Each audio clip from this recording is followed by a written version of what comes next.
Welcome back to Port Macquarie Regional Stadium. We now move to the men's seniors over 30s division. The Northern Beaches set to get first use of the ball up against the Sydney Uni Stingers. An all-Sydney fixture here.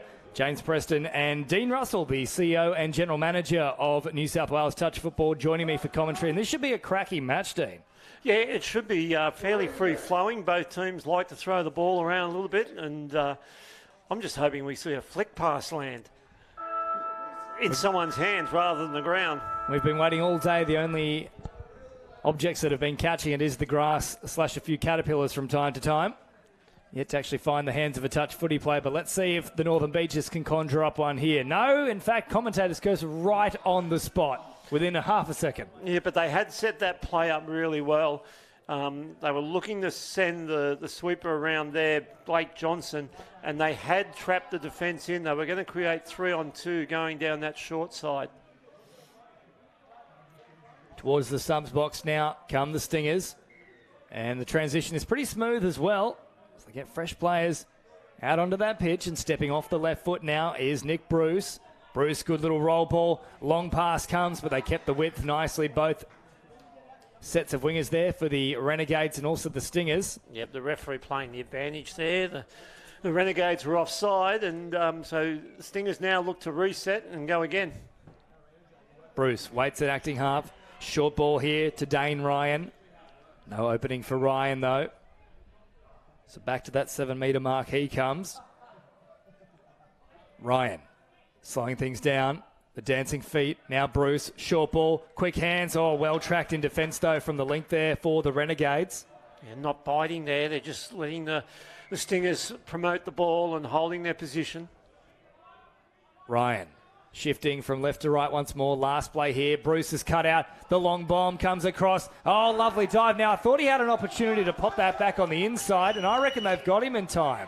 Yeah, really great defence there from the winger, Wayne Anderson, getting across there, but the penalty coming for offside. That's 2 penalties in a row for offside. They've got to be careful here, the Renegades, that they don't give away a third. Of course, a third penalty would result in someone sitting down, potentially. As Ryan heads back to that 7-metre mark. Bruce pops it up here for Ryan, and they'll slow things down, trying to work for exactly that. Another penalty. Try and get that enforcement from the referees. Ryan, long pass. It was a very difficult one to take, and unfortunately for Potts, there was nowhere he could go.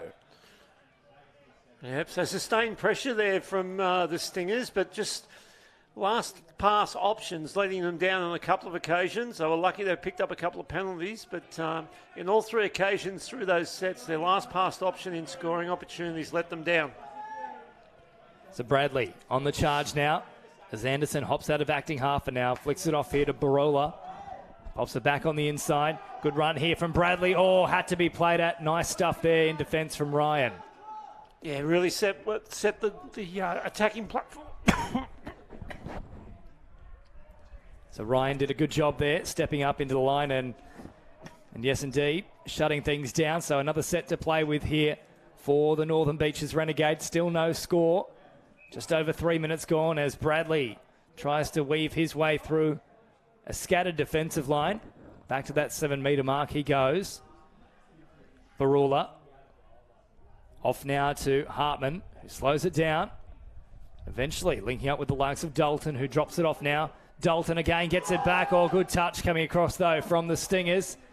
The boys in the stands went up. There's been plenty of support today for the Renegades. Yeah, they had a very good game last game, the boys in the stand, with their Women's Open team knocking off Canterbury. Oh, Bradley with a lovely pass. And, geez, it was very interesting there in defence. Trevor Potts was deep in his own in-goal. Nowhere up near the actual opposition winger. So he really did offer them an opportunity. And had that one landed in the hands, it was try time. Yeah, I think he might have been confused then. He might have been playing the dead ball line as the score line and could have been embarrassed, but luckily for him, the ball hit the ground. Parnaby comes forward. Fresh players onto the field now. Corbett is one of them. Now provided for Cavalaris. Wider still they come, dropping it inside that 9-metre mark there is Corbett. But he's lost track of the touch count here, and that will be a changeover. So Bradley can work it away for the Renegades. 4.5 gone. And a very messy play, the ball. I think that's going to go in favour of the Stingers, though. Yes, it is. Yeah, the Renegades box not real happy about that call.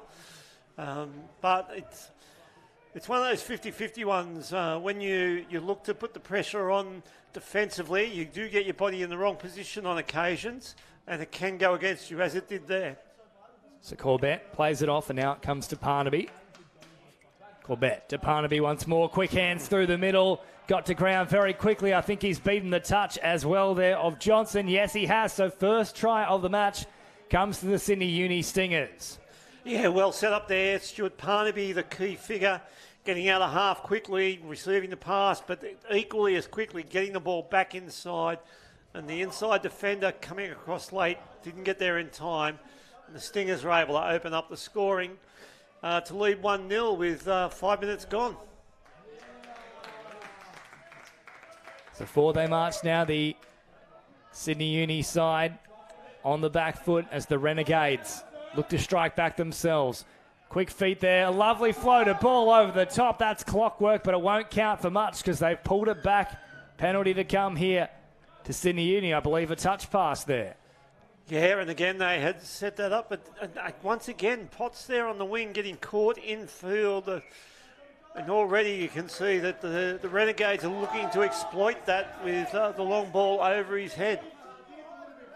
So up over halfway they come. As support arrives for the Stingers, there's Bruce with a great strike dump. Now Ryan has a chance. Now surely that's going to be another set to play with here. Never back on side and playing at the ball for that matter. They're from Dalton. I mean, he's probably lucky not to be sent, actually. He's sent to the sideline for that. Well, yeah, no, he didn't change his running line, so I'm okay with that. But I did find it amusing. He argued the point when he swung his arm at the ball to knock it down. So, but yeah, no, I think that was the right decision eventually by the referee. So Ryan, once more. This time they have stepped up and taken it beautifully. The Renegades are off for the prize. The hat comes off. He won't worry too much about that. It's been picked up as well from Anderson. But it is try time here for the Renegades, a length of the field effort. And it'll take as long as humanly possible to put this one down as well, you'd imagine. In fact, Dalton's going to come to collect it. But it won't be a try there to Dalton. The Renegades are on the board, though. Yes, and stepping up into the passing channel. I know you said that he wouldn't be worried about the hat, but he did kind of flinch there when it went off his head, and he was looking to go. He had time to go back and pick it up. To be honest, the chase from the Stingers wasn't what you would call enthusiastic. And they gave up on it pretty easily, pretty early on. Now, I must say as well, yesterday, Dean, I was racing to get to the ferry in time so that I could get up here nice and early. And by the way, try score there by Christopher Arnold, but as I was running down to the ferry, had the bike in hand, going down the stairs with it. I had my two little earbuds fall out, and they went rolling around all over the place. I'll tell you what, I did go back for those. I treated it like the hat. Well, I think I might go back for the earbuds. I might let the hat go. There's a good long ball from Parnaby.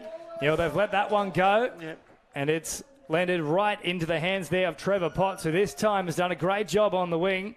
And 2 tries to 1, they hit right back. Yeah, you can see already that the attack for the Stingers is going to come out of the hands of either Parnaby or Dane Ryan. Yeah, 2 middles working very hard so far. Another try there for the Stingers. Putting the squeeze on the Renegades here. About 8.5 minutes gone in this one. 2 tries to 1, of course. If you're just joining us, 30-minute matches, no half-time breaks.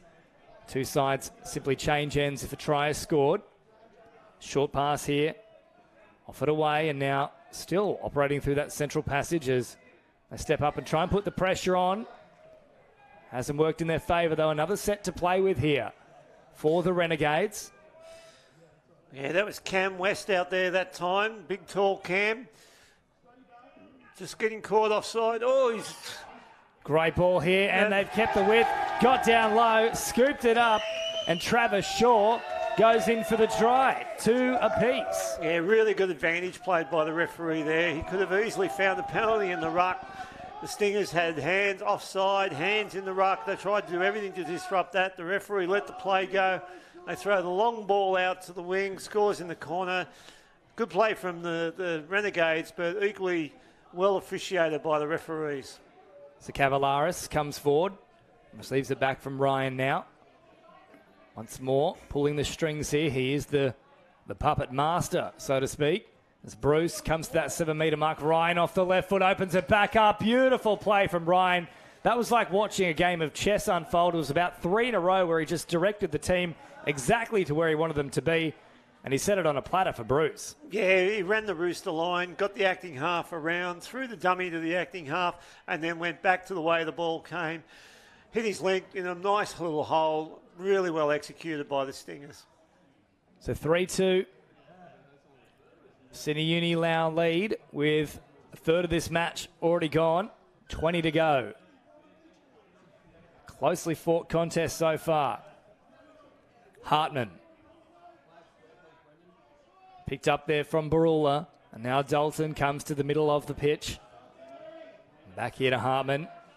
Taking a little while to get up off their own line here. The Stingers, they've got to be careful. Otherwise, a penalty could be forthcoming. Dalton flings it back towards the middle. Now hops in at acting half. I haven't asked any questions so far in this set. This is the last now. And Dalton has potentially forgot what count it was. He was ready to go again. Yeah, it was really well defended there by the Stingers. There was a lot of work happening off the ball from their right link, Andrew Lees, who was directing players, telling them when to go up, when to stay off the player, and really kept a nice structured line. Dale turns it back on the inside for a run here from Salvatierra. Salvatierra, and now working through the middle is Cam West. West sliced them up, but they managed to recover in time there, the Renegades.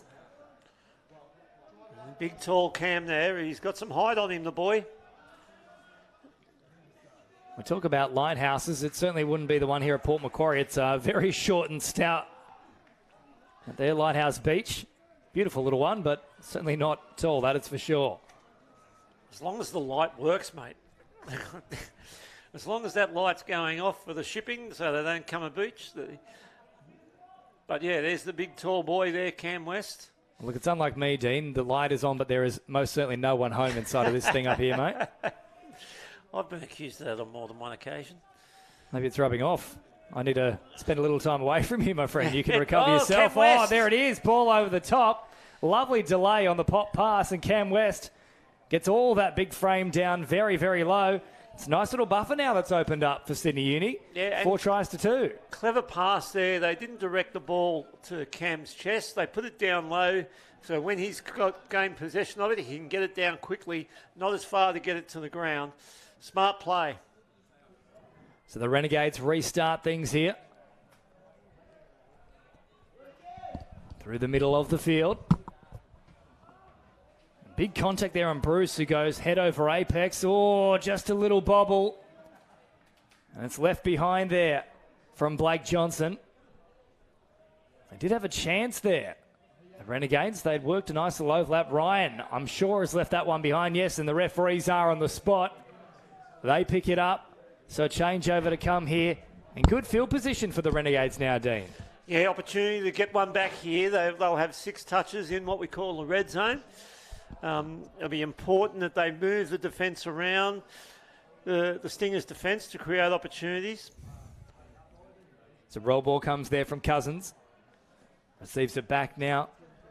Barula hops in at acting half once more to Cousins. Barula straightening. Ryan comes to meet him. Options both sides of the play the ball, and that one is going to be a great little falcon in the back of the head. But that's what you like to see from your wingers. Just tracking across, eyes only on the man, even if it does result in an all-time great Mario Fenech. Yeah, no, look, it's that was really good wing play there. Just shut the man down. If the ball hits you in the back like it did there and you get it back, you've done your job. You haven't played the ball. Often you'll see wingers in that position. They'll be tracking their opposing winger and they'll want to turn and look where the ball is, and then they stick their hands up. Ball hits their hands, 6 more. Corbett drops it off. Ooh, very dodgy roll ball there, but play on is the call. And well done, Renegades stepping up in the line and taking it with aplomb, because that was rifled out of the hands. Good pressure jamming in from the wing, though, from Trevor Potts. He's already collected a try himself, and he's run himself into touch on this occasion. No real pressure there on Barula. Yeah, I haven't actually seen that before, where they're driving down the line to the box set, and he just ran straight off the field. It was all set and ready to go. And Barula tried to operate down that short side, as you mentioned, Dean, and just ran out of space. Not going to be the same occurrence here, though, for the Stingers. They're caught before heading across that sideline. Just over half of this match to go. 15 and a half on the clock. 4-2. Sydney Uni with ball in hand lead. They'll play this one about 10 metres away from the opposition try line. Dropped off here from Parnaby. Now he slows things down. Receives it again here. Parnaby diving from distance. Got very low very quickly, but Barula did a good job to meet him. And now the last is here for the Stingers. They roll it on that 7 metre mark. Parnaby tries to really force the issue. All he's succeeded in doing is hitting the New South Wales touch footy sides. Yeah, but he did get the logo right in the centre, so that might be worth 10 points. I'll tell you what, it's a perfect time to just spruik a bit of touch football here. If you do want to get involved, you like what you're seeing today, head to playtouchfooty.com and you can have Dean tell you that you shouldn't be doing any flick passes. It'll be great for everyone. It will be. And like you said, it's a great sport at every level. There's not too many sports in the world that you can play with your grandparents, your parents, and your siblings. And the other one that comes to mind, I don't even think it's a sport, it's bocce. It just comes out at Christmas time. I'm terrible at that, as is everyone. I don't know anyone that's good at bocce, actually. No. So Parnaby set to play it here. Roll ball comes into effect. And they work it away up through the middle now once more. Parnaby's been very busy so far in this match in the opening 16 minutes. 14 left on the clock. Short pass there from Richardson. And Bruce with good metres here. Driving hard at the line. But he's been caught in the process and won't get a clear roll ball because he has to go back onto the mark itself. Dale straightens things. Now Ryan, he is the danger man. Jumping, jinking, jiving. Oh, great ball as well. And I think they've got there in time. That's going to be a try for the Sydney Uni Stingers. What a ball from Ryan, who's having a whale of a game. Yeah, just watching him in back play there too. He does have that left quad heavily strapped, and he was just feeling his groin area as he was going off. But came around there, skipped off his right, just got on the outside of his player, then that rocket cut-out ball to the wing. Again, dive low, get the ball down quickly before the defender comes across. Really well executed. Lots of pressure now on the Renegades. They trail by 3 and they've let that one go there, the referee. So maybe a lucky break there for the Renegades. Tom Brady would have been pleased with that. So would Mitch Moses. Short little ball there as well. Oh, popping the pass and trying to just split the link in middle. Stephen Cavalis. He got in there just in time. Cousins drops it off. Last play now. Cousins gets it back once more. Oh, here comes the flick pass, Dean. Finally, it's gone to hands. How much better has your day just been made for seeing one that actually stuck now? Yeah, no, I must admit I was getting a little bit angry with the amount of hitting the ground. But no, it was, again, that was the right time to execute it. Just his runner didn't realise he'd actually filled his own runner that he was going to throw it. So. Parnaby, though, no fooling with his approach there, which is straight and direct up through the middle. Now it's rolled from Corbett. Parnaby again. Parnaby causing problems. Oh, geez, nearly another intercept. We've seen a few so far this morning. Yeah, look, he had to attempt that, did Arnold. If he doesn't put his hand in there, then we were looking at another touchdown for the Stingers because he had been caught out of position. So that was his last option.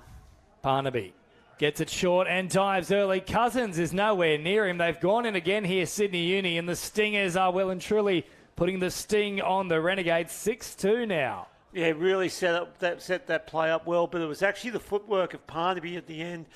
He went off his left first to look like he was going to try and dive inside the defender. The defender turned his body back in field, and then he subtly went off his right to put the ball down on the outside of the defence. Very smart play.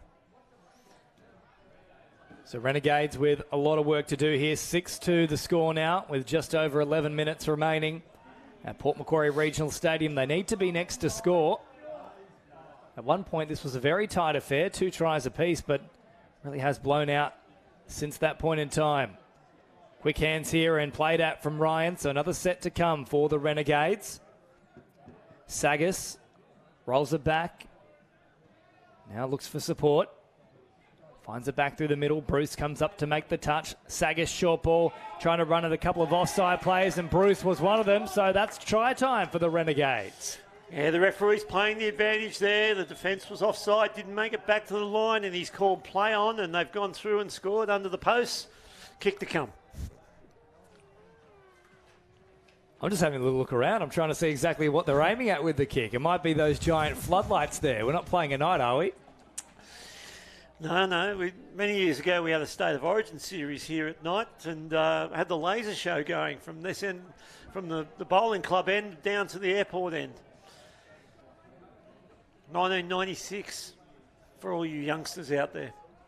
Certainly a year that I would not remember, Mr. Russell. But I won't let you know exactly how old I am at this point in time.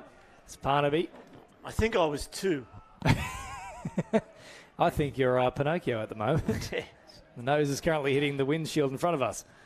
And pop it back on the inside. Oh, very, very desperate diving attempt there, which was ultimately nowhere near Cam West, even if he is one of the tallest men you've ever seen. West with a long cutout pass that's gone straight into the hands, though, of the waiting grasp of Blake Allen. Yeah, he positioned himself really well there, Allen. He could make the play on the ball. If it had gone over his head, he was in good position to make the touch. That was good defensive play. So there is still time for them, the Renegades, but I want to score sooner rather than later. The margin 3, 6 tries to 3 in favour of Sydney Uni as Bradley goes on the run and ran directly at Cam West, who was never back. Although, what are they going to rule here? Because Bradley certainly thought he'd found an offside marker. Cam West wasn't really even arguing the point. Yeah, no, he's ruled the acting half court. So he's ruled that Cam was onside. And so the defender ran straight to Cam. Cam just made the touch. Oh, there's an early mistake from the Stingers. That's not going to go down well with the coaching staff. It's a good field position here for the Renegades. Bradley now comes further to the middle with Sagas. Sagas off the left foot. Links up with Bradley. Oh, that one should have been taken. Yes, it was behind him, but it wasn't a particularly difficult one to reel in, really. Yeah, coach killers, those ones. You get good field position. You're going to have 4 or 5 shots at the line, and you make a mistake like that, release all the pressure, and now you see the Stingers just getting the ball downfield. So Richardson hopping in at acting half. Short ball here now to Dale. Dropped off Corbet. Parnaby. Oh, Parnaby once more tried to link up. Geez, that's quite a few opportunities for intercepts there, but realistically just playing at the ball to stop the attack as opposed to trying to come away with possession. What does mean, though, is another set to play with here for Sydney Uni as Parnaby drops it off and now goes again. Parnaby, oh, they've tried to bring out the soccer skills. We've talked about it once before already today, Dean, but, I mean, that's not Aaron Moy, that's not Matthew Leckie. It's a whole different sport. Yeah, no, the idea was right, but the execution, just like we've just witnessed there, was poor. That's a bit of fatigue setting in there for Bradley and just also scoreboard pressure too. He knows the margin is 3 at the moment. There's plenty of work to do. Ryan now has a real chance to put on the pressure. Oh, the jumping feet nearly set something up for them. Yeah, both sides just a little bit guilty of not having patience at the moment. Yeah, the pass too hard on the inside. If he just delivers a good soft pass there, the Stingers would score. And now the Renegades, they really need to get the ball downfield, put the pressure on the Stingers, force a mistake, and then have good field position. Here we go, piggyback time. So another set to play with. Arnold wanted to get on with it very quickly. Referee, however, just laying down the law. Arnold now touches it. It comes to Barula. Cousins drives straight and hard. Gets the fake touch and then continues. That's beautiful gamesmanship there from Cousins, who just pulled out of the potential touch as his defender did, and he took full advantage of it. Yeah, the defence there probably relaxed a little bit, thinking, well, they're just going to drive in here. He pops out on the outside, then goes into a foot race outside the link, puts the ball down, and... the coaching staff of the Stingers are not going to be impressed with that defensive effort. So 6-4 on the Port Macquarie Regional Stadium scoreboard. And, of course, a huge shout-out to the Port Macquarie Council getting behind this event as well. Just under 6 minutes remaining here. A touch comes in from Dalton. The Stingers, it's not home and hose just yet. West flings it off here. Lees heads back towards the middle, finding the support of Salvatierra. Last play now. Here is Lees again. Lees comes towards the link, tries to draw and pass, but they've done a great job to track across field. Yeah, they tracked that really well. That's where you don't see it often enough when the acting half takes off that angle, the link hold, and as they see that hole closing, that's when they should be coming back inside and release and go again. But, Cam West has been forced sub for a heavy touch. I think he's a little bit unlucky there, Cam West. He's a big boy. To me, there was certainly a bit of milking going on within that run there from the Renegades, but nonetheless, it's forced Cam off the field for now. Yeah. Ryan rejoins the action. Yeah, for mine, it just looked like it was action in play. I didn't think there was anything too untoward in it. Less than 5 now as the Renegades go on the attack here inside the 7-metre mark. Now, first touch, I think, has actually come from the Stingers here. There's a lazy one there from Harrison Dale. Didn't need to make a play at it. Yeah, well picked up by the referee there. So 4.5 on the clock, the margin 2. If the Renegades score here, it becomes very, very interesting. Hartman drops it 8 metres shy of the try line. They'll slow things down once again here, the Renegades. Looking to work slowly but surely to that middle. Gain a strike dump and then launch a raid. Cousins is back out there. He's been a danger man for them, and now here he is with the ball. Pop back towards the middle. Just trying to confuse the Stingers' defence and nearly away from Ryan, who does a desperate lunge to stop a potential try from being scored. Cousins at first receiver. Has it now. Slows things down. They're not really moving up here, though, the Stingers. Could potentially be incurring a penalty if they're not careful. However, up they step into the line and the chase is on. Here they go, the Stingers looking to put on the afterburners. They've got plenty of pace through the likes of Trevor Potts. Potts is going to beat them all and get towards the try line. However, he's put a foot into touch in the process. I thought the touch had been made as well. There was a great chase there by, I didn't quite see the number, but it was a great chase by the Renegades. And I was confident they made the touch. Having a little look here on the feedback reel here.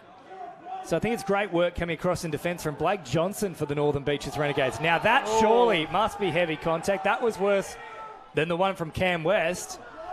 And if that was enough for Cam West to sit down, I'm surprised that one doesn't also result in an enforced substitution. Well, the crowd, the Renegade supporters in front of us certainly thought so. So still the margin at 2. Renegades need to score pretty much in this set. 2 minutes and 35 seconds on the clock. Barula, centre of the ground, turns it back here to Bradley, who's had a real mixed bag so far this match. Here is Bradley, short ball, back to the middle, and there is Bradley completely redeeming himself. Well, he's got to put it down. Someone tell him, get on with the job. They're the ones behind on the scoreboard.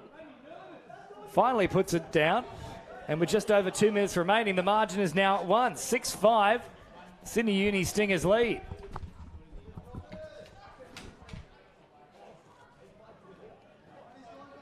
So 2 minutes to play.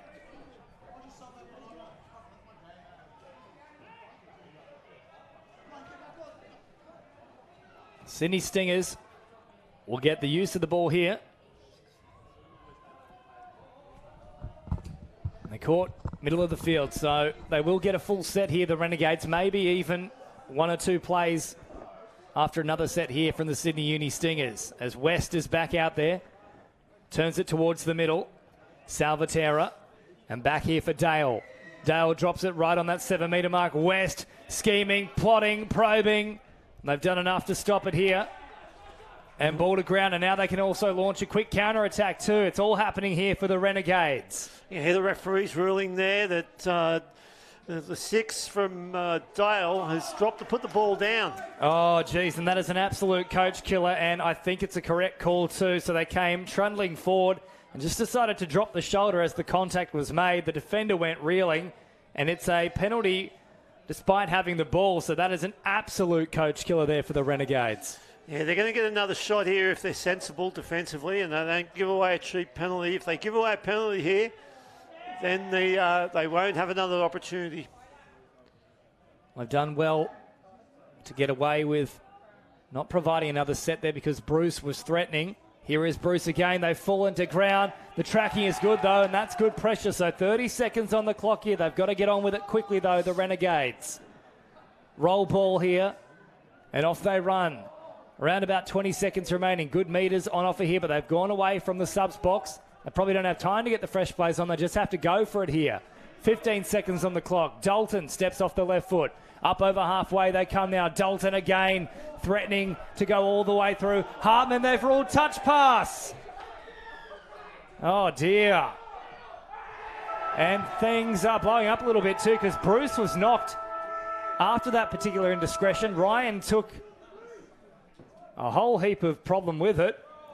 The siren's gone. Hopefully the referees can calm things down here. There's still a few tempers flaring. Bradley does a good job of quelling things just a little bit from the Renegades. I think we'll get one final play here due to the indiscretion against the Renegades players on Bruce. And he'll simply be happy to touch it and then take the touch himself. You'd imagine there it is, Bradley. So a bit of fireworks at the end, and they certainly gave them a scare, but ultimately the Sydney Uni Stingers hang on 6 tries to 5. Yeah, pretty entertaining game, that one. Both teams willing to push the pass, make the yardage upfield and try and take advantage of space. But it was a good, nice game to watch. End-to-end stuff. And a good victory overall for the Sydney Uni Stingers.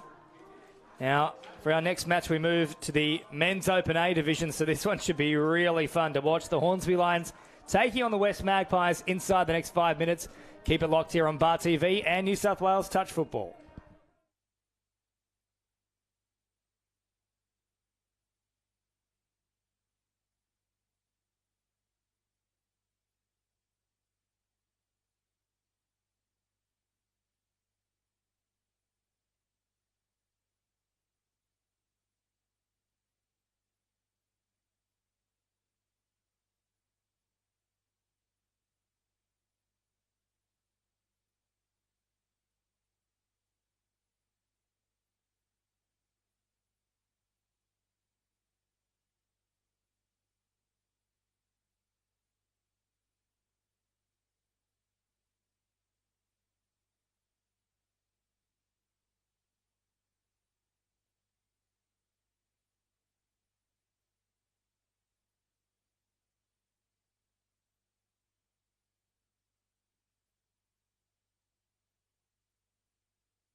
Welcome back to the Port Macquarie Regional Stadium.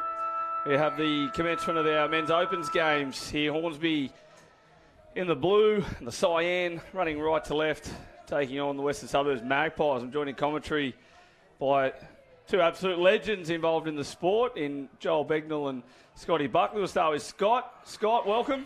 Thanks, mate. Pleasure to be here. And I'll head over to Joel. Joel, how's it going? Long trip from the US to get here?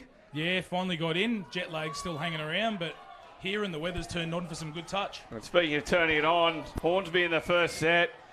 Nathan Wong scoring, playing the phase, the Hornsby boys, and an impressive start. Scott?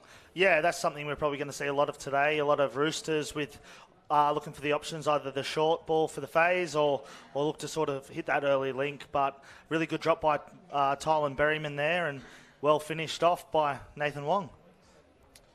And Western Suburbs will get the right to reply here through Catalano, and there's Conti working in the middle. Western Suburbs, a lot of younger guys now coming through their system, and look for Jason Kazzy, who's at the right link at the moment, but there's the youngest of the Catalanos, I believe.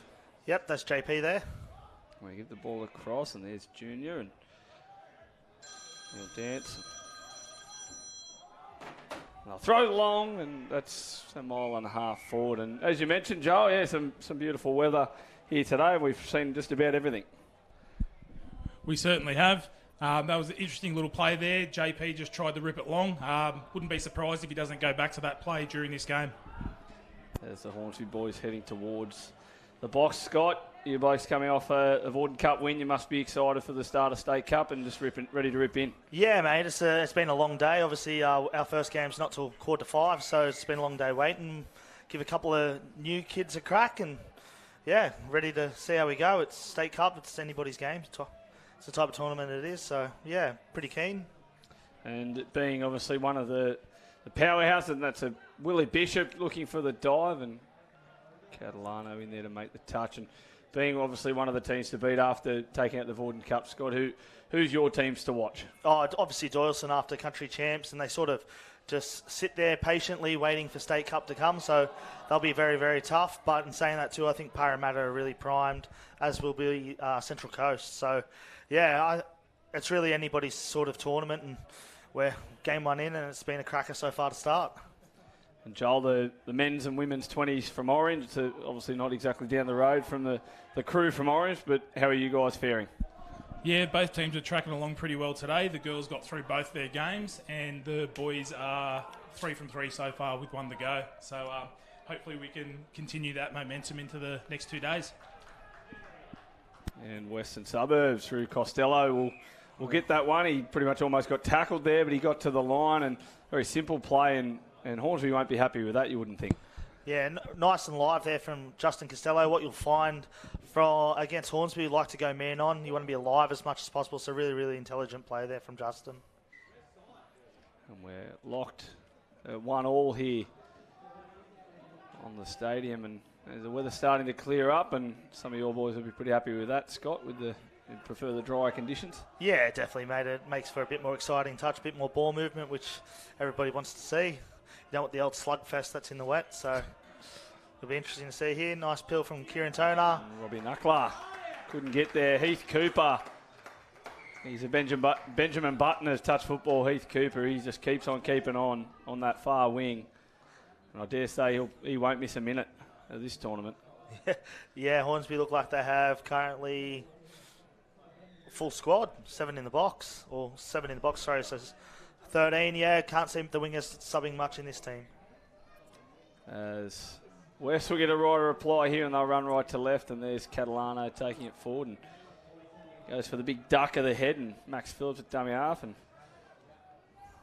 give it out to Jason Kazzy. He'll lead their attack, and they give it back to JP, and JP with the ball. He looked to work with Brother Junior, and they bring it out. There's Phillips with the ball. He steps and dances, and Roberts gets up and makes a touch, and the Catalanos will play the middle here, and Kazzy's looking, and Kazzy will go. He picks up, he's going to fire long over the top. Masashi in the corner. That's a great line by Mads. And they talk about that J line, and he's almost nailed it perfectly there. Madalitzo Masashi scores for the Magpies, and an impressive setup and a great ball from Kazzy. Yeah, interesting to see the winger nice and tight, where Hornsby like to slide and release and go man on, but full credit, great pill by just Kazi. Find Mads with an even better line to finish it off.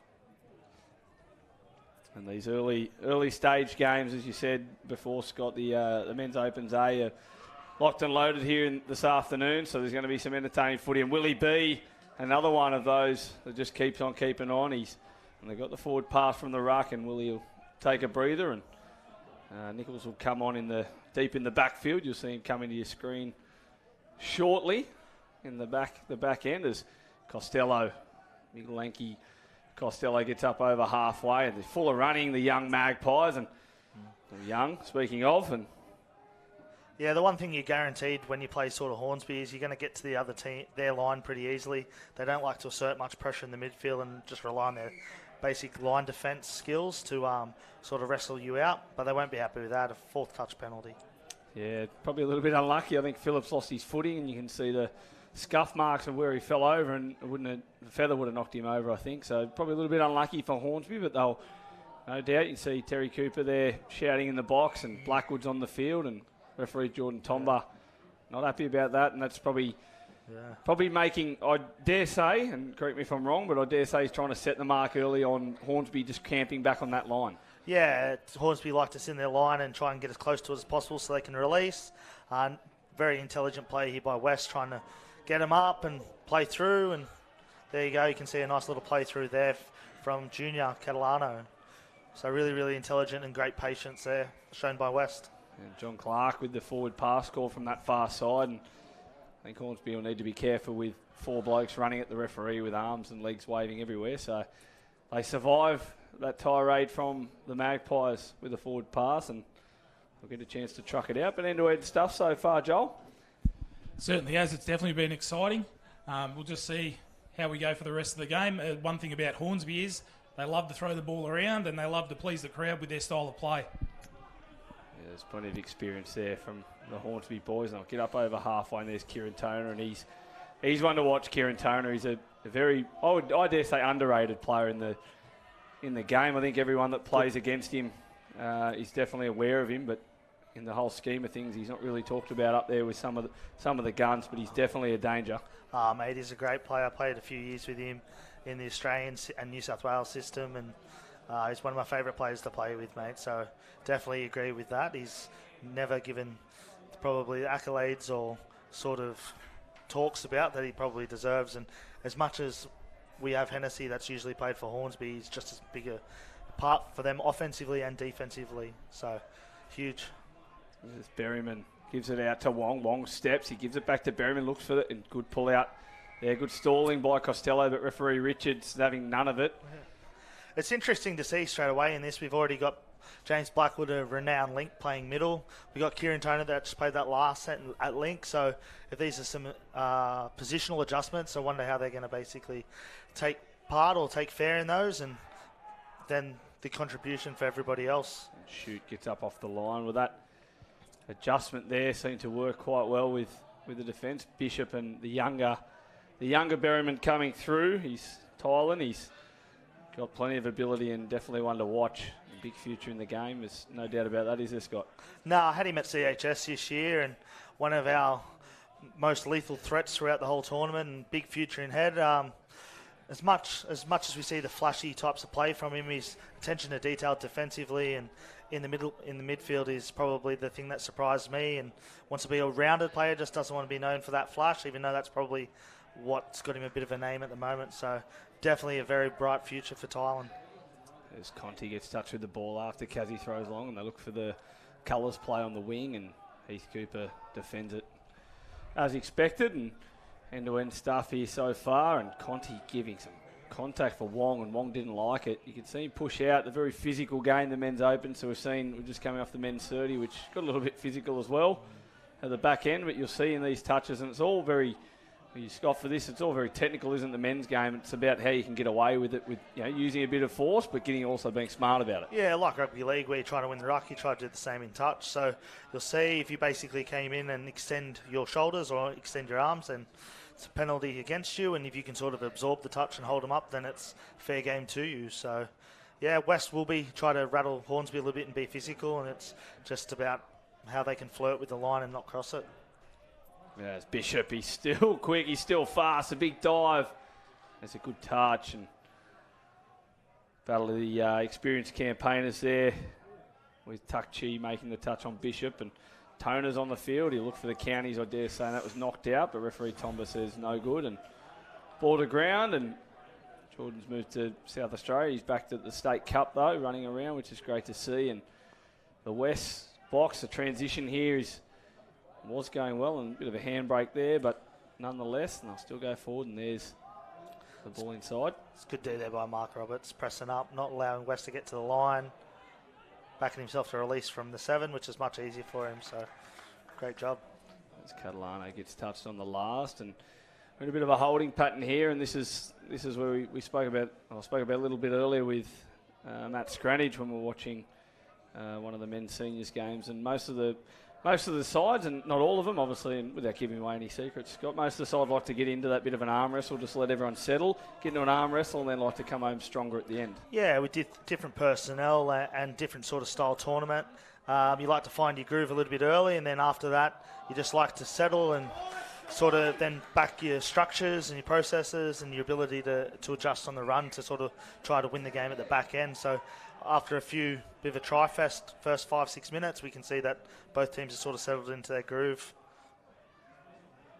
And the Magpies through Costello up to halfway, and Masashi at dummy half. A little tip on there from Catalano, and Kazzy's on the field. Kazzy's one of the main dangers in attack for the Magpies. He'll get up there and be running the show, and you've also got the Barakat boys as well. Rooster as Blackwood, and he dummies, and Catalano, not Kazzy, inside, and Phillips goes for the line, and some really, really good scrambling defence there by the Lions. Yeah, great defence all around there from everybody. So as Masashi picks it up, and he just throws it away to ground, and we got, as we mentioned, the men's open starting at Parramatta and Canterbury up next, and then later on this evening, and one of the feature games here will be live. You'll be taking on the likes of Channel 7 and Channel 9. We have 7:05. We have the Penrith Panthers and the Newcastle Knights. Scott, surely the boys will be excited about being under lights. I'm sure plenty of the teams will be watching back in their hotels tonight while they recover. Yeah, the boys are keen to play. Obviously, the 2 games for us today, so they're just itching to get out there. And, yeah, we can't wait. Just obviously the ability to try and do the double is sort of the jewel in the crown we're trying to chase. So, yeah, definitely keen, especially play a few of the kids I've got the ability to coach through some higher teams at younger levels. It'll be nice. As West now, the crowd's starting to come in. You can tell the men's opens games that are on here. The crowd's starting to filter in slightly, and Canterbury and Parramatta up next. It'll be interesting to see how Parramatta fares. Good performance during the Vorden Cup and falling short in the semi-finals, and a little bit later today I think we've got the Central Coast in a couple of games. I think they take on Hornsby and Manly a little bit later live here on the streaming, so it should be an interesting night of touch footy. So Catalano squared here in the middle now, going at the line, and they won't put up with that, the referees. Yeah, interesting to see Hornsby go to an I-shaped defence there, so we'll see if they persist with that or... Be on the attack. And Joel, let's just touch on your trip to the US. How was it? I'm sure a little bit disappointed to have to come back, but everyone loves State Cup as well.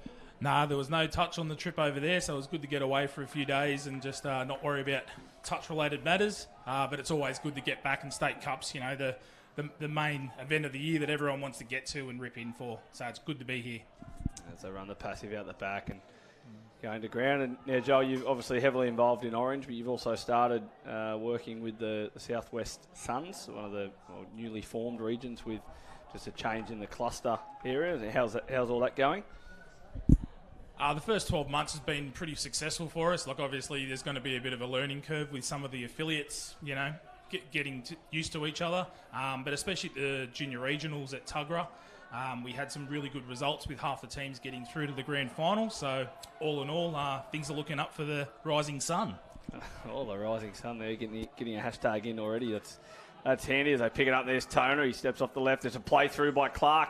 They go over the line. Lang, as he held onto it. Is a touch there by Barracat? No, he's got there. And Hornsby, Simon Lang, and the man we spoke about before, Kieran Toner gets through, and West, they've been hanging on for so long. They'll be a little bit disappointed with that. Yeah, that was just JP just obviously a step short, play through there, but once again, Kieran Toner sort of the main man for Hornsby. I look to him to have a significant impact in this last 15 minutes, especially if they want to win. Phillips will tap off.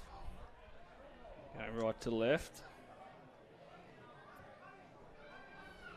And the ball's We'll see a sweeper, look to drop. But that play doesn't really work against Hornsby because they like to roll it within as soon as you get within that 10-metre zone. Well, you can see that very early on your screen. Hornsby here, and you'll see it there again. They'll just drop back everyone else. They just get everyone else out and try and play the isolated player and getting up in defence. And Costello will pick it up, and they'll look for Mads. He's just thrown that away. I think just an opportunity to reset here, and it can all change pretty quickly. There's plenty of time here on the clock, and no team will be panicking, that's for sure. And I think Hornsby will be looking to kick away, and then the way they play, they'll be probably looking to kill the clock if they can get it. Oh, big contact there from Batar. I think that was a dive worthy of the soccer there by Alex Nichols.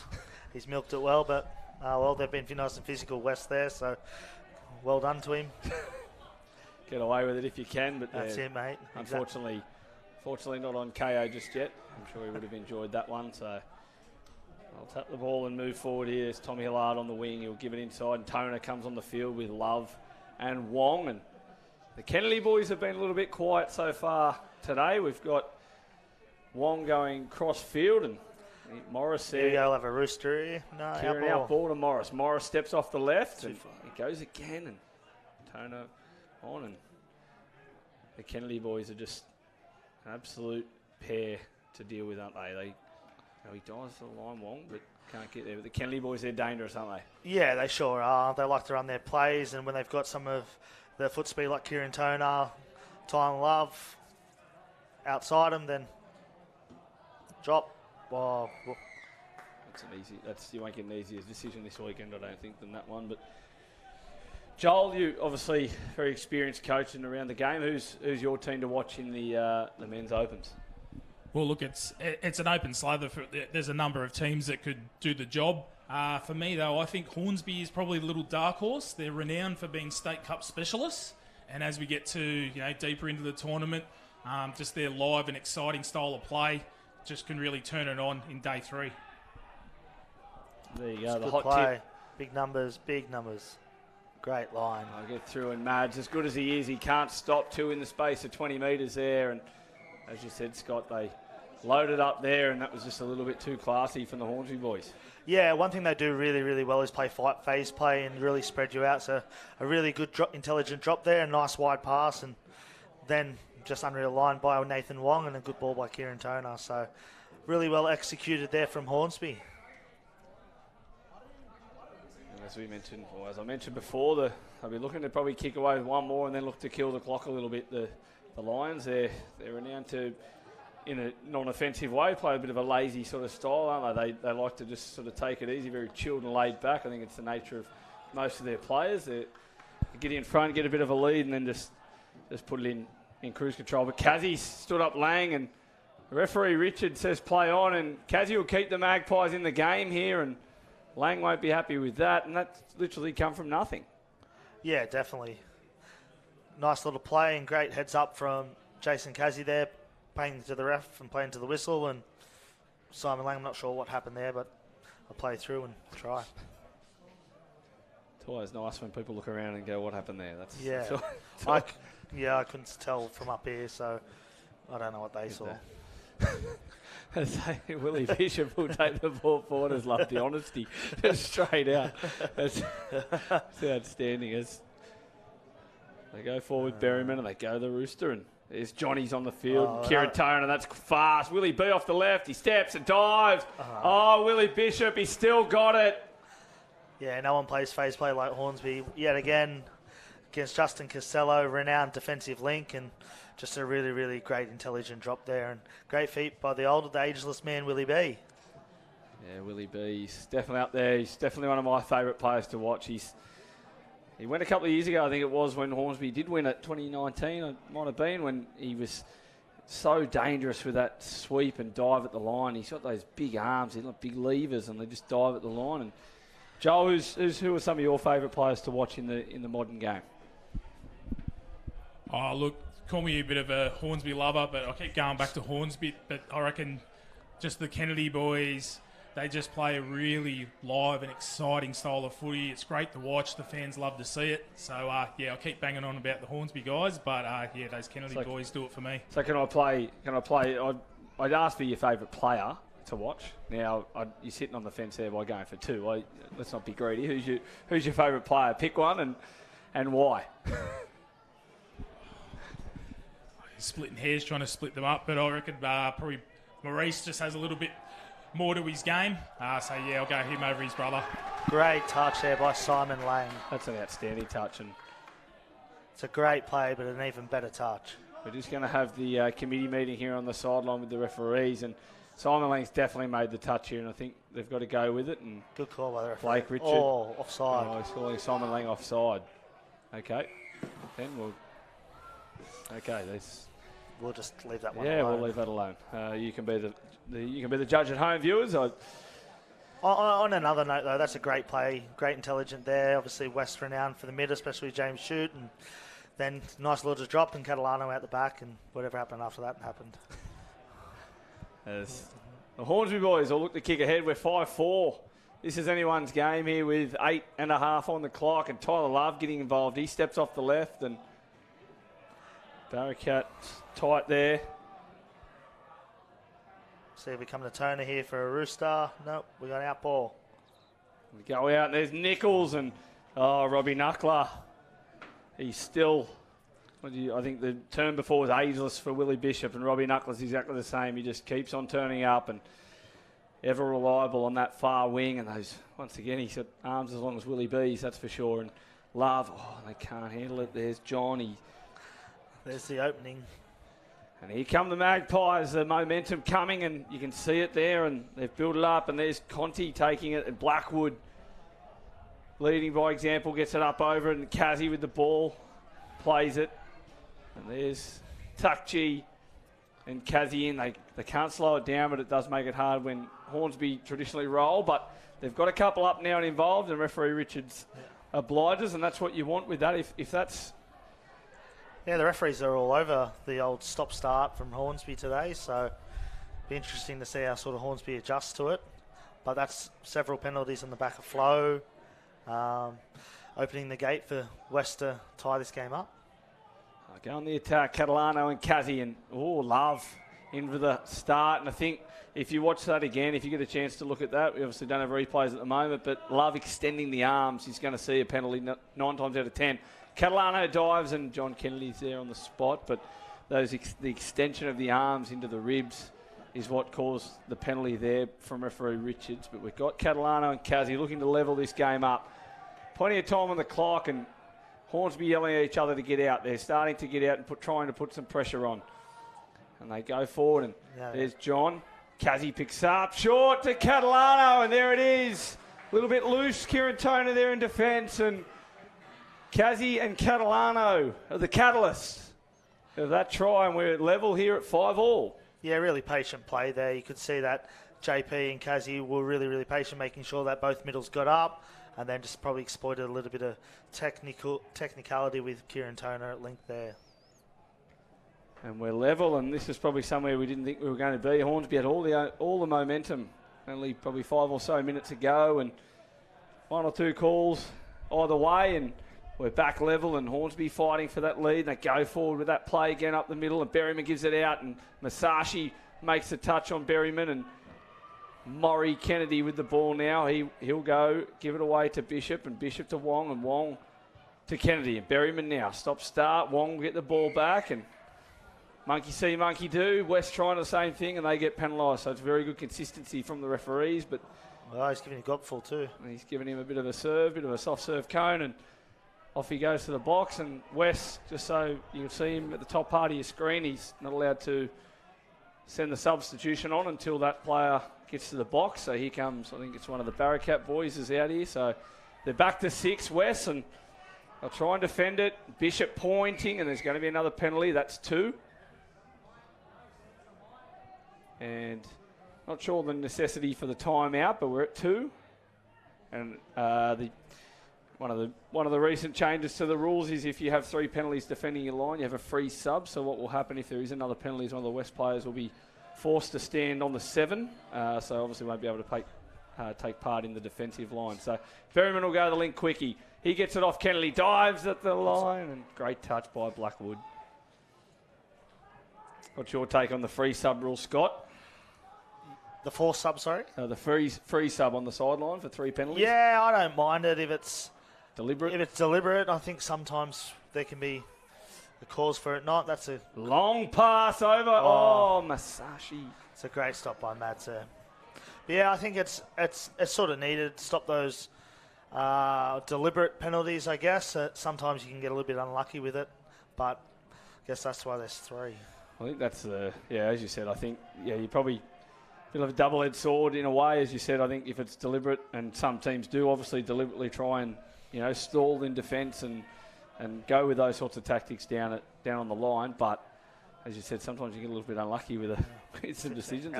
We go to the link quickie and they give back, and the Kennedy boys are working together. They've got some space.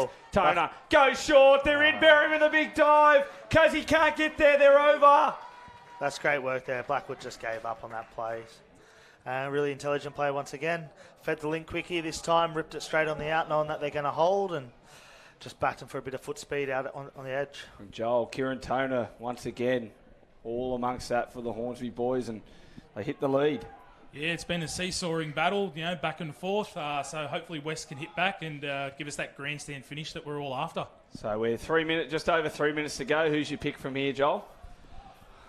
I think probably the Hornsby boys, they've had the better rub of everything through the game, so I think they might just hold on to get this one in a tight one. I'll go here, the chance to attack, and they've gone with the Catalano boys, Phillips and Conti, very young side on here, plenty of faith being shown in the youngsters. And JP, a little flick pass to Junior, and they go there. Phillips has got there. He's over. Yes, referee Tom Brown, smart play. The Magpies hit back, and we're at 6-all, Scott. Yeah, really intelligent play there. Once again, got both middles up, split really, really hard, and caught the winger nice and wide, and the link sort of holding, trying to buy a bit of time. So good put down there, and we're tied up. Very important here to start for both sides here. It's so important and crucial, these early wins, and try and set up your weekend. And a draw, I think, both teams. A draw's obviously not a loss. It's not completely negative. You'd be wanting to get the W. That's for sure. Definitely, especially with the first 3 final series. Costello. Oh, that would have hurt. That hurt me up here in the box. But he gets up. Costello shakes the head, and his hands are ridiculous. That was a great play, but an even better take. It's an absolute guided missile from the hip of Kieran Toner, and Justin just sticks up, and his hands, they must be like dinner plates. They've just... Yeah, thrown many intercepts to that man there. And he gets up in that link channel. He's just so hard to get past. And being 6'6" and having hands the size of baseball gloves definitely helps. Blackwood goes his back. They got space. Kazzy doesn't know what to do with it. He throws it away over the shoulder. Blackwood with it. Gives it back to Kazzy. They've still got space, and Hornsby scramble.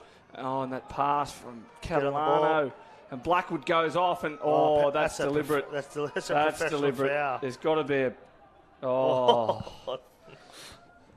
They are extremely unlucky. The Hornsby boys. Kazzy was back about 4.5 centimetres, and he just knocked the ball down, and Blackwood went to the sub box, and they'll get away with that with a minute to go. But Murphy's Law's got a funny way of coming back as Nichols. Catalano was offside as well. They call play through.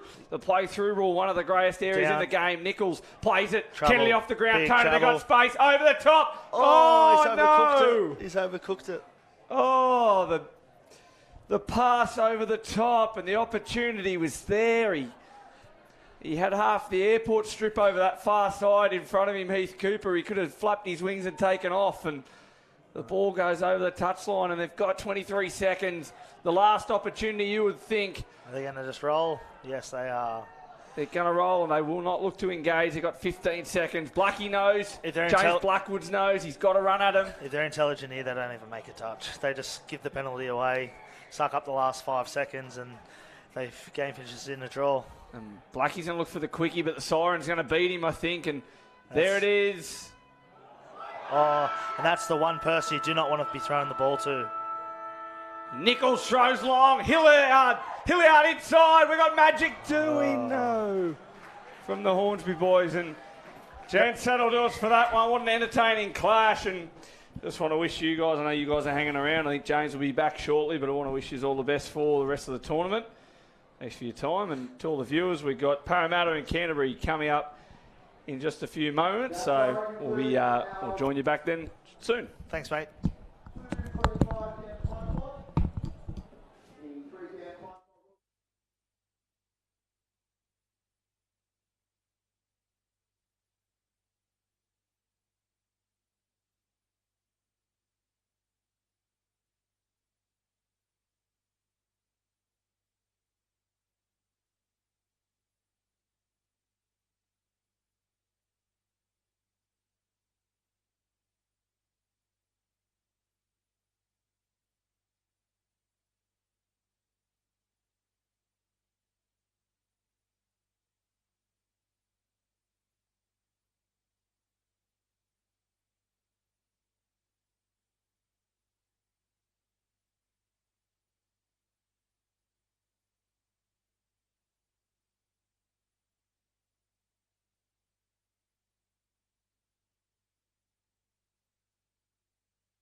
Welcome back here to Port Macquarie Regional Stadium for the New South Wales State Cup 2022. This is the men's Open A division between two Western Sydney rivals, the Canterbury Bulldogs and the Parramatta Eels. James Preston with you in commentary alongside Scott Buckley and Joe Begnell.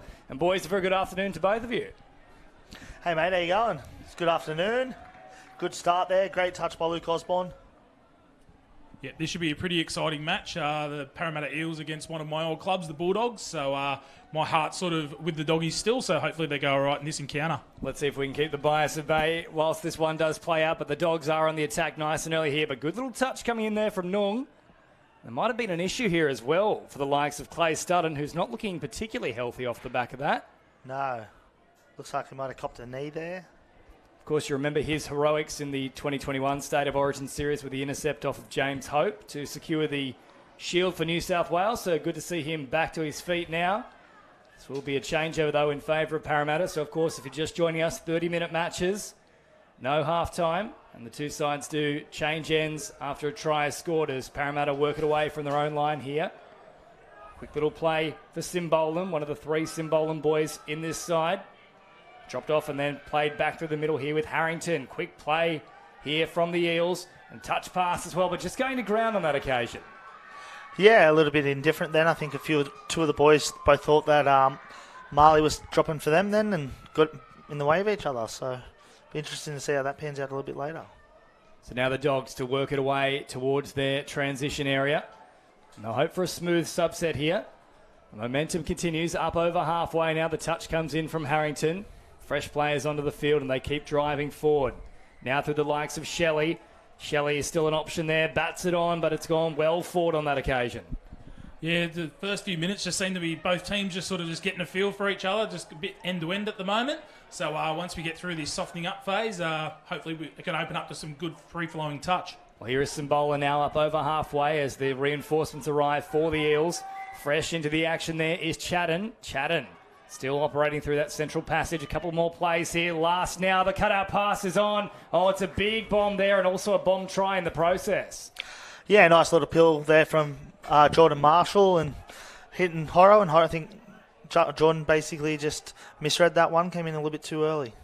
And just shy of the halfway line now for the Dogs. This one already being played at a frenetic pace. We're nearly 3 minutes deep.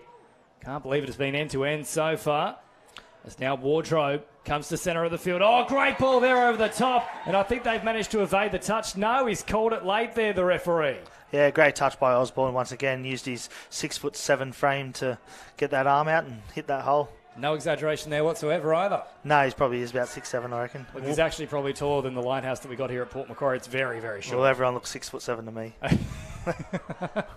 How was the air down there? Yeah, fresh. Very fresh indeed. Now, so too is the Eels' attack as they are launching a raid here. I think that's been played at as well from the Dogs. Has indeed Jack Lewis sticking a hand out. Yeah, Parramatta look on fire to start. Just a little bit of execution problems at the moment, but not spreading Canterbury out, using getting a lot of width in their play. And yeah, it'll be interesting to see how they sort of pan out once these passes start to stick. Sakai Simbolan back off the left foot. But caught there very close to the line, so the 7-metre mark is where he rolls this one. Nung drops it down. Now Liam Simbolan. Simbolan boys combined there. This is Liam once again. Crabbing across field, looking for an opening. Quick strike dump on display here. Oh, great ball, but they just stepped up in the line. And that could have been dangerous there with Lewis potentially selecting it. Yeah, the ball just didn't go to hand there, but if Lewis sees some open pastures, it would have been interesting to see if he could go the length. I always like to see a foot race, especially at this level. There's some quick customers out there, that's for sure. Now, no way that's going to be called here. It's either a touch or a drop ball. Either way you look at it, touch is affected first. So back to that 7-metre mark they come. Rolled here to Mansour. Options through the middle. Simbolan cuts them up, looking for support. Has to link up. Now, was there a player taken down in back play? It won't matter because coming late is William Hickey. And try time on the board are the Parramatta Eels. Yeah, really intelligent play there by Kai. Basically looked up, saw that Wardrobe had already covered the sweeper. Went short side, a huge second effort there by Will Hickey to get out the back and bail out.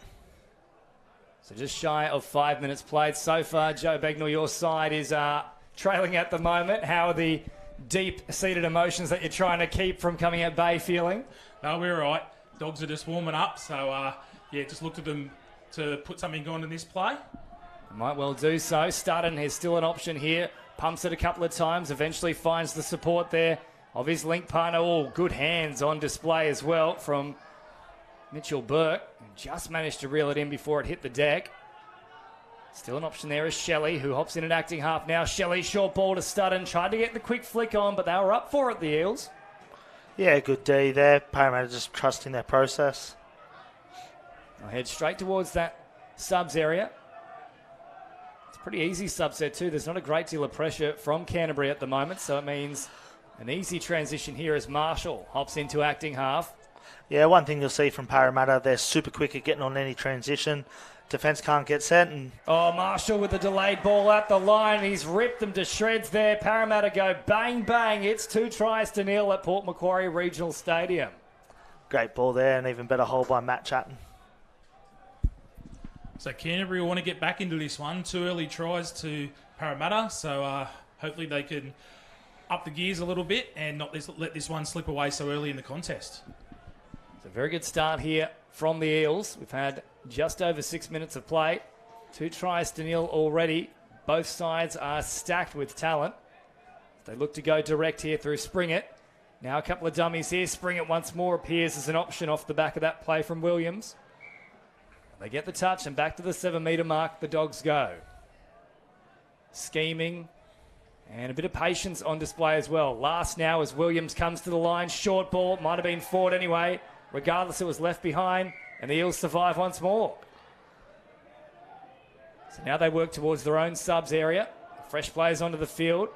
Almost a case of forceful contact as Hickey comes away with it. Up over halfway for that matter. Here he is again. Off now to Kai Simbolan.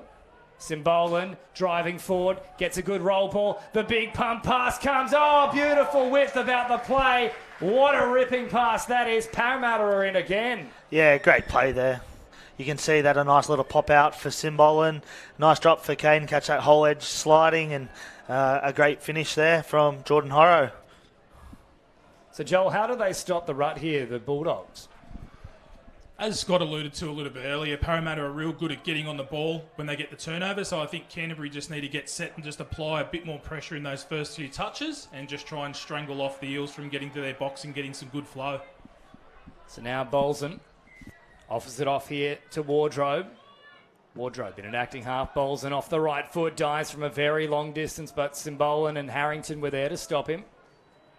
Shy of 8 minutes gone here. Yeah, I think the Bulldogs need to have a little bit more patience in offense, try to get that edge up before they come back to it, and then that way hopefully catch out some retreating defenders instead of allowing the open side to be set. Well, Parramatta tried to go for the speculator there. He was under all sorts of pressure. It would have been a touch pass even if it found the mark. So once more, an easy release here of the pressure for the Eels, who head up towards halfway with Kai Simbolan. Now Harrington, quick roll ball. Supplied here for Horrow. Back into the action now comes Chadden. He receives it on this follow-up run, and he tries to break apart the defence. Marshall with a long ball there. Well tracked in defence from the Canterbury wing, though. Yeah, a really great read there from the winger there. So the Dogs working away from their own end. All the pressure so far and all the field position being applied in favour of the Eels. But this might help them just a little bit. All offside, so another set to play with here. Could this be a turning point? Could be. That definitely takes the pressure off that penalty. So hopefully the Dogs are looking to get some of their big guns onto the field to get down the other end and get on the board for the first time in this game. Yeah, really looking for Clay Studden to take control of this set, and a nice little passing play on the end of this might have some rewards. So Studden is indeed out there in the 23. Keep a close eye on him. Into acting half he comes now, looking to conjure up some sort of a miracle here for the Dogs. Still stern in defence, though, are the Eels. Zammit working hard in the middle. Bolson, short ball. They come in and shut it down nice and quick, though. Last play here for the Dogs. 20 and a half minutes remaining in this one. Of course, 30-minute fixtures. And once more, no openings there. It's just constantly stern defence from the Eels. Yeah, they're really trusting their process and their ability to sort of hold and make good reads off the back of it. So far, it's coming up trumps. Nice touch in there from Barron as they head towards the halfway line. Good meters once more working out from their own end. It's been one thing they've done very well so far as the subsets in this match, the Eels. As Simbolan gives the all-time biggest goose step you've ever seen. Good Lord, Denon Kemp would be frothing. So the doggies work it away through Studden, an option back through the middle. Feign to go up to that middle passage once more with the dummy. Instead, good meters on offer here for the Dogs, so chance to launch a raid. I wasn't even sure there was a touch actually affected at the end of that play. Williams comes forward. He's caught on the 7-metre mark. Not bad here for Canterbury. They'll get a chance to launch a strike dump and one final raid. Here it is now. Williams wrapping around. They covered him beautifully, though. There's just no openings at the moment. Parramatta absolutely rock solid so far in this game in defence. The Dogs are asking plenty of questions, but so far in the game, Parramatta's been right up to it. So Simbolan marches forward. Kai, that is. Marley now onto the pitch. Here he is with the ball. Looking for Harrington back on the inside. Now, I think they'll just say, let's play the ball. Often see those ones where the referee says, look, you're both kind of at fault. Let's just have another crack at it. Marley back to Harrington. Picks up easy meters here with a jinking run. Still got them backpedaling. Marshall with the sharp footwork. Name me a more iconic duo than Marshall and great stepping. Yeah, Geordie's a great player. He's played in the Australian system for a long period of time, so it's a really, really good pick-up for Parramatta after not having him available for Vorden Cup. So I'm sure they'll be stoked, and yeah, definitely makes them a threat. The Dogs thought they were away for a moment there, but called back by the officials. So about 15 metres shy of the halfway line. It's now with Marley Simbolan, and unfortunately you've put the mocker on him there, Scott. There's the commentator's curse. I think that was from Kai Simbolan on the side saying, I'm the current Boland medal winner. I'm our best player. So we'll blame Kai for that one. Of course, we had the Night of Nights for New South Wales touch football not too long ago. By all accounts, it was quite terrific with Stephen Bradbury also involved. So very entertaining night. A 50th anniversary Jubilee inductees also named. So the Dogs still on the charge here, looking to get their first points of the match. Studden rifles a pass, gets it back now, chance to work an overlap. Oh, Studden's done a great job there, a big, big dummy. He sold them all. He could have sold ice to Eskimos based on that one. Beautiful play from Clay Studden. Seemed like he had spiders on him there. He was throwing a few dummies and everyone was hanging off him, and he got the reward to get the Dogs on the board in this one. Yeah, Canterbury just changed their channel of attack. Instead of going middle, they went more middle link, hoping Parramatta overcompensate and a little bit of success. So let's see if they go back to it next time down here. So Zamet now with the run for the Eels, centre of the field. Gets the quick strike dump here, looking to work something. No opening applied though for Chatton. 17 minutes to play, 13 gone at Port Macquarie Regional Stadium in this men's open match. Once more, they attack close to the line. Well guarded though in the end there from Wickham, who never once took his eye off the man. So now the Dogs, the chance to launch a raid of their own. They've got a 2-try buffer at the moment, 3-1 on the scoreboard here. Up over halfway. This is a much better set from them in terms of the transitional phase. And sure as you like, there is the commentator's curse now applied to me. Joel, you're the last man standing.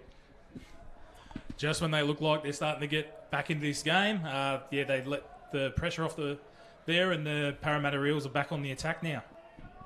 So over halfway they come. Chatton drops it off 10 metres into enemy territory. It's Marshall. Drives forward. Here is Simbolan with the wraparound play. Back towards the middle. Nung. He's now caught. Marshall with a very, very flat pass. It could still be on here, though, for the Eels. Great evasive technique. A couple of steps there, but eventually they get him. 15 to go, and they're about 5 metres away from the try line, but no result on this occasion. Yeah, we can see that Parramatta are going back to that middle link channel with their passing options. A little bit of finesse and polish, I guess, just lacking on the last few options. So the Dogs work it towards their subs area. Those fresh players back onto the field. Not a bad transition on this occasion. Williams wraps himself underneath. Now picks up an extra 10 metres for his trouble. Studden off the left foot. Studden short ball to Williams. Williams has got the pace. He burns them. Slices all the way through. And Pogo hops it into the in-goal. 3 tries to 2. The Dogs are back. Yeah, a great line there from Clay Studden out of half. A good drop by Chris Williams and an even better hole. So, well done. Be interesting to see if the Dogs go back to that combo of putting Williams and Studden on the field. They got a result there, so look to see those 2 players involved in the rest of the game. It's almost like watching the Ella boys, speaking of Parramatta back in the day, as Simbolan promotes the footy. Now there's a problem for Canterbury off. That's a try, and that's going to be one of the more spectacular put-downs you'll see. But I think they've just got him in time. Great finish, even better touch. So here is Simbolan. Simbolan crabbing across field, links up with Harrington at pace. That's a wonderful touch too from Jack Lewis. He's made a couple of big plays in defence. Yeah, he's had a good game defensively. So he's been rock solid for the Dogs so far. As Parramatta back on the attack. Well, Marley Simbolan has found a passage through. He's dug down low and he reaps the rewards. Just found an offside marker there. Yeah, intelligent play by Marley. The middle's overextended. Caught them both on the back foot and managed to slice his way through. So 14 minutes still to play. The Dogs still looking to make up some ground here. 4 tries to 2. You mentioned both Williams and also Studden as being the architects. Is that where the points are likely to come moving forward? Look, the Dogs have got strike all around the park, but if they want to get back into this one, I think, it'll be Williams or Studden that'll orchestrate some of their attacking plays and hopefully get them back in this one. So caught just shy of the try line. Shelley now in at acting half and flicks it on here to Barron. Barron and Shelley show at the moment. Papadopoulos. Shelley, good right foot step, got away from the first attempt. In fact, they'll say they did catch him initially. So there is the changeover. Great read and strike there by Osborne. Really nullifying that play that worked last time they were down here for Canterbury. So really, really good link defence there. So up over halfway they now come. And fresh players joining in the action here, including Wynyard. Look for another... back down for Caden. Here's Nung. Wynyard now in at acting half. Great footwork. Pops the ball over the top. It's certainly travelled 4, though, and Marshall's nearly speared himself into the turf in the process. Well, someone tell him this is touch football and not javelin. 12 and a half to go here, and still ground to be made up from Canterbury. Pressure coming in, and that could have been very dangerous there from Dylan Bissett. Absolutely. If Biss wasn't flying in there, could have opened up a nice attacking raid down the left-hand side for Canterbury. Just seems like Canterbury started to win the midfield battle for a little bit here. So look for Parramatta to try to wrestle it back. Let's see if they can keep the pressure on, though, the Dogs. Williams is back out there. He's one of the men to watch, and he's also once more, there he is, teaming up with Studden. Williams drives forward. Nice strunk here for Studden, who floats it over the top and really in no man's land. For a moment there, I thought there might have been a chance for Bissett to even snaffle that one up and run the distance. So the Eels once more survive without a great deal of questions being asked of the defensive line. Yeah, I think that was a deflection there. So good D by Para. Put yourself in the right positions to get a little bit of luck. So Marley Simbolan up over the half now. Continues to crab across field, just teasing Williams with the threat of linking up with an inside runner. Harrington, however, pops the pass that probably didn't need to be thrown, Joel. No, so they're up by 2 and just now's probably a time whilst you still want to apply pressure. Throwing those unnecessarily passes is probably not something Parramatta needs to look to. So the jinking run here of Lewis. It's looked very sharp, especially in defence so far in this match for the Dogs. Bolson drops it down. Now Wardrobe fires a long pass. Now who got the first touch on that? I'll just confer here our 2 officials. And it will be another set to play with here for the Dogs, which is music to their ears. And it certainly is with the crowd here too. Not sure if you heard it, but the Canterbury contingent in the crowd definitely cheered that call from the referees. I think internally there was also a cheer that we heard in the booth from someone. I'll stay quiet for the moment on that one. The touch comes in, wasn't in time there for Shelley. Now he's adamant he got it to ground. And I think the referees agree with him, yes. So they're back here, the Doggies, 4 tries to 3. It's a very tight ball game now, Scott. Yeah. Canterbury seem to be winning the midfield in the last sort of 5 to 6 minutes. Parramatta maybe a little bit of complacency after going up 3-0 relatively quickly. Let's see if they can hit back here. So just over 10 minutes remaining, 2/3 of this match have already unfolded. And certainly the second third won well and truly by the Bulldogs. But of course, nothing really matters until that final whistle. So Noong. Sweeper here for Kai. Here is Simbolan. Simbolan back to the middle. Oh, great little dump there inside the 7 area. They've picked it off, though. Now it's a foot race. Off they go. There's some serious pace, though, in pursuit from Parramatta. Wow, what about the effort there from Luke Mansour, who showed a great toe. Now Studden still has them backpedaling for just a moment, but they slow things down, realising there's no one in support. Now Williams joins the action. They'll still keep coming that left-hand side, though, closest to the grandstand. Works it back now. Williams on the open side. They've numbed it up beautifully here, though, the Eels, and recovered from that long-range effort. Williams to Studden. Options on his outside in the form of Lewis. Instead, turns it back to Williams. Touch comes here. Studden, short ball. Oh, Williams at the line. Just left it behind. Yeah, I think Kane Wynyard had him covered there. Good chase and a really good strike there from him. So let's see what Parra have to offer in the midfield here, if they can start to assert some dominance, or if they're going to continue to allow Canterbury to win it. Well, Joel, I know we've got some speedsters playing out here today, but, geez, Luke Mansour might have just put himself in the frame for fastest in the tournament. Yeah, well, the Canterbury winger took the intercept and looked like he was going to get away with it, but Mansour come from absolutely nowhere on the other side of the field and ran him down. Oh, Marshall, nice little sleight of hand there close to the line, but they tracked across well, and the link put a stop to it. 8.5 to go, the margin one. The Dogs trail 3 tries to 4. Williams, and now Lewis out of acting half, or floating past that put plenty of pressure there on Casey Shelley. So they head towards the sideline. Good driving run. Allows them to continue the momentum. Now, I think this could potentially go the way of the Dogs, because there was a man coming back through to play the ball. Yeah, that should have been a penalty to the Dogs. They'll let it go here, so very lucky, you'd have to say.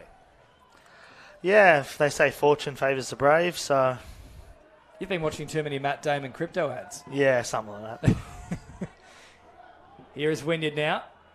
Simbolan with Harrington wrapping around. He doesn't use him this time, though. Wynyard for Marley Simbolan. Simbolan with the long bomb. They keep the width. They're coming across quickly. Maybe just enough in time there from Williams with a sliding effort. Does a great job to stop things. That's great D there from all of Canterbury. Huge effort from the winger. Even better second effort there from the link. Oh, Marshall with an absolute rifle of a pass. The tap on is superb. Wynyard sets it up on a platter, and that's one of the better tries you'll see all weekend. Yeah, absolute class there from Geordie Marshall and Caden Wynyard there. Not much happening, and a ripper of a bullet, and Caden with a nice little bat on. Not much he can do defensively against that. Well, 7 minutes to go. Canterbury need to go to the well and produce something. As to where it comes from, that's a big question. Studden's look likely, so is Williams. Shelley now at acting half. Drops it here for Barron. A sweep. Operate through the middle. Here is Studden once more. Marley Simbola makes the touch. Short pass. Oh, just caught on the line there. 1 more to go for the Dogs. 6.5 on the clock. They trail by 2. Turning it back here for Studden. Not a great deal doing. Studden with the wraparound play, trying to create something out of nothing. And ultimately, Shelley is left with nowhere to go. No, the Parramatta defence held firm there. So let's see if the Bulldogs can get the stop here in defence and then get a try and attack and then give us that grandstand finish at the end. Well, that's certainly what we're all after here. Next try is huge. As is this defensive play here from Canterbury. Unfortunately, they won't have to make any clutch plays in defence because that floated pass from Noong has gone right into no man's land. So just under 6 on the clock. It's not a bad place to turn it over, though. Yeah, that's it, especially if Parramatta want to apply some pressure, which they're trying to do. Definitely can get at them. But Canterbury have a nice roll here. They continue with that momentum the following play. Although it has broken down just a little bit. So they got the roll ball there, but now they pick it up once more, and Williams has a chance to scoot at the line. Now, I don't think that was played out there from Simbolan. The arms are up. but purely in a suggestion of, well, I haven't tried to do anything with that one. Bit of back chat there to add to the cause. So Simbolan taps it, and on we go. Wider still they come. And into the action is Dylan Bissett, who hasn't seen a great deal of time with the ball, but here he is now. Crabbing across field, links up with Mansour. Real speedster out on that right wing.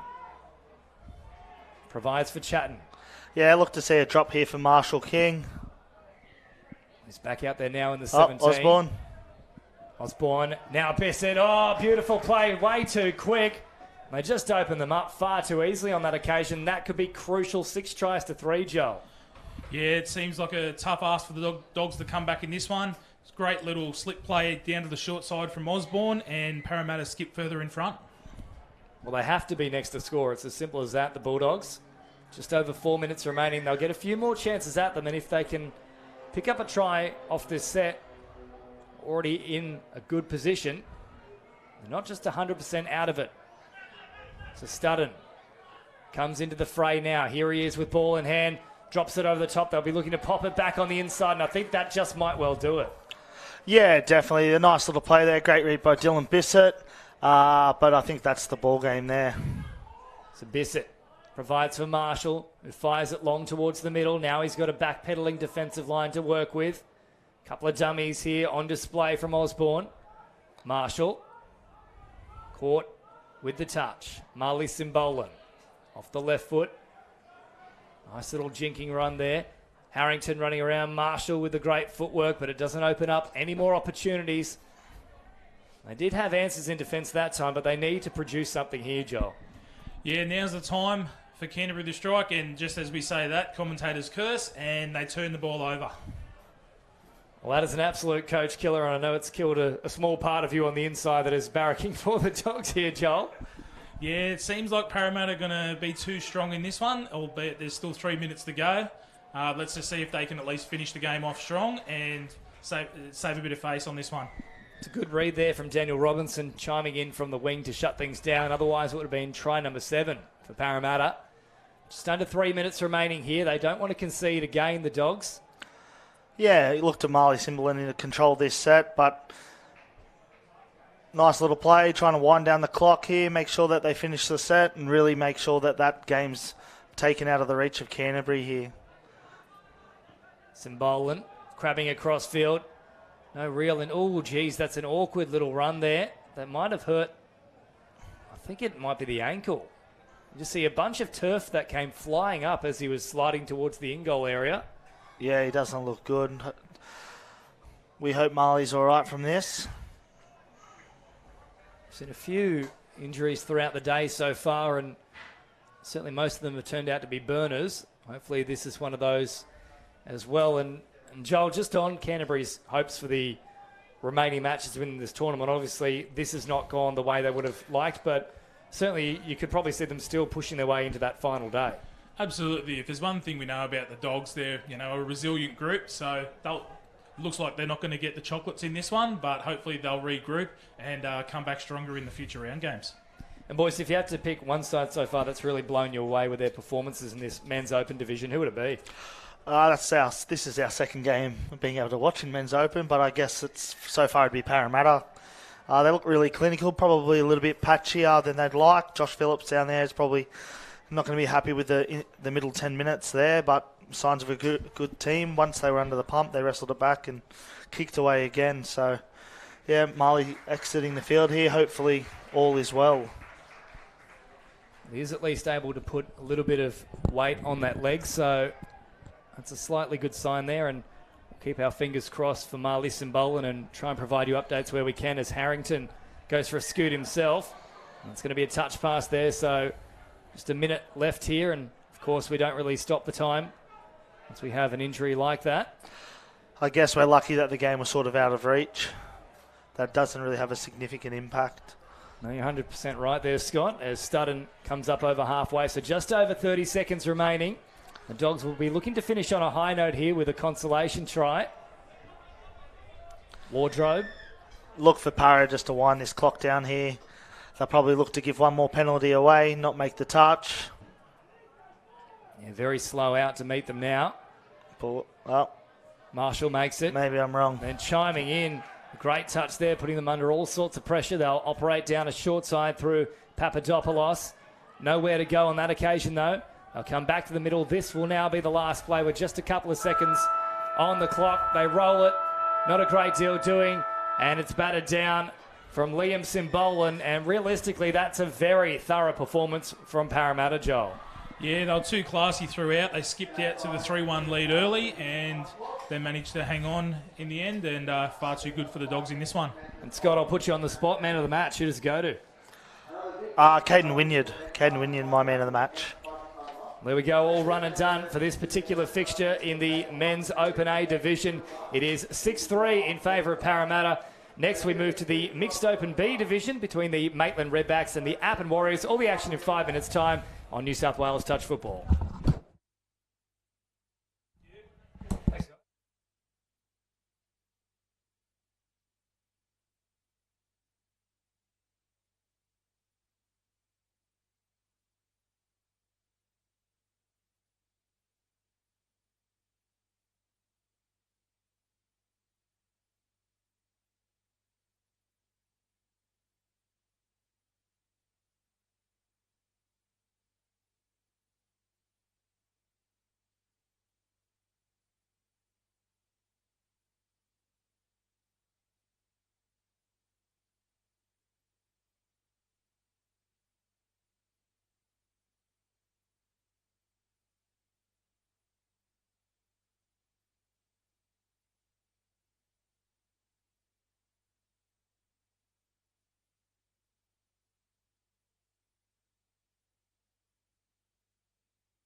Welcome back to Port Macquarie Regional Stadium, where things have become rather chilly here. We've got the threat of rain once more. We haven't seen any rainfall since early this morning, but the wind has picked up, the skies have become much darker, and it might make for challenging conditions in this mixed open Bs division between the Maitland Redbacks with first use of the ball and the Appin Warriors. So Maitland on the attack, nice and early here. Leonard waiting there at acting half and picks it up now. Heads towards the middle with Fisher-Webster. And yes, now the heavens have opened, and big collision there as well. Not favouring Zach Leonard.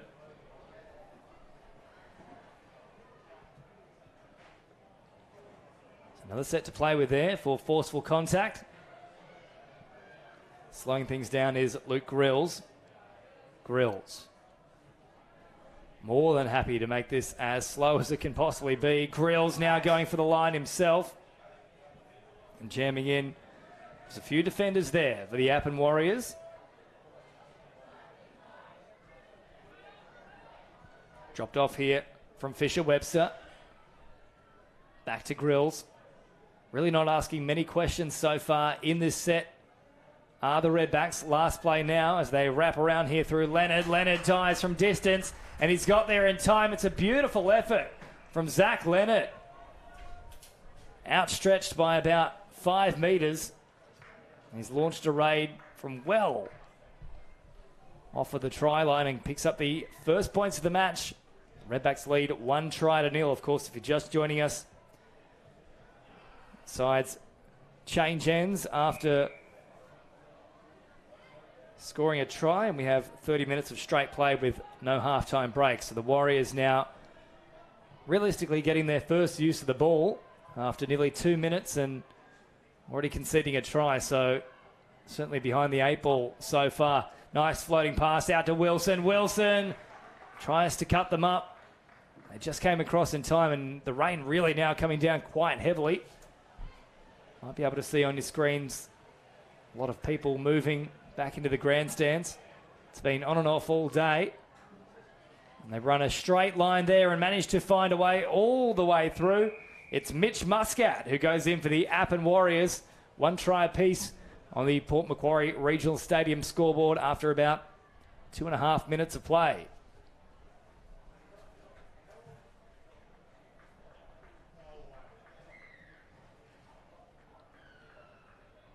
So the Redbacks tap it, and back underway we go with Fisher-Webster. Good touch made. And where to go there for Billy Bowen. Bowen rolls it back, finds Simmons. Left behind on that occasion though from Fisher-Webster, who's looked good to start with, but not her finest moment there. Very average roll ball, which is let go. And once more, the Warriors gifting possession back to the Redbacks. Emily Musgrave producing an error there.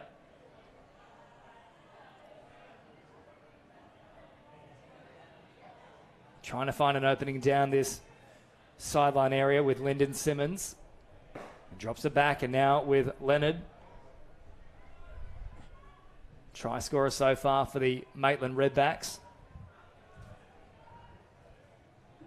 Leonard once more. So they drop it just shy of that 7 metre mark. Good pressure jamming in from Jane Skinner was enough to force the issue from the Redbacks. Nice piece of play from her. Here's Muscat off the right foot. 10 metres shy of the try line. Should I say the halfway line. Truella once more. Drops it off here for Victor Musgrave. Well, good footwork in wet and greasy conditions, but Leonard made the touch.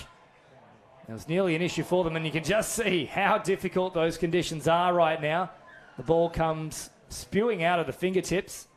Very slippery out there. It is that kind of greasy rain that really causes problems.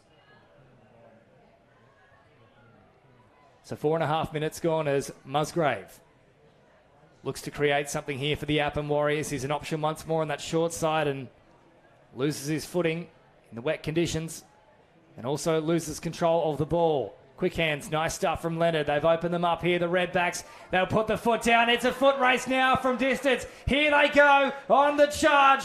Ryan Egg gets all the way to the in-goal. He's got way too much pace and he leaves Egg on the faces of the Appin Warriors.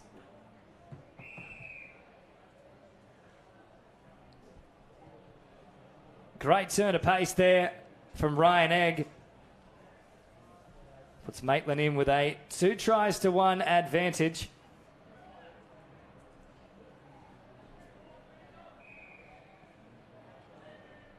So Appin with the work to do.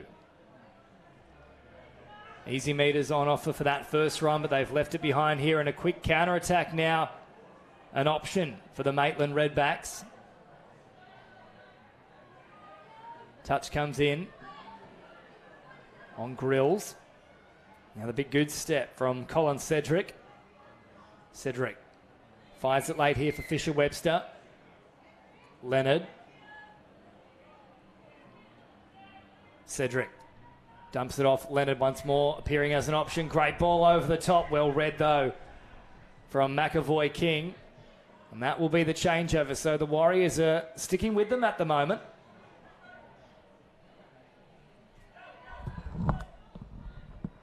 Short ball here supplied. And Tran can continue to run up and over halfway. Nearly a big mix up there, but Muscat did well to reel it in. And now the Warriors looking to carve them up through the centre here, through Wallington. He's eventually caught there from Leonard. Wallington on the last now. Truella. Muscat. Wilson tries to open them up, turns it back on the inside here for Wallington. Wallington back to Musgrove. Oh, it was sitting there on a platter for Jane Skinner, but just a little above the head, and in these wet conditions it was hard to reel in, but a try goes begging for the Appin Warriors.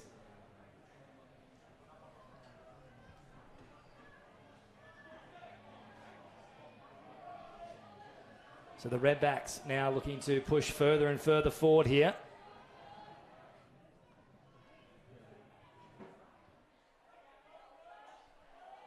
And up over halfway they come. Changeover here in favour of Appin though. So 7.5 minutes gone. And neither side really asking a great deal of questions so far, but Maitland leading 2-1. It's been a case of taking advantage of defensive lapses so far. It's Wilson hops in and acting half, and now they really get moving here with Musgrave. Musgrave receives it back now. Finds Wilson, who slows things down once more. Now they look to launch the strike dump. Musgrave running around the back end. They just couldn't link up with him, so Cedric will play it.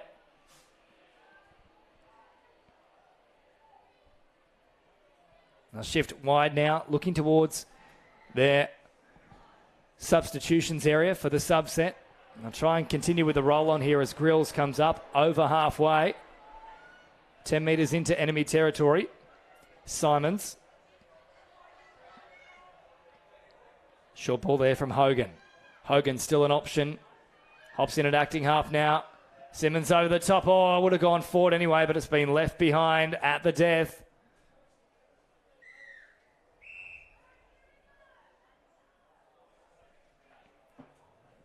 So change over to come here for the Maitland Redbacks. 9 minutes roughly gone in this contest, of course. 30-minute fixtures. No half time.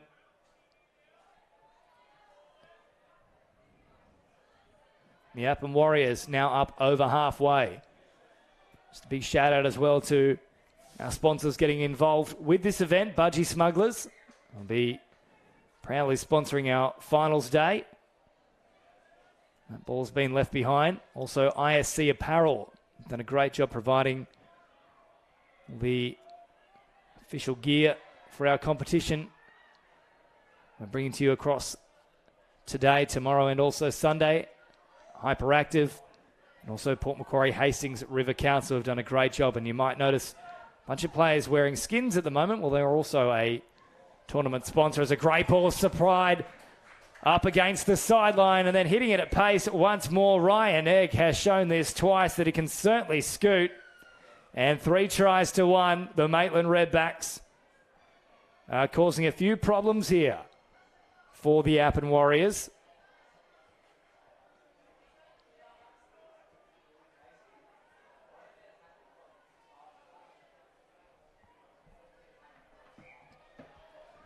So first third of this one done with 20 minutes remaining as Skinner taps and goes herself. Truella. Skinner. Now Truella out of acting half once more. Threatened to link up with Wilson. Eventually it does find its way there. Caught on that 7-metre mark. Truella off the left foot. That's nice play. Opens up a passage and provides a beautiful ball right on the spot. Out wide. And it's try time for the Appin Warriors. 3 tries to 2. They reduce the margin, but the Redbacks still in the ascendancy.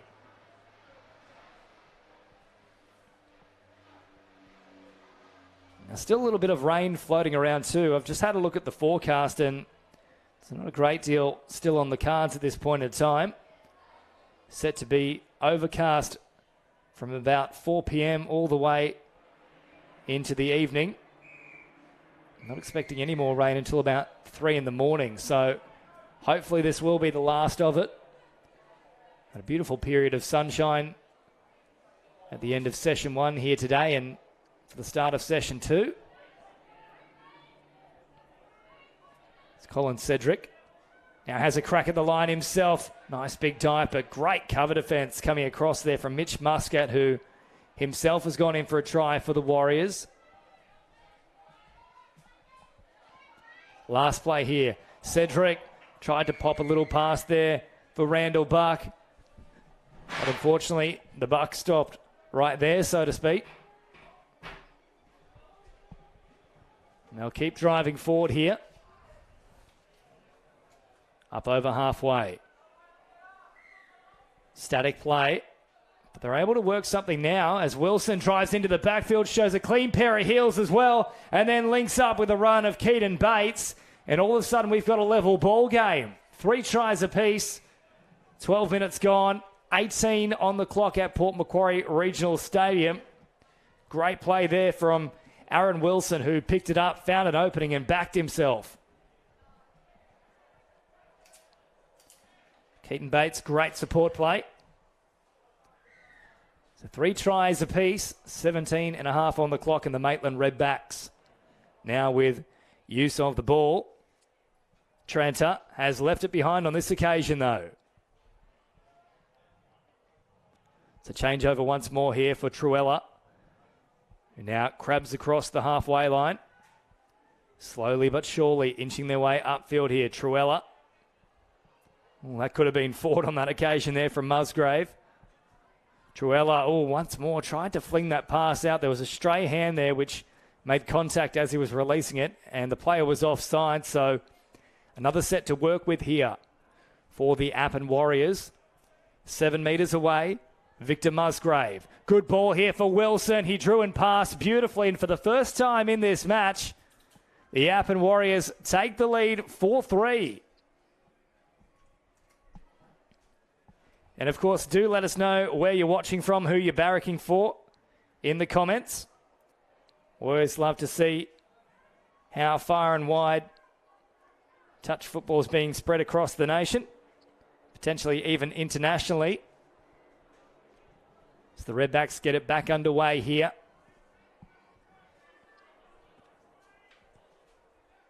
Buck presents as an option now at acting half. Egg, very, very quick. Back to Buck here. Now Egg looking to get that strike dump. Buck pops out of acting half. Leonard, quick hands. It's been left behind. It's play on here for the Appin Warriors. How much pace have they got? Egg comes across. The big dummies fool them all. He's away from them. Buck comes again. That would have been something special from Matt Tran, who threw a dummy for the ages. Still some concerns here for the Maitland Redbacks. Skinner in at acting half, and that one has absolutely killed Tran. He's all out of puff. Off to the sidelines he goes as they get closer and closer to the try line now. 15 and a half on the clock. Still a couple of plays up their sleeve here. Truella. Once more, we'll have a crack at them. Leonard, he stepped up in the line and Truella took full advantage of it.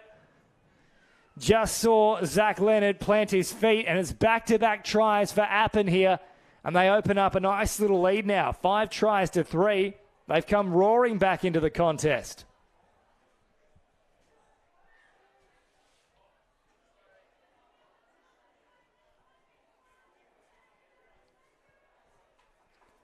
So the Redbacks in need of a bit of recalibration. And we're up 2-1 and even 3-2 at one point. And now a run of 3 straight tries for the Appen Warriors has them well positioned.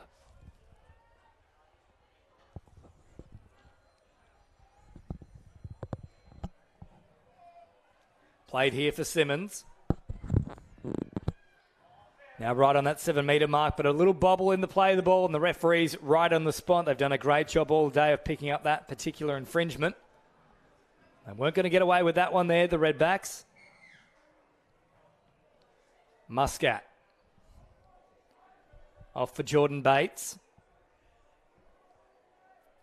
Of course, the sister of Keaton, at least to my knowledge, that is.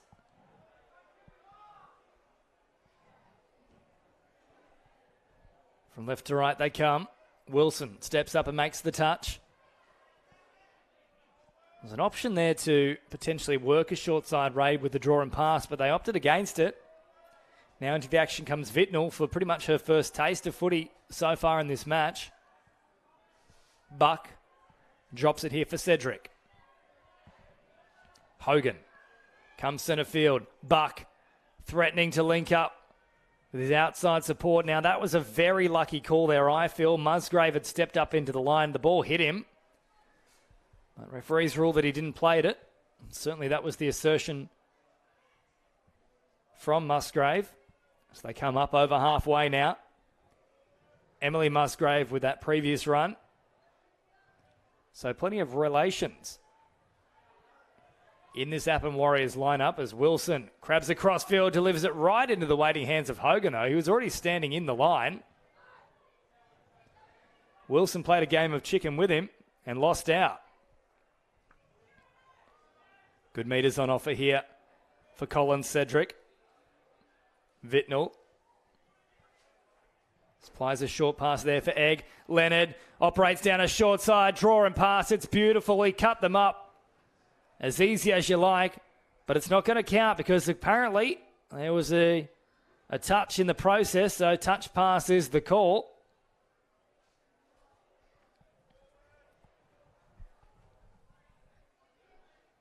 And the Appen Warriors survive with just over 12 minutes to go, and if they score again, things will begin to get very difficult here for the Maitland Redbacks, so the next try is crucial. And another set here for the Appen Warriors. Under 12 to play as Muscat fires it across. Truella. Oh, good ball there for Muscat, who just juggled it for a moment, but Leonard got him as he was trying to gather possession. Muscat back to Truella. Good pressure there from Leonard. Truella off the right foot. Muscat, now they get the strike dump. Here comes Truella. Great ball supplied. A lovely line run. And there's no way they got to Wallington in time. It's 4 straight tries for Appen.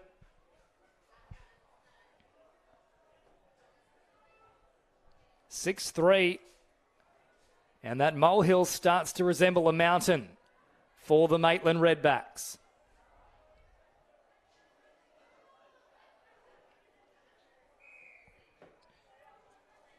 Less than 11 to play, and they have a lot of work to do as Colin Cedric comes centre of the field and receives it back once more here from Simmons. Simmons and Cedric doing all the work so far in this set.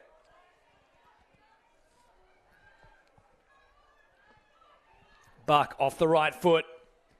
Good touch coming in though. Jammed in from the link position. And they'll just have a chat here, the officials. Don't think there's any suggestion this is actually a try, though. No, it was very quickly dismissed. In fact, no, there it is. So, bit of confusion. There's confusion in the crowd, too. I've just had a look at some of the Maitland Redbacks fans. They're wondering exactly what has happened there, but the end result is a try to the Redbacks, and that's exactly what they needed. Into the final third with 10 minutes to go. Margin back to 2.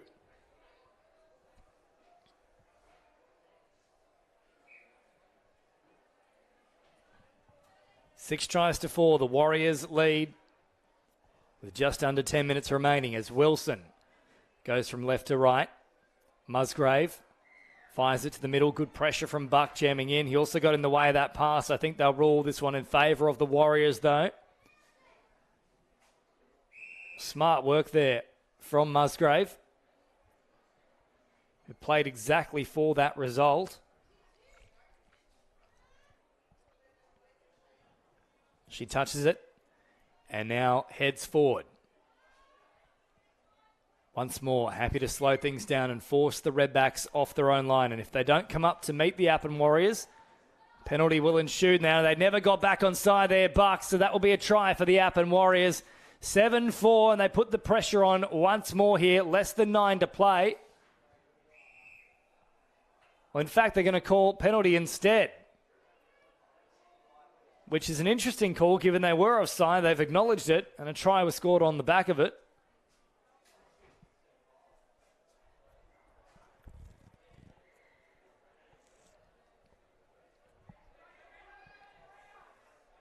I'll tap this one quickly and have a crack. It's Tran who's tried to surprise them. 8.5 to go. Tran wrapping around as another option. Wilson at first receiver. A lot of patience about the play here from the Warriors. They dive from about 4 or 5 metres away. Watchful defence, though, from the likes of Cedric. Touch comes in this time from Buck. Musgrave crabbing across field, got away from the first attempt. Floating a ball over the top and looking. There's relative Emily Musgrave. They tracked really well in defence there to provide no opportunities. He was in the in-goal for a very long time. As Hogan supplies for Fisher-Webster, who heads straight towards the sideline. Great transition here as well from the Maitland Redbacks. Tranter onto the field now. Egg slowly forward. Looking to get that change of pace here for Leonard. Leonard scoots, goes for a flat pass. It's a beauty as well. It's all backwards. It's into the waiting arms of Vitnell, and it's a great try for the Maitland Redbacks, which sets up a grandstand finish inside the final 7 minutes. 6 tries to 5.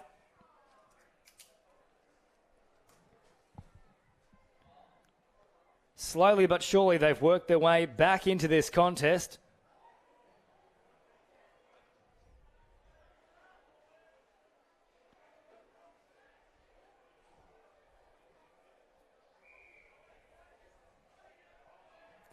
We do also have some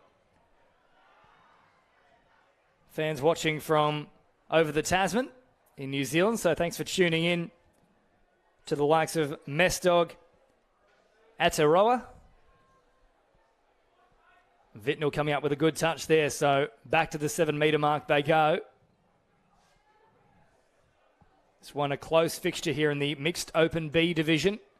Now fire a pass across, but they can't collect it. Some more pressure applied here from the Appin Warriors in defence, but they just can't come up with that little buffer that they were enjoying not too long ago.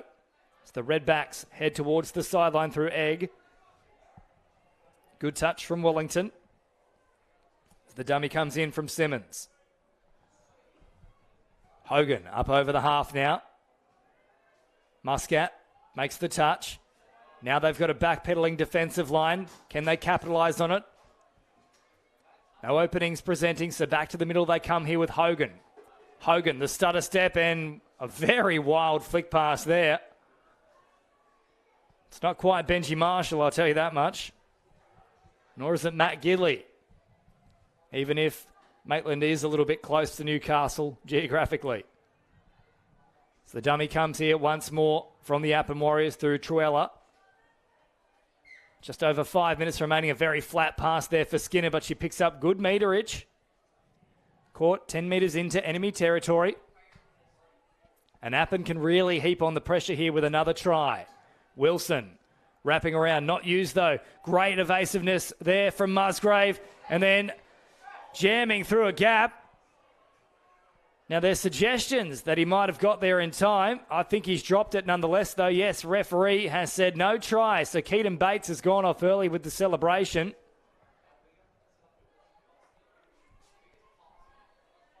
With 4.5 minutes remaining, the Redbacks are well and truly still alive.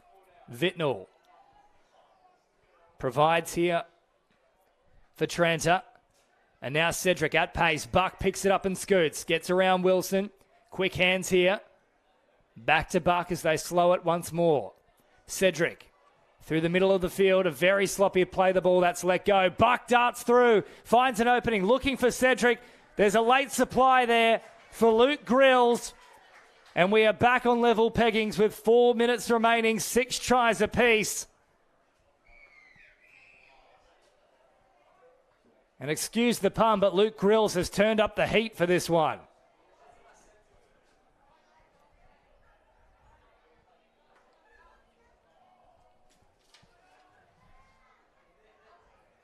Now, of course, after this one, we move to the Men's Open A division. You don't want to miss a moment of this. 2 red-hot sides that aren't separated too far. One on the North Shore, one further north on the coast itself.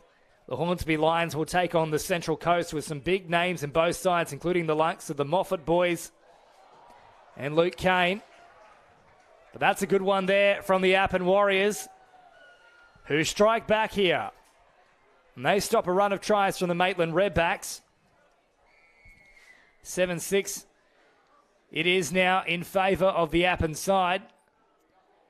It's a lovely ball there to Wilson, who then popped it right at the death to secure the try. Leonard from left to right. And now to Buck.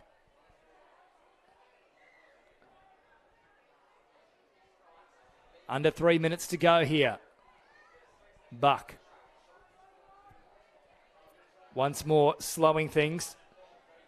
Now they look to launch a raid. Leonard off the right foot. Played it there from Truella. 2.5 on the clock. But another set to play with here for the Redbacks. From 7 away.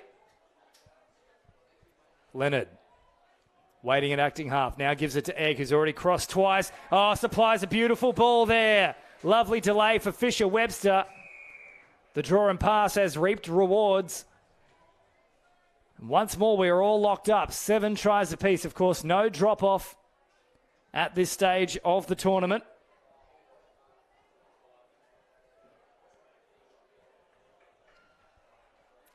Under 2 to play as Appin come on the attack again. Ken Wilson once more provide architect. Big dummy here from Keaton Bates. He's already gone in himself. Aaron Wilson drops it off. Now an opportunity out wide. Linking up. Bates comes across late. But I think they did enough in defence. I think it might have been Simmons. 90 seconds on the clock. 7 tries apiece. The Warriors on the last now. Musgrave stops on the run. Goes back to the open side. Bates is there. Musgrave has made the extra man. Oh, quick hands wasn't played out though from the Redbacks. They're certainly claiming so, the Warriors. And yes, ruled as such, so they can pretty much hold on to possession to see this one out. Less than a minute on the clock. A try here would do it for them. Oh, it's a horrible pass to begin with though for Bates. The intercept nearly came thick and fast. Wilson. They'll pick it up and go again. Bates, oh, not a good ball. It was a tough one to take for Jordan Bates. And now with just under 40 seconds to play, the Redbacks will get the last crack at the line you'd have to fancy, but they've got to go quickly here. Driving hard as Wilson makes the touch. Vitnall waits for support. Leonard arrives. 20 seconds on the clock, midway through the count. Cedric looking for some kind of an opening here. Straightens with Leonard. Leonard keeps it alive. The touch comes in. A couple more plays here. Leonard in support. Leonard with the big dummy. Vitnell puts it down. They'll win it at the death here, the Maitland Redbacks. 5 seconds on the clock. And Zach Leonard has stolen it from the Appin Warriors. They led 6-3, and they are caught right at the death. A couple of brilliant try assists from Zach Leonard. And there it is for Vitnell. 8-7 at full time at Port Macquarie Regional Stadium. A thrilling finish. And it is the Maitland Redbacks victorious in the mixed Open B over the Appin Warriors. But don't go too far, because next we really step things up. We move to the men's Open A division between the Hornsby Lions and the Central Coast. All the action in 5 minutes' time on New South Wales Touch Football.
Welcome back here to Port Macquarie Regional Stadium. This should be an absolute cracker. James Preston and Luke Heckendorf. So we get a referee's perspective for this particular match to take you through the Hornsby Lions and Central Coast side men's Open A division in the battle for the Hawkesbury River Bridge. We were just talking about that off air, and it's these two clubs separated a little bit, but they're both from the northern end, or Hornsby being from the upper North Shore of Sydney, and you've got Central Coast, which is probably a 40-minute drive from Hornsby. So I'm sure that there's a few close rivalries between both of these teams, and we'll see how it all pans out today. And also quite a few cracking players across both sides. One notable omission, though, for Hornsby is no more Dylan Hennessy, of course. So he's moved on. Not going to say to greener pastures, but both these sides are still red hot. You look at the Central Coast with the likes of Luke Kane and the Moffat boys. Plenty of state of origin representatives across both sides, and it will be Hornsby who get first use of the ball as Maurice Kennedy comes off the left foot. Now Johnny Kennedy with the ball in the middle of the field, looking to open them up here. Kennedy, once more, the flick pass comes out. Ball over the top, well tracked in defence, though. They pop it back on the inside and was nearly there for Maurice. So Kane and Moffat now combining. There is Josh Moffat. Fires it away here to Rainer Badior. No Kyra Ardita out there at the moment. In fact, yes, he is. He's on this right wing, so he's one to watch. He's got oodles of pace. Niebel through the middle. Jinking run, the big right footstep. There is Luke Kane, but they've turned it over here, and both sides just feeling each other out to begin with. Yeah, it feels like both teams sort of just getting their hands on the football, getting up and down the park. Hornsby's got a wealth of experience in Harry Berryman, the Kennedy boys. You've also got Kieran Toner, one of the Australian reps, Wongi, number 3 there, Nathan Wong, and Willie Bishop in number 7, who just keeps getting better and better with age. So we'll see what they can produce. Oh, and what a ball there from Black Berryman, and getting to ground quickly is Tom Hillard. That is a ripping first try. You've just talked about the danger that is Black Berryman, and he comes up trumps on that occasion. Yeah, you've got the sort of the Berryman clan who are in the Hornsby team. You've got the youngster and the older one in Harry, but Tom Hillard, great try in the corner.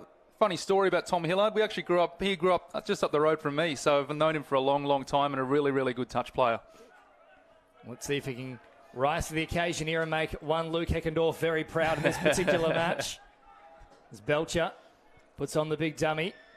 Nowhere to go on this occasion. The referee playing advantage. They were never back on side, so another set to come here in the sunshine. Back out here at Port Macquarie Regional Stadium.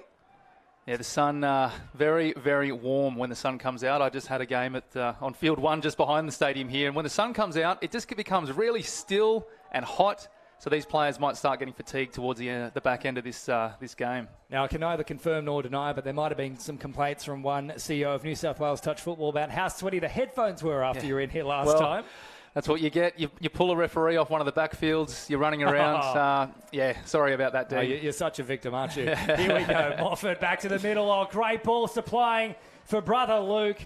And the Moffat boys combined for the first try for the Central Coast. It is one try apiece here with about 2.5 minutes gone. Excellent try. The Moffat boys just getting together and just creating something in the middle of the field. I know Hornsby will be pretty annoyed about that. You can see them. They're not too impressed with their defence there. But you know what? This Hornsby side is one which will hit back straight away. So let's just have a look and see what they do. Straight away, they launch into their offensive structure. As Kennedy drops it off. And now coming at pace is Willie Bishop back off the left foot. Great move there from Love, who somehow evaded multiple defenders. Still alive here as Kennedy runs with it. Now Maurice coming in. Love, oh, what a sharp step that was. And again off the right. It's an ankle breaker there from Tyler Love. He can move, can't he? He's got better moves than me at Finian's tomorrow night, I'll tell you that much. Kennedy gets the flick pass. It doesn't produce results, though.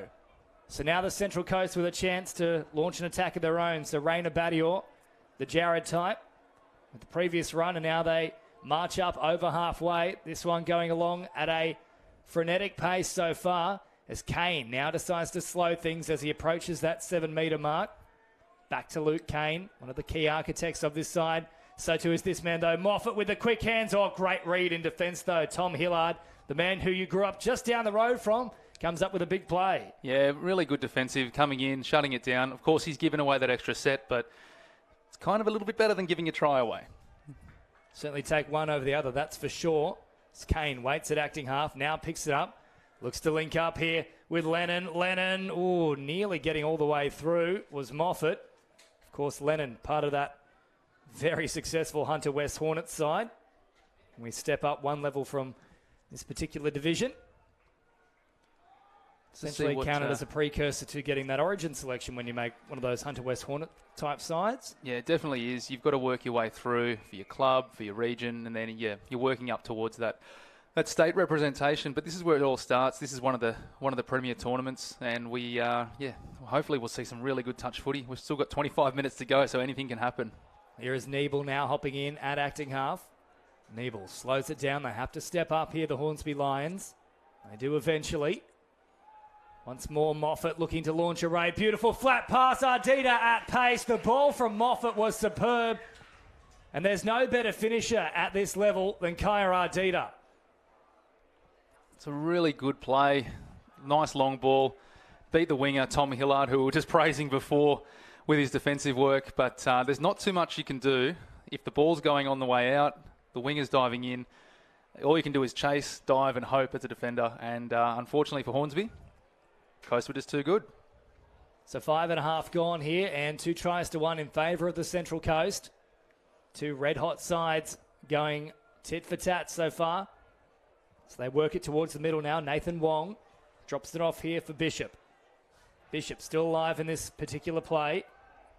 Lost ground from the up and in defence there from the Central Coast. Wong, short ball back to Bishop again. Wong fires it long this time. Working out paces, Blackberryman gets the flick pass. Oh, it's still alive. Quick hands. This is all beautiful stuff. Bishop, nowhere to go. Continues the play now through the middle. Still on here for the Lions. They take the drop down inside the 7. And they're going to rule another set to play with here. I would have liked to have seen them played advantage for that particular play, though. Yeah, I think what's happened there is the player has actually put the ball down without being touched, but the referees ruled that the Central Coast couldn't actually pull out of the touch, so there was a penalty that had to be played. As they've played through, the player's offside, and Hornsby's capitalised and made the line and scored. Yeah, smart run there. Josh Richardson wasn't back the required distance, and that results in another try here for the Hornsby Lions. So we're back to level peggings here, 2 tries apiece, and of course, hearing the insights from Luke Heckendorf. That is the benefit of having a referee in the commentary box. He knows all the nuances. I'll have a look and see if we can get them right, and hopefully I can get them right later today when I'm back on the field as well. Don't worry, we won't be judging you unless you're on the stadium pitch. We are on the stadium. Well, there we go. I'm absolutely going to be judging you. Great little delay on the pass there from Josh Moffat, who I think has copped a stray boot running through the line here as well, so he's not 100% healthy here. He's definitely copped something. I think he might just drop out the back and they'll bring someone else on. He's looking a little bit green around the gills, and we'll see how he can run it off. So, one Moffat off. Not replaced by the other at this point. Instead, that's Lachlan Rayner-Badior coming into the action. Short pass. Luke is already out there, though, so that's why we didn't have any other replacement. No try on this occasion, so nearly 8 minutes gone. Still 2 tries apiece. Quick hands here from Hornsby. Sprinting up off the line. Great defence there from Luke Moffat. Oh, very lucky. Come straight back through the ruck and cause that to slow down a little bit. We'll see what Hornsby can do. Here they go, the Lions, though. Oh, great touch, and you can most certainly tell he got the touch because there was a genuine ankle tap there from Chris Lennon, who does have a great turn of pace, but they really hit that ball hard there. And, of course, Australian representative Kieran Toner is not one that you want to give any free space. No, definitely not. And you can see, I don't think the Central Coast was too impressed with that penalty being given away, and they've been marched 10 metres as well. So they'll have to be careful just to keep it under control. There's still 20 minutes to go. You don't want to be putting someone in the bin at this stage. Hassan. Now it finds its way to Maurice Kennedy. For now, we might just call him Maurice. With John out there as well. Firing a pass across. Jamming in off the wing is Ollie Jones. Does a good job there. Back to the 7 metre mark. Here's Maurice. Stutter stepping and then getting the roll ball. Oh, straight into the head there. That's got to hurt. The hat went flying, and that's not good news. So both Moffat boys are in a real spot of bother at the moment. Josh has already gone off with an injury. Now Luke Moffat might have a concussion. Yeah, they're not having a good start to the game, but we'll see. Hopefully they can run it off, and we'll see what they can come up with at the back end of this game. Well, in Luke's case, I think you might be right with the rub it off idea, because that's got to hurt the melon. Yeah. So they'll drop it off again here at the Central Coast, and inside the 7 metre mark, low pass. Oh, nearly a chance for an intercept, and he would have been off for the prize. Oh, it's Harry Berryman. He's very quick off the mark, but I think a couple of those Coast boys might have just run him down. It's a 70-metre sprint. Would have been interesting to see. Certainly Kaya Ardita would have had something to say about it. Good pressure in defence, including from Love there. No opening there for Hemi Niebel. So back to that 7-metre mark they go. Ardita supplies for German. That's good to see. Josh Moffat is back out there in the 6. Kane, the big dummy. And then caught. Just back waiting to that 7-metre mark. Waiting for Luke Kane to just do something and everyone watch in awe. He's such a good player. Just keep an eye on him. Here is Kane again. Oh, Kane nearly and he opened scored them up. In fact, he has opened them up. So there we go. It's the opposite of the commentator's curse. It's the commentator's ESP. It's a really, really good try. He read that really well. You could see he picked it up, flicked it off, got the ball back. He knew that the defenders were offside. The referees played advantage, played through, and he managed to score a try. So Luke Kane, very smart footballer, and that's probably the reason why he won the Touch Premiership Dally M a few years ago. You know, that reminds me of, and you're saying, everyone is just waiting for him to do something. It's that scene in The Simpsons where we've got all the mafia war out the front of Homer's house, and there's one particular Yakuza member, and he's saying, it's going to be cool. He's going to do something. And then all of a sudden, do something soon. Luke Kane does it as Hornsby go back on the attack themselves and immediately produce a result. So we're back to level peggings once more. 3 tries apiece, 11 gone, 19 to go. It's all happening here at the Port Macquarie Regional Stadium. There's still plenty of time to go in this game as well, James. We've got 18 minutes, 50 seconds. This could end up being in double digits for both teams. Very possible. As Moffat is back out there. So many brilliant attacking weapons across both sides of the field. So I wouldn't be surprised if it's a high-scoring game. Here is Josh Moffat now. Dropping it off. Oh, a nice big dummy there. Play on is the call for now for Belcher. And eventually they stop his progress. Touch coming in from Simon Lang. Moffat. Last play now, Belcher. Moffat again tried to get away from them, but good pressure in defence from the link there for Hornsby. They knew what they were doing. As they drive up the middle of the park, they probably wanted to come over a little bit closer to the box to get some subs on, but they were sort of shut down. They'll come up the middle of the field, and we'll see what they can create up the other end. They've still done a great job here to continue the pressure with ball in hand. Black Berryman out there and supplying now for Roberts. Roberts cut out. Black Berryman. Maurice Kennedy drops it off. Black Berryman at pace. They got back very quickly though there, the Central Coast boys. Good defence. Last play now. Now started from 7 away. The dancing feet from Black Berryman comes out, but it doesn't produce any results. So they hang on once more here, the Central Coast side. 17 and a half to play, approaching that halfway point in the match. Ardita pops it up here for Niebel. Ardita doing the rounds in at acting half. He'll continue promoting the ball here. This time finds its way to Lachlan Rayner Badior. German slowing it down. Rayner Badior drops it off. Kane, quick hands. Now they've rushed up to try and put on the pressure. And yes, they will say that is another set for the Central Coast side. Another set. We'll see what they can create with the fresh set of 6 on the line. Interesting to see what they can come up with. Luke Kane's in the middle. See what he can do. Here he is now with the roll ball and receives it back. That first receiver. Good touch from Roberts there. Had to be made. Kane always threatening. Even from a long distance. He's not the tallest player, but he's got a great horizontal dive on him. Kane to Moffat. Moffat had no concern for self-preservation. He just charged at the line. Roberts was lucky. It looked like Kim Scully, the referee, pointed to Roberts saying you're offside, but Berryman and number 18 managed to make the touch. Couple of dummies here and then supplying late. Lovely delay there for Josh Moffat, who goes in and once more is looking a little bit worse for wear off the back of it, but he won't mind too much because the Central Coast side is back in the lead, 4 tries to 3. Yeah, Josh Moffat just looks like he's really battling through this game. It's probably one of those ones where they think, let's just battle through, get through this game, then we can go back, recover, and get through the rest of the tournament. Well, nothing that a good chicken schnitzel can't fix, that's for sure. Toner out of acting half, all very flat pass there to Willie Bishop. As the sun now out in full force here in Port Macquarie. Beautiful to see. Toner wraps around. Nearly lost his footing. Back here to Wong. Wong trying to open them up. Toner out of acting half. Has to get rid of it. That's gone into the back of the head once more of Luke Moffat. There's a magnet on his melon. Few Falcons throughout. Couple of ankle taps. Yeah. It's all happening here. Yeah, we've got to take that back. He's gotten up to go again. It's not league. You can hear the crowd saying he was offside, but the trouble is he's run about 25 metres and made the touch. So there's no issues there, but he got up ready to go again. Not sure what he was thinking, but he probably thought, let's give it a go and see if the referees miss it. Now, there's a call out I want to provide to anyone watching. If you've got the ability to do a screen recording on your phone or wherever you're watching, I want you to go and collect the 2 Falcons we've had so far from Luke Moffat, put it together, and then give me the hashtag Moffat Falcon. I want that trending by the end of this match as Central Coast side go on the attack once more.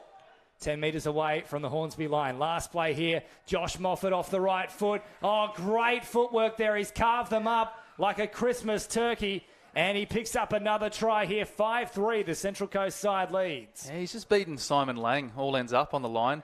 It's pretty rare for Simon Lang to let someone through like that. He's usually pretty agile and really good on the line. So it just shows the skill and just how good this Central Coast side is. Because Simon Lang, he's one of the better defenders in the Hornsby side. That's for sure. Yeah, they're a very well drilled side. The Central Coast Dolphins outfit. Expect them to go deep into the tournament. Hornsby, though, certainly no slouches. As they come on the attack once more with Black Berryman. Drops it off. Here he is again now. Quick hands. Maurice Kennedy for the line. Good touch there from Lachlan Rayner Badior. So just under 14 minutes remaining into the second half of this match. Dumped away here for Tyler Love. Now Black Berryman off the right foot. Oh, he's caused all sorts of issues there, but they managed to recover just in time. Pretty lucky there, Central Coast. I'm not sure if that player had made it all the way back to the line to be onside. Didn't look like it. Berryman scooted through. He's got a clean set of heels on him. He's very quick, very agile. I think Central Coast got away with one there. Lennon, lovely roll ball, able to continue the momentum as Moffat comes back onto the field and is perhaps looking for his third Falcon to make it a hat-trick. Lennon fires it long. Still an option back through the middle. Moffat dives. There's no advantage there from the offside, and I think it would have been forward otherwise with the pop back in field. Yeah, that pop back was, let's say, a little bit forward. It was Marshall. very forward. That was a Mitchell Moses pass, if ever you've seen one. That will live long in the memory. Sorry to any Parramatta fans out there listening. I'm not. Neither am I. I'm a Tigers fan. I've got to take the wins where I can get it. Luke Kane off the left foot, and then that big dive. I mentioned it a little bit earlier, Luke, that he does have this wonderful ability to get down low and dive from 5 or 6 metres out, despite not being the tallest of customers. Yeah, whenever I speak to him, he stands up next to me. I'm about 1.8 metres. So he's not that much. He's probably coming up to about my shoulders. He's not too tall, but man, he can move, he can play. And when he gets down for that dive, he can get under anyone. So 6 tries to 3, a nice little buffer now for the Central Coast side. Just over 12 minutes remaining. Kieran Toner here for Hornsby, looking to create something. A very messy play the ball. Play on is the call, though, and Toner out of acting half is caught, so the changeover comes here for the Central Coast. Hornsby really needs to be careful. There's still 11 and a half minutes to go in this game. They're only down by 3 tries. And in touch, you only need 1 or 2 minutes to put 3 or 4 tries on. So they need to be careful not to let this blow out. Just start clawing it back slowly. They've got the experience. They've got the skill. Just need to keep this Central Coast side from scoring next. It's Ardita out of acting half an hour for Rayner Badior. Now slow things down as the reinforcements arrive. Josh Moffat out there now, and he gets the ball. Middle of the ground. Touch comes in there from Simon Lang. Eventually, Moffat plays it. Moffat taking his time on this particular play. Last now, cut-out pass comes. It was never really on, though. That was a forced play. Some really good defence from Heath Cooper, number 11. He's one of the elder statesmen in this side. I remember when I first started coming to State Cups, he was playing for Hornsby back when Mark Roberts' uncle, Dave Roberts, sorry, maybe it's brother, sorry. We always thought he was his uncle because he was a little bit older than Mark. But Heath Cooper has been playing and still manages to roll the legs over when his Hornsby side's playing. So really good defence by number 11 on that far side, Heath Cooper. Now, we do have quite a few people watching from various places across the world, including one Dylan Hennessy, who is formerly with the Hornsby side, not here for this tournament. So, Dylan, appreciate you tuning in, mate. And we are most certainly missing your presence here at the New South Wales State Cup, but certainly is some great exponents of touch footy on display at the moment. He's barracking for Hornsby, that's for sure. So, just over 10 minutes remaining in this one. Jamming in was Roberts there and nearly came up with an incidental case of forceful contact. Middle of the field now. They keep driving forward. Luke Kane off the left foot. Last play now. At pace is Lennon. Lennon fires it over the top. There's an option back on the inside. There was no need for the flick pass, though. They could have simply provided a little pop ball back on the inside and it would have been try time. Yeah, but it would have looked pretty good if that flick pass had have made it around the back and they would have scored. But, I just get the feeling if Central Coast are able to put one more try on, it might just take the wind out of Hornsby's sails. Now, the touches come in there, and there's a whole heap of disagreement from the Hornsby bench and even fans in the stand here, and I think they're going to reverse the decision there. Yeah, Tom Hillard picked up from dummy half and scooted through, and I think the Central Coast player was about 3 metres back from where the mark was. So referees took a little while to get the decision right, but in the end they did, and you have to credit them for actually working as a team. Toner, good ball. Looking to hug that sideline there was Hillard, but I think Ardita is saying... He's saying no touch. I didn't get him, but I'm not sure if they're even going to rule this as a try. Was his foot in touch? That's the question.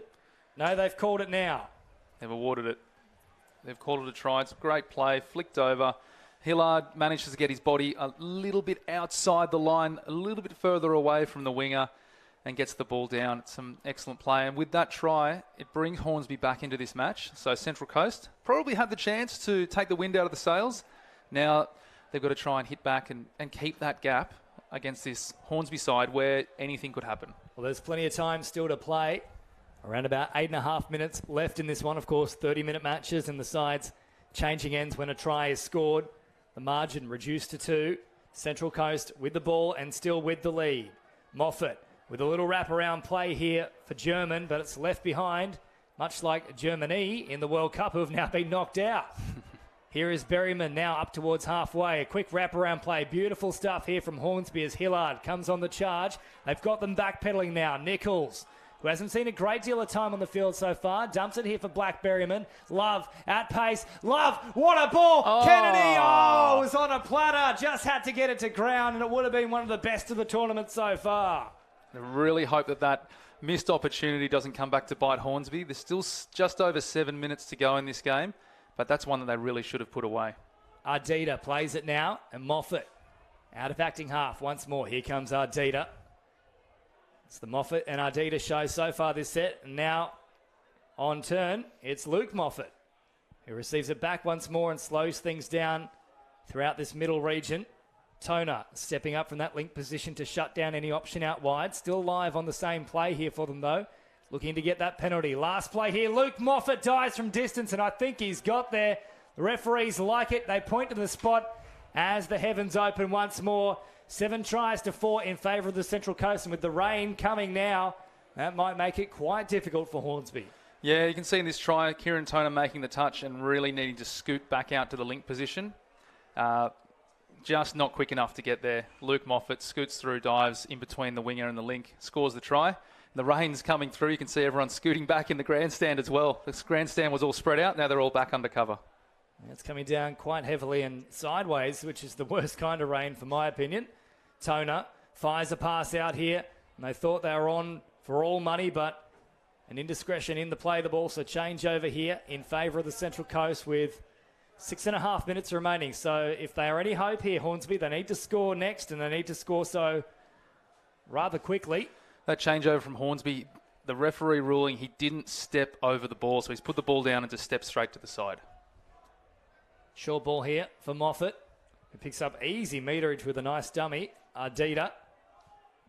Now Luke Kane in the middle of the field. We'll slow things down once more. A bit of gamesmanship coming out here from the number 1. Last play here. And that ball has been left into the waiting arms there of Hornsby, and there might be a bit of concern here too in taking that one.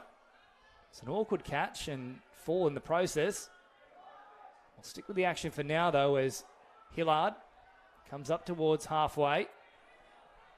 The one-hand show and go, Scott Prince style, who's also tuning in. G'day, Scotty, out there in Queensland. So they head back towards the middle here with Simon Lang. Toner, short pass. Oh, they feign to go for the wraparound. It's left behind. Now Lennon's got a chance to go the length of the field. He's far too quick. No one is going to get within cooee here of Chris Lennon, who goes all the way. And that will be a try that pretty much seals the deal here for the Central Coast. Yeah, you could see they were really trying to put something on. Tyler Love moving around, throwing the ball around. Unfortunately, that ball's just landed straight in the Central Coast player's hand. He's taken off. Simon Lang gave up. You could see Willie Bishop thought maybe I might be able to catch him, but unfortunately, maybe 10, 15 years ago, Willie would have caught him without a doubt. Willie now in there for the experience and the skill. Maybe not so much for the leg speed. I think the only player that might have had a chance of getting near Chris Lennon there would have been Kaya Ardita, and unfortunately for Hornsby, he's on the Central Coast side. Oh, great hands here, though, from Johnny Kennedy. Although they're going to say that one's gone to ground. That's an interesting call there. I thought he did get his mitts under it. So I think the referee's called a late pass or a forward pass, and then they've sort of tossed the ball away a little bit, or had a little bit something to say to the referee in the middle there. Jordan Randall, who's actually a Queensland referee, come down to help out, which is great. But I just don't think Hornsby either said something too polite or may have just tossed the ball away to slow it down. So touch coming in now from Hornsby. Very flat pass back through the middle for Moffat. He slows it once more here. Does Josh. Waiting for that touch before they launch a raid once more. Belcher looking to link up. It's not a great pass at the death. So the score remains 8-4. I think it's pretty much done, though, for the Central Coast. Even with a try here, the clock might well beat Hornsby. They're not giving up, though. Here comes Hillard. They continue operating down a short side. Hillard. Back to the middle with Willie Bishop. All offside there, so that'll be a nice little march up the field for Hornsby. And they want to get on with things quickly here. And a bit of back chat means they'll get to march forward even further here. You can see the Hornsby coach, Terry Cooper, just asking the referee, get them back on side, give them 7 metres. And in that case, the referee knew what he was doing, playing a little bit of advantage, and blew the penalty for the offside. So let's see what Hornsby can do on the line now. Toner then supplies for Roberts, who produces a couple of dummies. Roberts, again, threatening to link up. Straight at the line, but they're all onside for mine. And that touch is indeed made there from Jeremy Belcher. 7 away. With under 3 minutes to go here. So Hornsby playing for pride at this point. Toner, beautiful pop pass over the top. Lovely ball and a beautiful line from Willie Bishop. Secures Hornsby's 5th try for the match. The margin reduced to 3. Still with 2.5 minutes to go. Willie Bishop showing what he can do, scoring that try. He may have been a little bit unlucky not scoring just before. I'm not sure if they were onside or not, but with those close ones, you can never be too sure sitting up here in the commentary box. But Willie Bishop showing what he can do. Hornsby, you can never write them off. There's still 2 minutes to go, but I think this might just be a little bit too much to ask for. So Kane out of acting half. As the touch comes in here on Kyle German. German slowing it down again here. Kennedy makes the touch. Kane with a big dummy. He's opened them up. Oh, beautiful ball. Popped right at the death. Lang had no idea where it was. He simply kept his eyes on the man. It's probably a good decision in the end. Moffat to German. And German dancing all over the place. With less than 2 minutes to go, they finally turn it over here, the Central Coast. A very smart set where they just wound down the clock. Yeah, it's all about game management here, making sure that they work through their sets. Don't do anything silly. Don't give Hornsby a sniff, because if you give these boys a sniff, they will pounce and they will try and take this game out of you. Well, Blackberryman leaves it behind, and well and truly that does leave any hope of a comeback behind as well. So the margin too big with the amount of time left. Central Coast have got this one wrapped up. Just over a minute to go, 8-5. So they head towards the sideline to get those fresh legs onto the field late in this one. Ardita in at acting half. Links up with Raina Badior, who hits that 7 metre mark and promptly stops any further encroachment. Good ball across here and diving low, but a wonderful touch in the end from Blackberryman. He can play. We're going to have to see him, and we're going to be seeing him play through the ranks for many years to come. Berryman, number 18 there. Yeah, still very young, of course. So they come out wider still now to Lachlan Rayner Badior. A change over here. So this will be Hornsby's last chance to try and come up with a consolation try. Toner. Now Blackberryman. Out of acting half. Tyler Love heads towards the sideline. Fresh players on now. Hiller. Oh, geez, that was close to touch pass. I thought for a moment there Skelly was going to come up and call it. Play on for now, though. Oh, they delivered it once more into the waiting arms of Lennon. Lennon's off again. He's got chases coming from left, right, everywhere. And eventually they get him. Now Rayner Badior. Lennon, if he wanted to go early, he probably could have with Ardita on his outside. Didn't even look, though. Simply looked to the open. Short ball and a short side raid. And I'm not sure they've got there in time. And it's a pretty entertaining match, but it does still finish with the Central Coast clear winners here. 8 tries to 5, an end-to-end fixture though, Luke Heckendorf. Yeah, it was one of those games where you thought it could go either way. Central Coast just getting their noses in front and holding on for that entire game, not letting Hornsby get back into it. Outstanding chase right at the end. Alex Nichols unfortunately throwing that intercept, but Alex Nichols ran him down, and you had Heath Cooper, the maturity on the wing, running him down as well. So it's an excellent play to finish off with, but unfortunately not good enough for Hornsby, and Central Coast will be very happy with that performance. Well, there we go. At full time, it is the Central Coast victorious, 8 tries to 5, and next we do move across to the Men's Open A division. Another fixture from this division here, the Bankstown Jets taking on the Parramatta Eels. Don't go too far.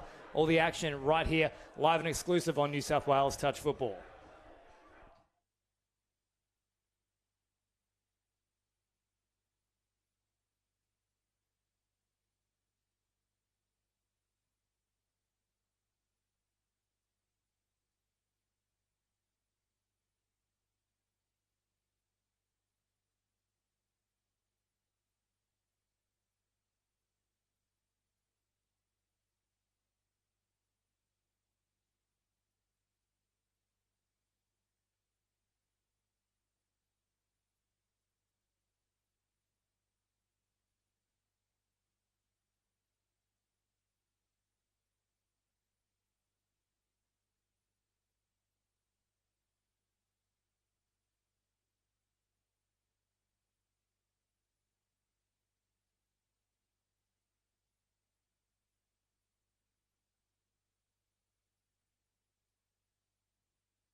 And welcome back here. Parramatta on the attack. Marshall King for the line, and he gets there.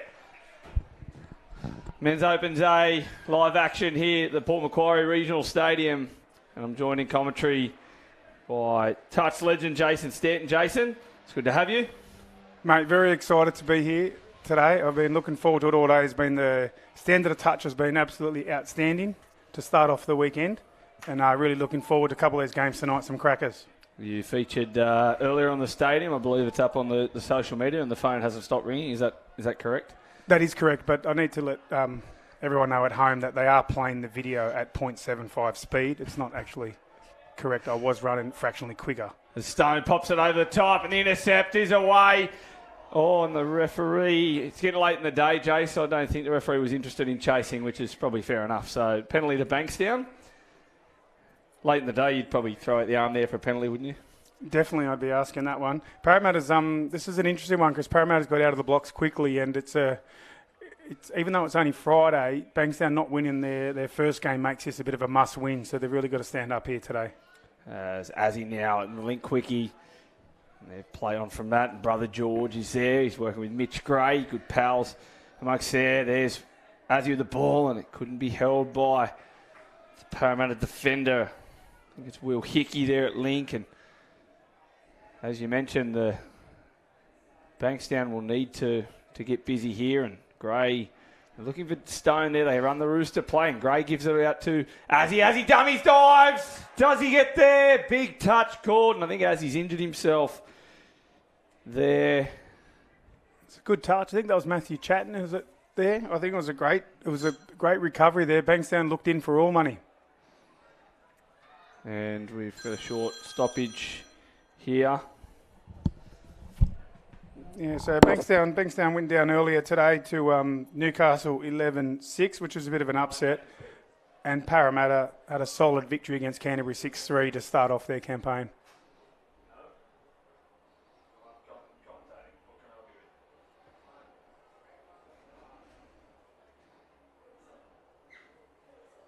Bankstown to continue their set here. 7 out. That's Mitch Gray. Looks like they're trying to set up for a middle play. They like running a play called Harom. It could be an Harom here. Come in. Let's see what they do here. Here it comes. Quick ball. Mitch Gray 3-2. It's shut down there. 6 again. That's a little bit better from Bankstown. Starting to work their way into the game here. We're only a couple minutes in. But we've been noticing on the games today that can easily get away from you if you don't get a good start. That's Stoney there, down. And some great touches there from Parramatta.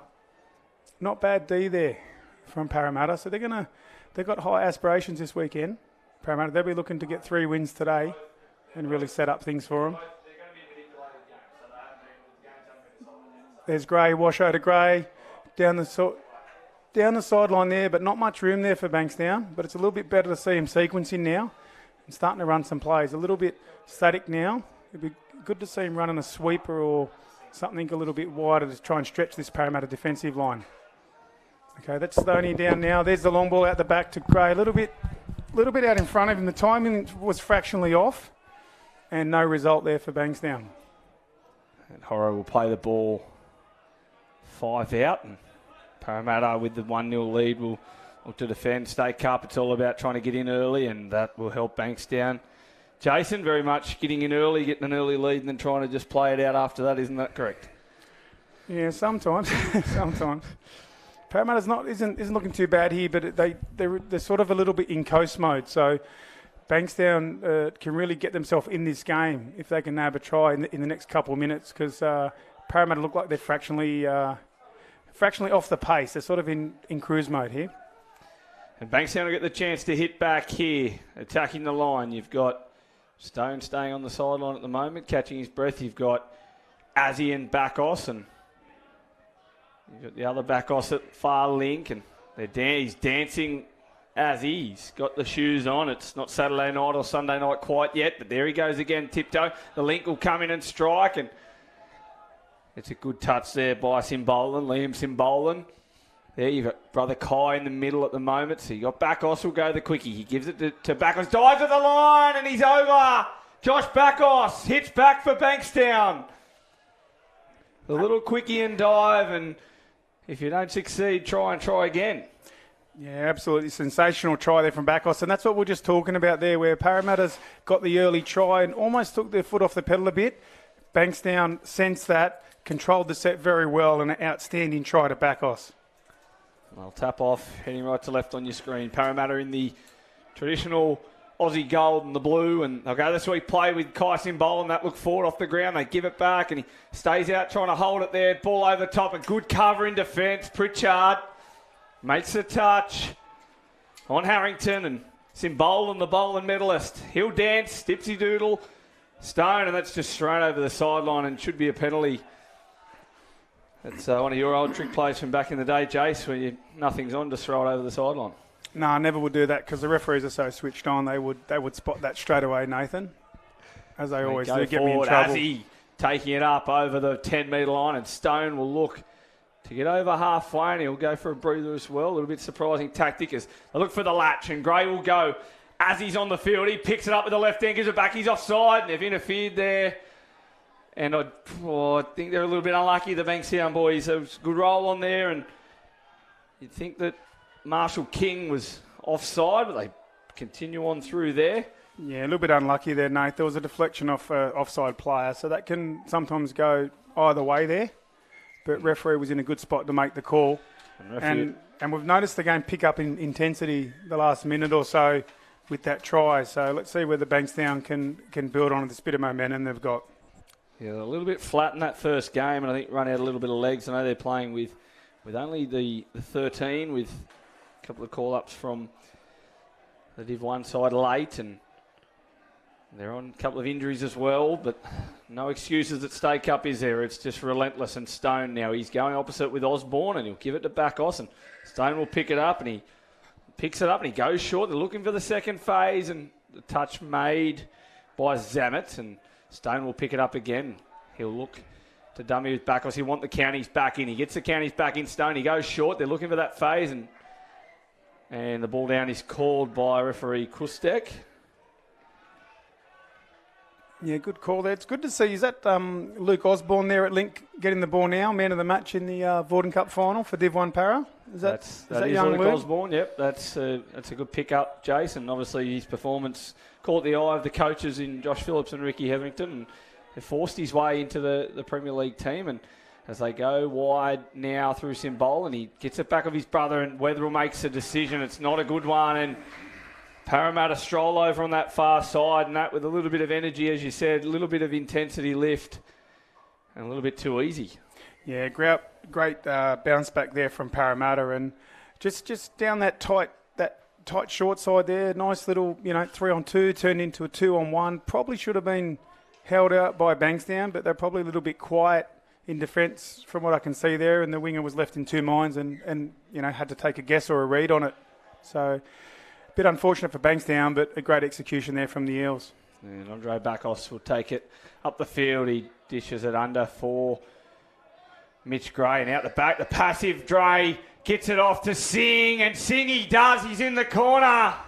Navpreet Singh levels it up at 2-2, and the old passive play out the back, and Andre Backos summed up the situation well, and Bankstown a relatively simple reply. Yeah, and that's what Bankstown's capable of, a really, really clinical play there, executed to perfection. And for those new to touch, that passive that Nathan's talking about, it's when the link or the one, the player one in from the winger doesn't really run into the line and stays deep, and it makes it difficult for the defence to knock him off. So great try there from Bankstown. King into the in goal, looking to hit back. He pops it over, and there's some good defence, and we've got referee Calabria. I think he might have spotted a hold there, Nathan. He's found a penalty over that far side of the field. And geez, Marshall's dangerous, isn't he?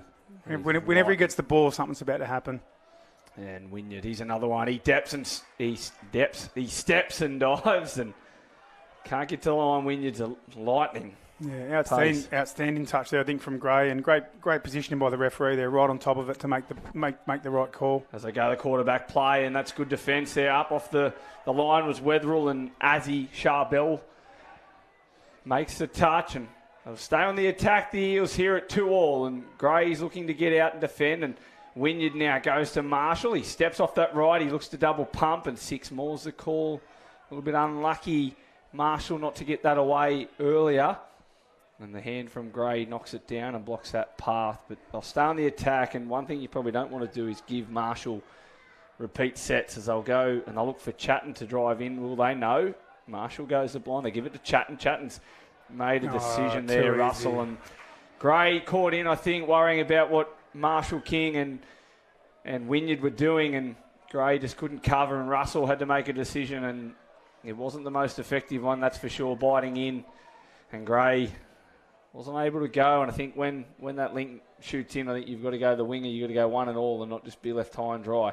And in that occasion, that old Navpreet Singh is left out in the breeze.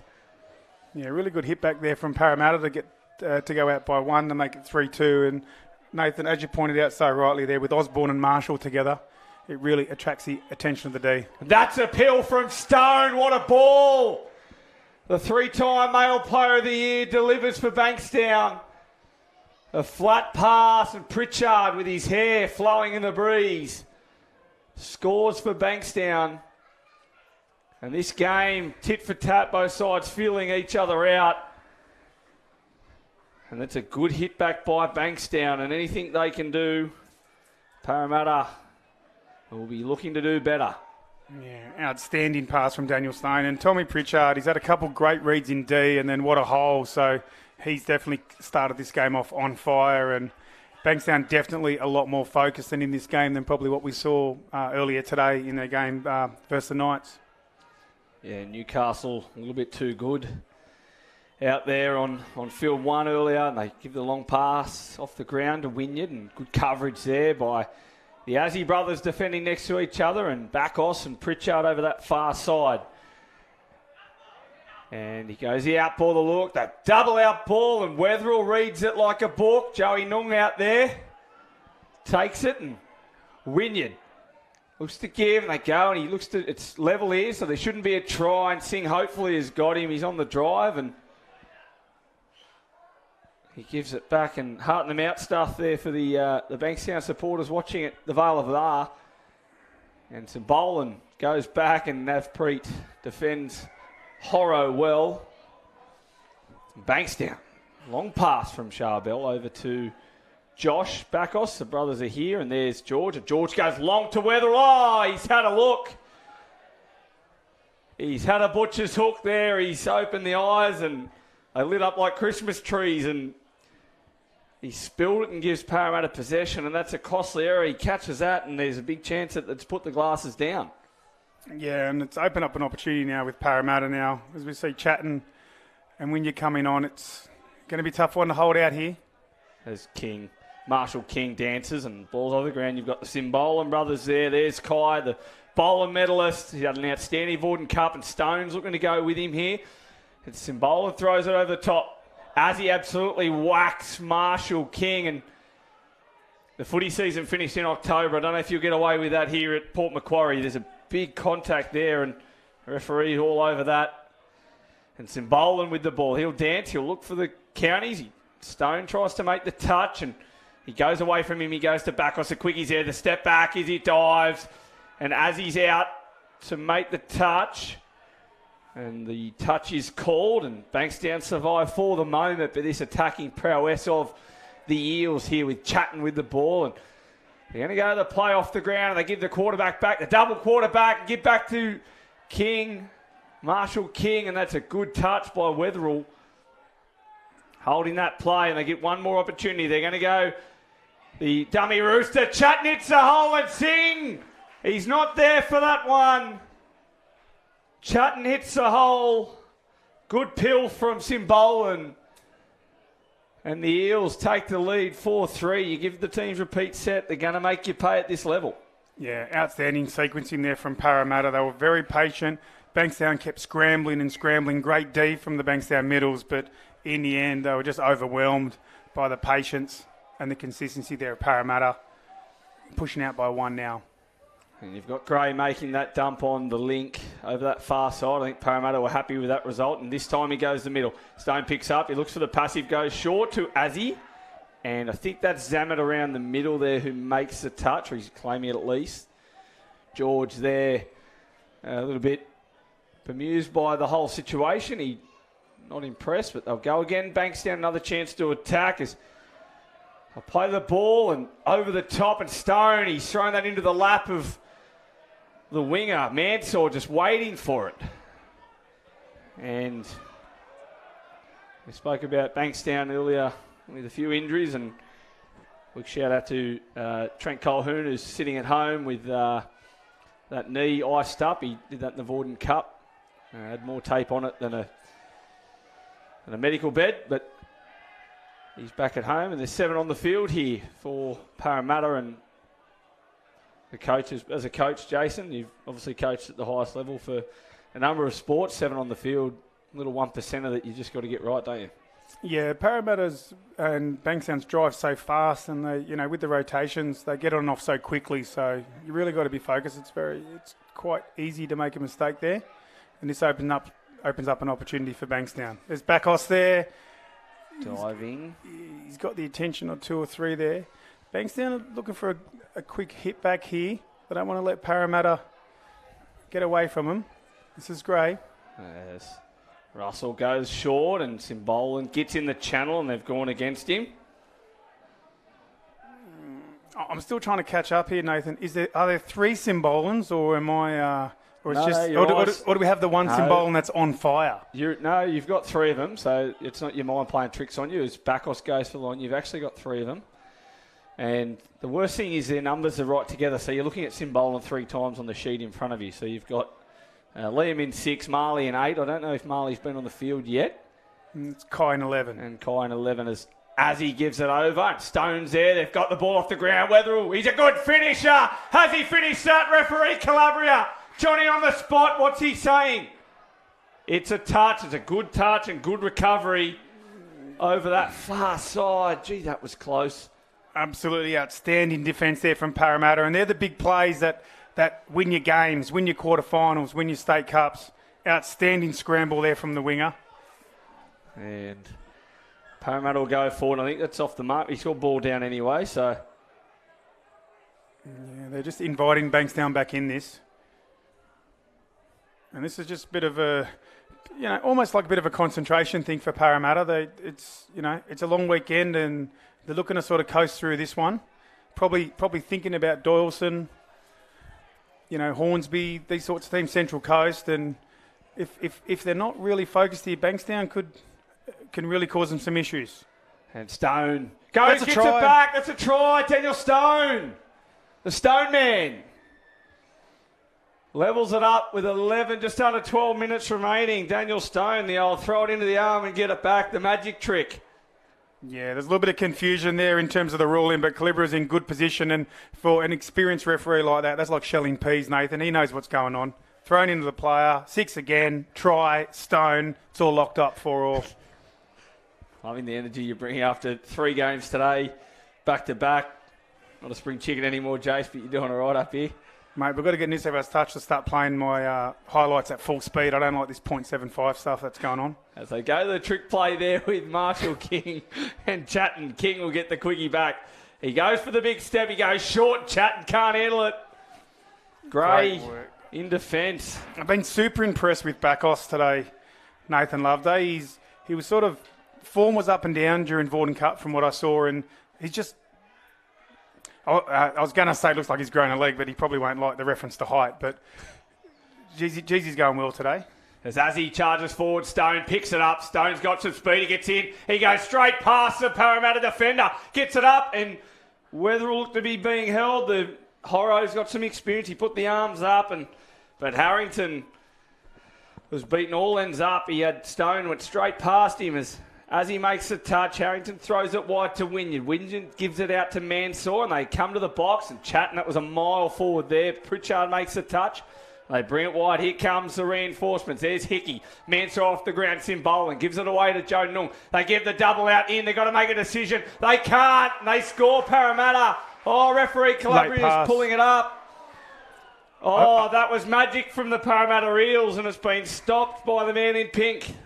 Yeah, just seen Joey sweep around the back there. Looks so sharp, and Parramatta executed. That was outstanding, and I think just only a great read from Weatherall prevented Parramatta from pushing out to a lead with just under 10 minutes to go.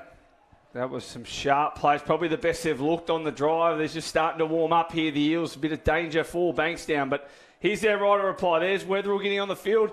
Weatherall touched him there, and referee Kustek is all over it. Makes the call there. And probably a little bit unlucky, but it's been the rule since Jesus was a boy. Yeah, it's an easy call for referees of this standard, Nathan, that sort of stuff. So for those new to the game, if you act in half and you reach out and you touch a player, even if they're offside, that's going to be a changeover. And referee Kustik, if I said that right, outstanding call there. Close enough. They go the long pass over. The bloke's got to be chasing inside Russell, but he's going to be late. The big dive. Oh, Osborne, he's putting on a show. He should be at the circus. Osborne, every time he sees a green singlet, Osborne just smiles. He was outstanding in the Div 1 final in the Vorden Cup. Absolutely run amok against the green singlets, and he's come here today, and it's just almost like it's a continuation. It's like it's like a third half of the Vorden Cup final for Osborne. Yeah, Luke Osborne. For a big man, his mobility is fantastic. He gets around the field, and he's had some years. I know he's been in and out. He's had some injuries, and he's back down. He's playing some very, very good touch. And Stone can't handle it. He can't handle it, no doubt. Yeah, you may not see that on your screens at home, but the rain really coming down now, quite heavy here. Coming from the right to left, and no doubt Isaac Daniels, young fellow, will be yelling at the screen there and giving his dad some words of advice, if that's what you want to call it. So a big shout out to Rach and Isaac, who will be tuning in at home, no doubt. As Simbolan goes to the line, chatting at half for King. Gives it back to Simbolan. Simbolan goes away from the speed, and that's over the top. And that's got to be forward from where it was touched, and as he makes the touch anyway. But you got forward pass, 5-4, 7.5 on the clock. And as you mentioned, this game for Bankstown is crucial. They'll need a positive result if they're to keep their hopes alive. If they go 0-2, as you mentioned, it's a big day tomorrow. They've got Penrith tomorrow. Who else have they got in their pool? They've got, and that's a coach killer, Singh.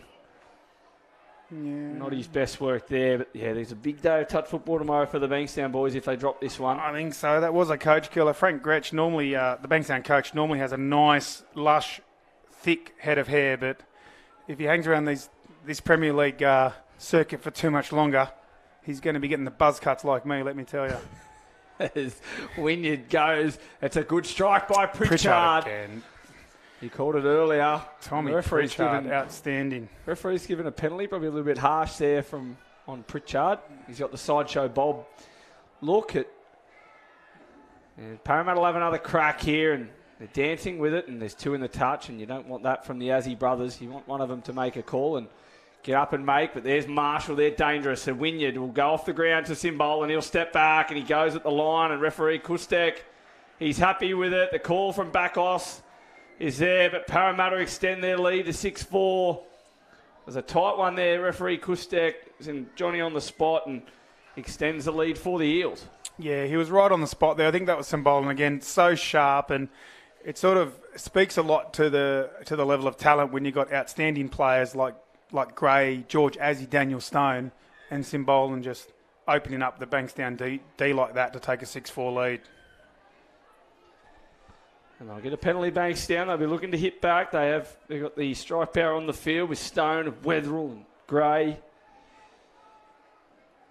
And they'll go on the attack here as the rain starts to pelt down Stone. He'll look the link quickie there, and he goes short. Does he? No, he gets out, and touch made, and ball will be back to Zammit, and Zammit couldn't hold on to that one, so he'll be looking for the box, I dare say. Here's Zammit, and he goes forward, and he's met by Stone, and he gets the quickie, and they'll work to the box. There's Osborne, and as we mentioned, that rain's hitting heavier. It's going to become like a cake of soap. The new balls, in particular, Jace, when they're relatively new, they're a little bit more slippery than normal, aren't they? Yeah, well, at my age, I try not to play in the rain, so I haven't really experienced that too much. But The level of skill here is outstanding from these Premier League players to control the ball under all conditions, and Bankstown really got to grab one here if they want to get a result out of this game, where we go just under 5. And I'm not too switched on, Nathan. Normally takes me a while to pick up on things, but for those at home trying to follow, I think we have 3 Cymbolans on one team and 3 Bakos brothers on the other team, potentially. I think this could be a real family event here, Nathan. No, that's well pointed out. This could be, we have, 2 sets of, well, it's not twins, so brothers. I don't know if they're brothers. Yeah, 2 sets of 3 brothers. You got to love touch football. Stone steps. He gives it. They're over the top. Stone. Surely got to score, and they don't. He's trodden out. Great scramble from Parramatta. Outstanding. That's what they're going to need. They're going to go deep in this tournament, Nathan, with that sort of scramble and talk and desperation under these conditions. Parramatta really, really can go deep in this tournament. That's outstanding defence there. As Wagstaff makes a touch, and they get up over halfway, and there's Harrington picks the ball up.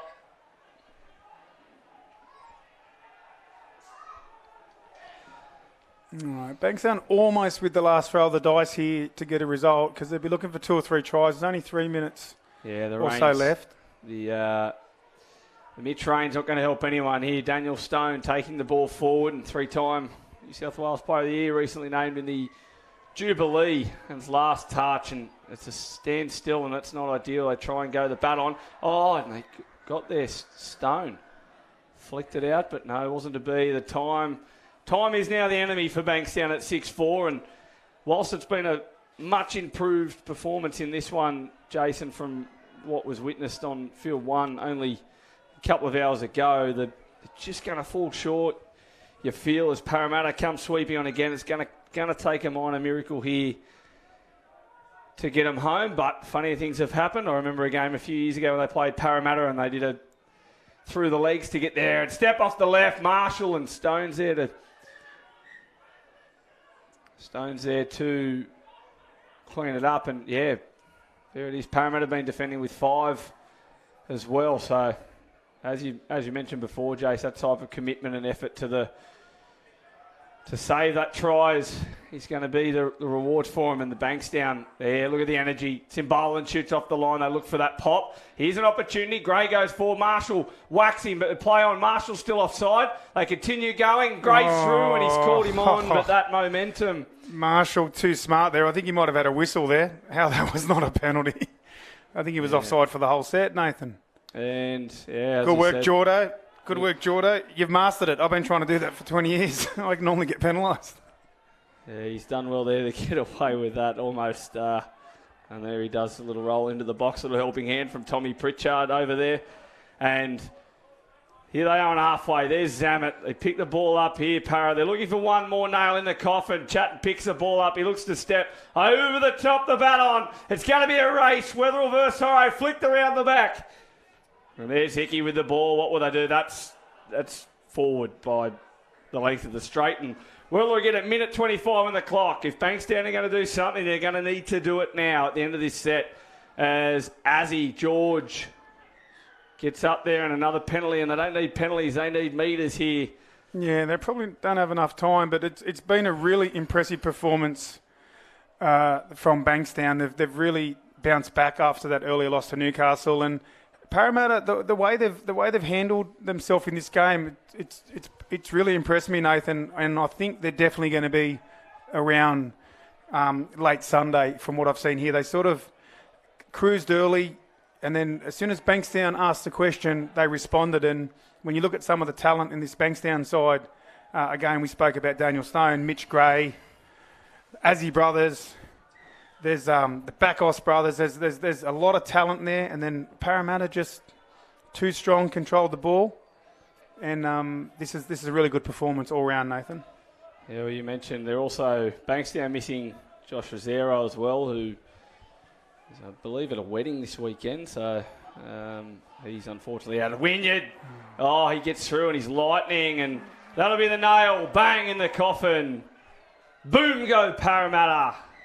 7-4, and that'll be all she wrote as the clock counts down in the 3-2-1, and that'll be full time. Jace, it's been an absolute pleasure. Parramatta, a little bit too good for Bankstown on this occasion. As you mentioned, they'll be featuring on Sunday, you dare say. I think so, and I think Bankstown in their final game today, I think they might be matching up against Canterbury, so the loser of that's probably going to be done for the weekend. But definitely an improved performance. I think Coach Gretsch should be happy with that from Bankstown. And I think on the Parramatta side of the ledger, that was a really controlled performance. And I think they've probably got another couple gears in them, Parramatta, from what we saw there, Nathan. I dare say. And we have next up, we have the Women's Masters. We had the Port Makos taking on the Sharks from Tarrant Point. So we'll take a short break and we'll be back with you in just a few moments.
Welcome back to Port Macquarie Regional Stadium.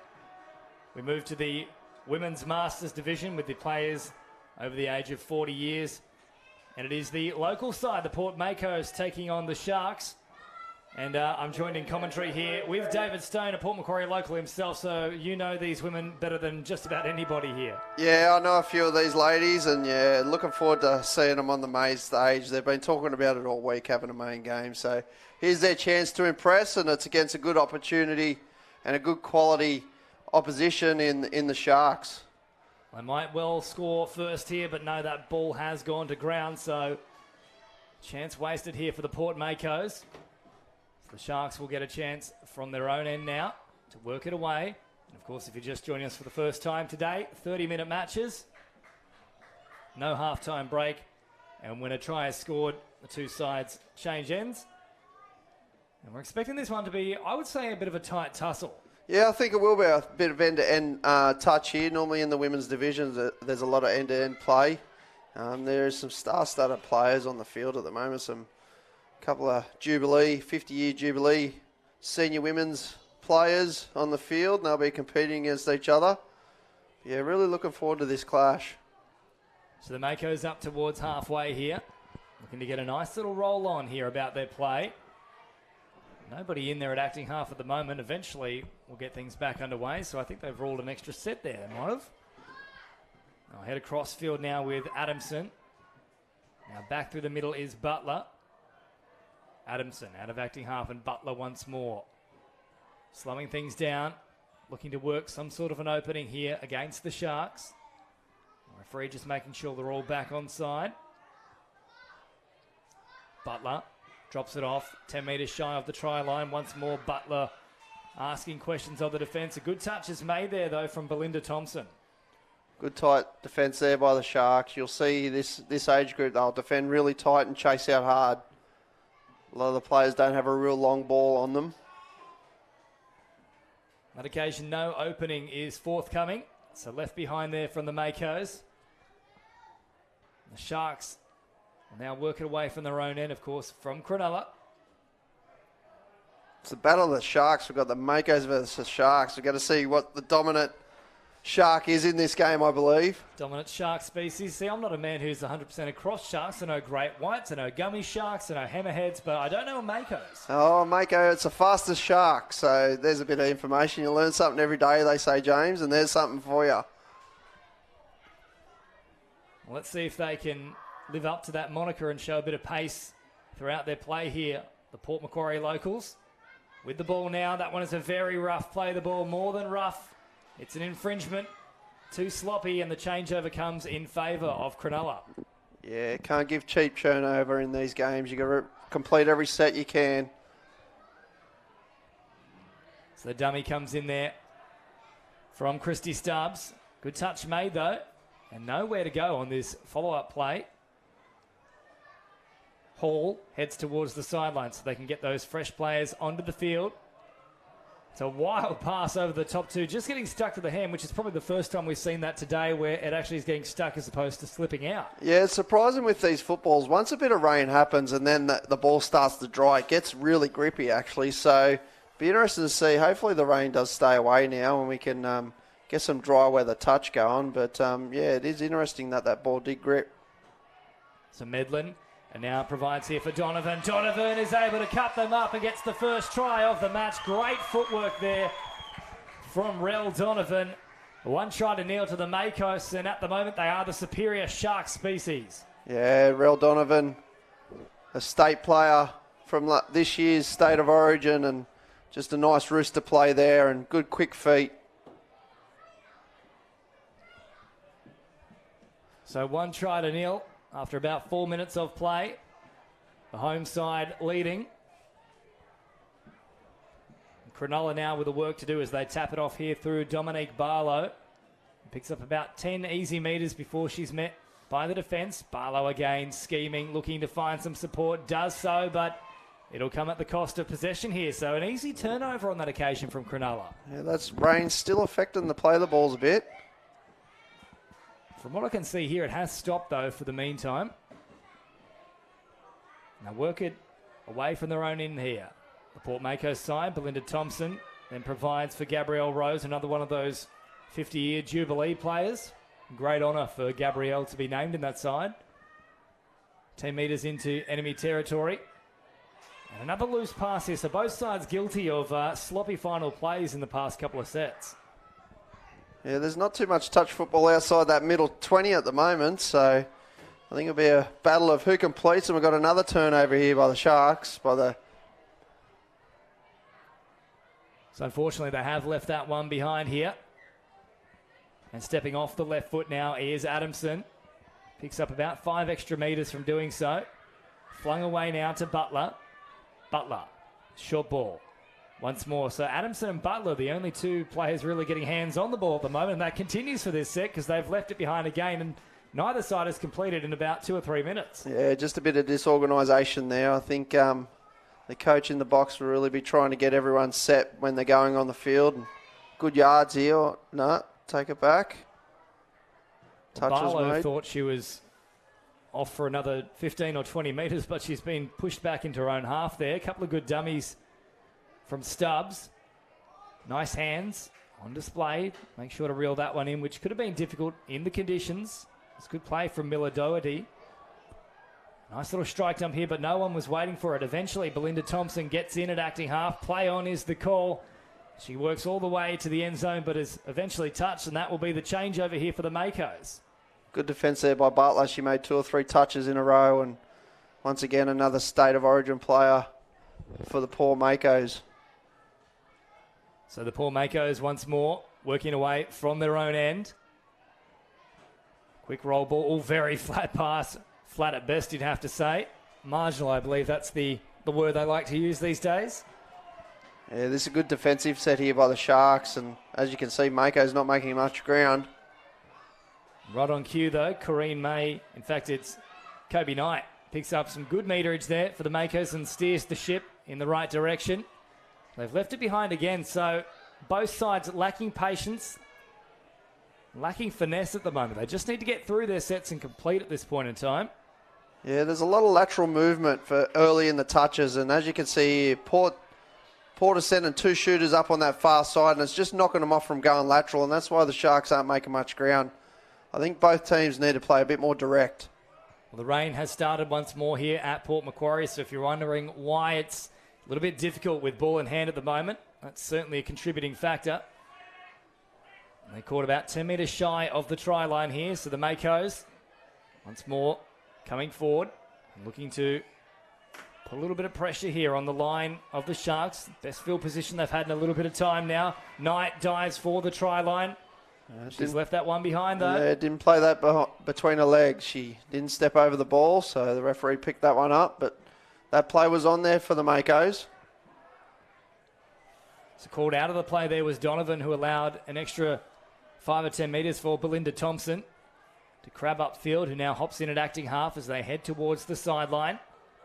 Ball popped back on the inside, and up over halfway. Nice exchange of passing here and also changing the angles. That's much better stuff there. Catherine Fitzgerald receives it once more. Here comes Fitzgerald putting the foot down. Good sliding touch coming across there from Kobe Knight. Nice cover, but well played there by the Sharks. The late switch in these conditions will work really well, and it's something that both sides could look at later on in the game. But here we can see Port just not playing direct again. They're all wanting to get to the box. Donovan tries this straight. And now no real option there at all for Gibson, who was simply trying to bide time whilst players arrived onto the field. Now they look to step up the tempo a little bit through Lorga. Is there as an option again? It's a long cutout pass. It has gone forward, though. Oh. I thought out of the hands it might have been all right. Yeah, I thought it looked all right, especially when we got the line there to work off, but referees are on the spot. They've called a forward pass. Something to look here on our live stream delayed coverage for us in the box. Yeah, it does actually look pretty good out of the hands, I must say. So potentially a tough call for the home side, but we'll stick with the referees here as Joanna Nelson works it across field before heading for the subs box. And that one is a joint indiscretion, so the referee says that's fine. Let's just play it and get on with things. The big dummy comes out now from Stubbs, who leaves it about 20 metres shy of the try line.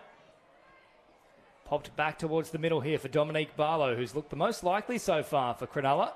And that pass going astray once more from the Sharks. Yeah, just on that play, we've got a bit of an injury, but just on that play, the Sharks the wrong middle's making the touch. They need to get the far side middle to make that touch on that sweep so they create that overlap. But, yeah, they're just sweeping into the numbers there, and it's never going to work. So quick hands. And wrapping around there once more is Gabrielle Rose. Good pressure coming up from Dominique Barlow. Shut down any potential to spread the ball wider still. And all offside as well, plus a bit of back chat. So change over here with ball in hand. A bit of discipline, yeah. Port need to keep that intact and don't talk to the referees. Just let them do their job and play your game. You're in front. You don't need to give away silly penalties and hand over like that. Once again, a cheap turnover. It's really been a battle between the 10s and the 7s at the moment. It's a battle for the eyes at the moment too, unfortunately. There's a lot of drop ball. We might need to bring out the Sellies all clear and just stick it to the hands of the girls. At the very least, some of the deodorant, which I believe is what they do for the NRL. That's an interesting one. I've never heard of that one. They put a little bit on there. It gets a bit sticky. Yeah, right.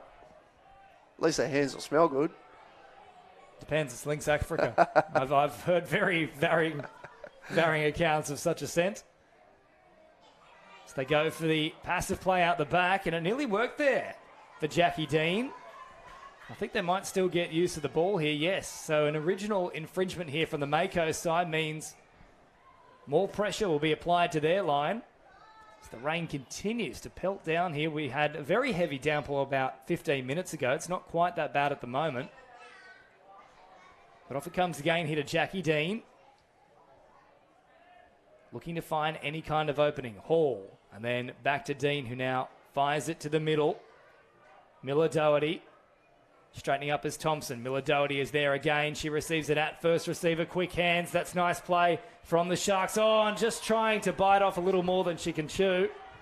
They had the numbers there on that short side. Yeah, they did have the numbers, and you can see them setting up out there for Gab Rose out there in the left link position, throwing that out ball, and that's somebody that the Sharks really look to go to. And nice press set again here by the Sharks. There's good work there from Belinda Thompson. Jammed in the number 9. Made sure they couldn't promote the footy any further, and there was another opportunity gone begging. So they are creating a few moments here that could worry opposition defences, both sides, but they're just not taking advantage of them. Yeah, you just got to play a bit of eyes up. Here you can see the Sharks, they're just shooting one out. One's too easy to beat, and if Mako's, they just play a little bit of eyes up and maybe an early wrap. That's something that they can look to go to and try and catch that early shooter out and get in behind. Well, they can't keep offering opportunities here for the Sharks. Eventually the pressure will tell. Just over 12 minutes played here. Fitzgerald through the middle, has left it behind again. I would hate to see the stats on the completion rate so far. I think between the two of them we might get a total of about 30%, which of course for the mathematicians at home is about 15% each. Here we can see here, this is touch 3 and the Makos aren't to their 10, and it's forcing the subs coming on. They've got to go deep before they can go direct, and it's really hurting them. That's something that the Makos in their box, they need to really fix that up on touch 1, 2, 3. It's a good run there on this occasion though from Gleeson. Nobody to link up with though. Ball left behind, so once more error is the buzzword here in this particular game. I'm not quite sure when we last saw a completed set actually, Stoney. Yeah, there's been a few, but I think that that link holds on for the Makos there. If they keep going to it, the link from the Sharks, the Cronulla Sharks, they're just shutting down where there's no need to. So it's something to look at for the Makos. And suggesting no touch was made, so this should be a changeover in favour of the Makos if the referee agrees. That's why the hands were flung up into the air. Yeah, the ref needs to make his own decision here. Don't listen to the players. You guys are out there to ref the game for us. Well, here we go, last play. Can we get to the end of a set? This is the exciting part of this one, Stoney. Here we come for Barlow. Barlow looking to find some sort of an opening, and yes, they've at least completed a set, so there we go. Put that down, notch it down. I will put it down. Here we go. It's literally on the board now. I've written it. So we've got one. I want 5 in a row, ladies. Let's go. It's a short ball here. This is better, much better. Go direct, play direct again. Doing exactly that. Gleeson now has it and up over halfway. This is better stuff from the Port Mako side. Oh, good hands as well on display there from Knight. Wasn't an easy one to take. Gleeson has them backpedaling. Gleeson trying to go through the line. She's earn her side. Another set here, so that is 2 completed sets in a row. 2 completed sets, but that's much better by the Sharks. I've been calling for it. They need to go direct, and they're not listening to me, but that's well coached, and they did go direct, and they got a repeat set. They could have played through, I thought, but referee called the penalty, so here's a good chance for the Makos. I would just love one of these days for a side to be playing with an earpiece and the live stream in their pocket. I'll tell you what, back in the day, in Year 12, actually, we used to have this little challenge at my high school as Kobe Knight goes for a big dive. Now, they're claiming the touch. Oh, they're on the line, though. That's questionable. The crowd, you can tell it's a Port crowd. They might still not be done with yet. They lead 1-0 after just over 15 minutes. And Knight will have another crack at them, surely. She's this time short. she's got there. No, she's winded herself instead. I think she was short on that one. Just back to the live stream.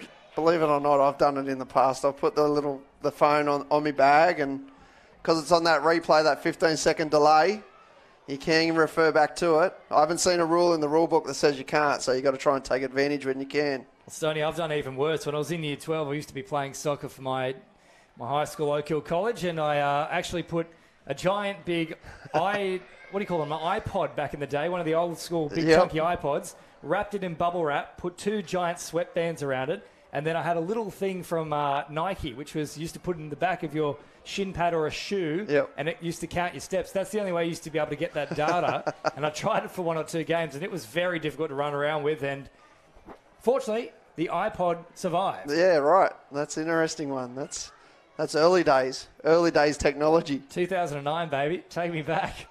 So here is Gleeson off the left foot, straightening things for just a moment.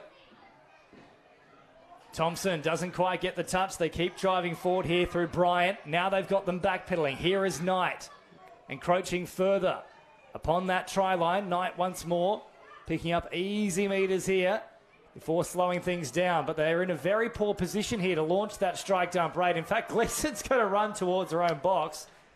Well, she would have been the key person to look for then, but has decided it's not my job at the moment. Yeah, I think Knight just ran out of breath. She was on there for 3 or 4 sets then, and she just ran out of the energy, and she had to get off, and they just ran out of touches, unfortunately. So Gleeson said, yep, I'll get off too, and then she'll have fresh legs for when she gets back on next set. So 12 and a half to go here, and still a very tight contest. Neither side really able to get a stranglehold on this match so far, with the Port Makos scoring pretty early and managing to maintain that lead so far. This is better stuff from the Sharks, though.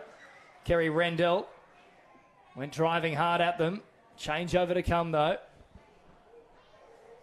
They just need a bit of time in possession, both of these sides, to work through their offensive structures. Good run here from the Makos as they come up towards halfway with Butler. Now easy meters here for Rebecca Howard, who picks up about 15 before she's eventually caught. Butler teasing the defensive line, asking them to push up so she can try and work something on this final play. Butler, nearly got away there. It was good pressure coming across from Sarah Lamb. Had to make that touch. Yeah, good touch there by Lamb. I think the directness is a lot better. Oh, this is a cheap turnover for Port here, but the directness is actually starting to hurt the Sharks here by the Makos, and they just need that flow on the back end of that set. They're a couple of sets in a row. They've just lost their momentum on touch 4-5. If they can keep that up, they're really got to pepper Cronulla's line here, and this will be interesting. They put Rel Donovan on, some fast feet, so we'll see what they go to, what play. I reckon there could be a rooster play coming here. Donovan, now at acting half, is the woman to watch. He's already crossed once so far. Donovan. Short ball provided to Jade Webb. I had a chance to launch a raid there, but Donovan thought better of it. Back now to Corrine Medlin. Medlin drops it off. This time they go. Donovan at the line hard. Works into the backfield looking for support. Great ball, and it nearly came off for them. But good defensive pressure there, just sticking to her opposition like glue. It was good defence, man on defence. I think Donovan's the one to go to on repeat sets, and she's just got a little bit of superior speed for this division at the moment, and you can tell she's got through twice now, and once she scored, once she's almost set up, so she's the real threat for this team at the moment. So another set to come here as well for Cronulla. The Makos have been pinged. It's waiting for reinforcements to arrive here. The Sharks. It's all a little bit haphazard and slow at the moment. Finally, Barlow gets out there. She's looked like one of the most likely customers for Cronulla. Always asking questions. Here she is again in the link position now. Touch comes in. Great roll ball too from Barlow. Barlow now drives forward and picks up a few extra metres there. Now, I could have sworn that was the last. Yeah. The referee has called it now. They might have got an extra play in that set. Yeah, I'll just look on our replay, but you can see there Barlow working hard there for Rose. Rose is the threat for the Cronulla Sharks, and but good hard working there by Barlow. I've had another little look there. It wasn't quite the hand up signal. It was something somewhere in between, almost a diagonal hand, if you will. Might have got to 4.5. 4.5. Well, don't remind Cronulla fans of that. North Queensland will never let it down, that's for sure. Geez, that's going back sometime. That'd be over a decade ago, wouldn't it? It would have to be. It would have to be. Gal's been fighting for a while, so... Oh, no. I'm sure he'd probably have a fight over that one, actually. I thought the big guy might have been up here, actually. I thought he might have toured up here, but haven't seen him yet. Still time. It's early in the tournament. Of course, you can catch all the action not only today, but also tomorrow, and then Budgie Smuggler Finals Day on Sunday, where all the big matches will be played. So just under 9 minutes remaining here and 7 away from the line as Knight dives from a long distance. Touch made again. She's not happy about it either, Kobe Knight. No, she's got some long reach, but I think that one was made. So back to that 7 metre mark with 8.5 to play. Gleeson at first receiver, crabs across field. Long ball comes. Flicked on. Play on is the call. They came up trying to put the pressure on, but Susan Smith was beaten in the air. Nearly something out of nothing there for the Makos. There's a big set here for the Sharks to get out of their own end. Well, you feel next try is well and truly crucial. We've only had one in the first 22 minutes. If the Makos can make this a 2-point ball game, you just about back them from there. Some fresh legs coming on here for the Cronulla Sharks, but last play, so good defensive set here by the Port Makos. Stubbs over the top, play on is the call, and great defensive pressure coming in there from Linda Bryan in the link position.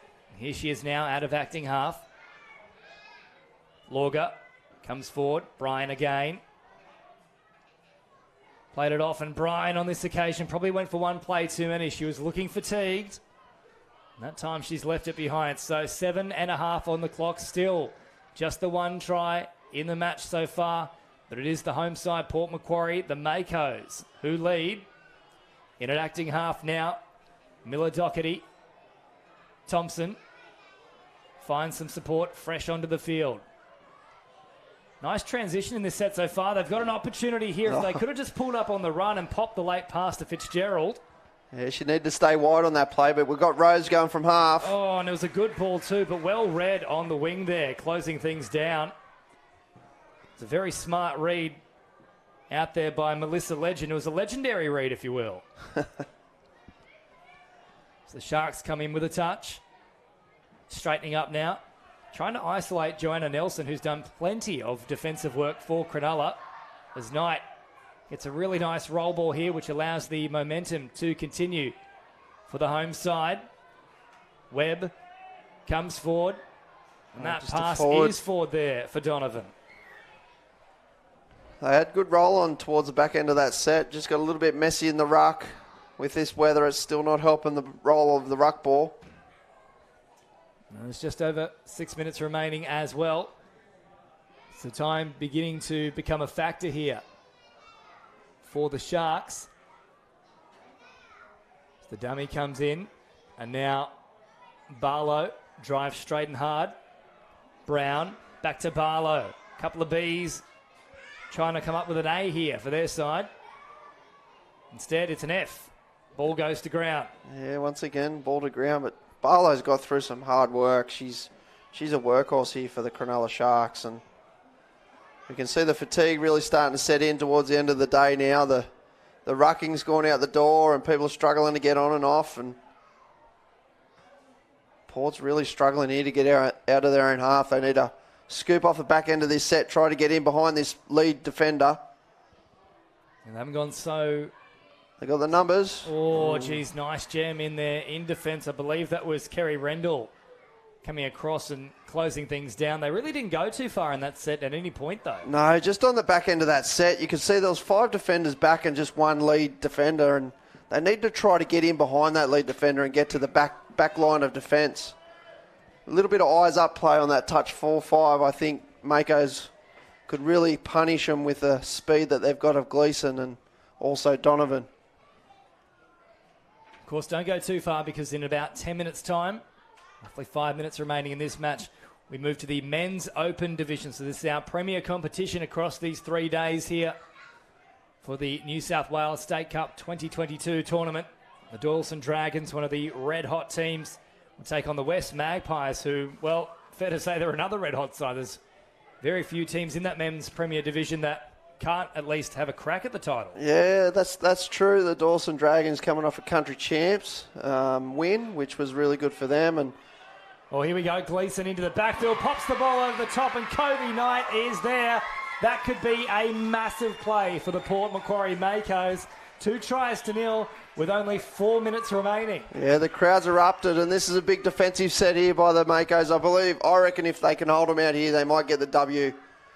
But well done there by Gleeson, going through from half, and Knight just ran through the same gap. That was an old trick that I was taught as a young fella.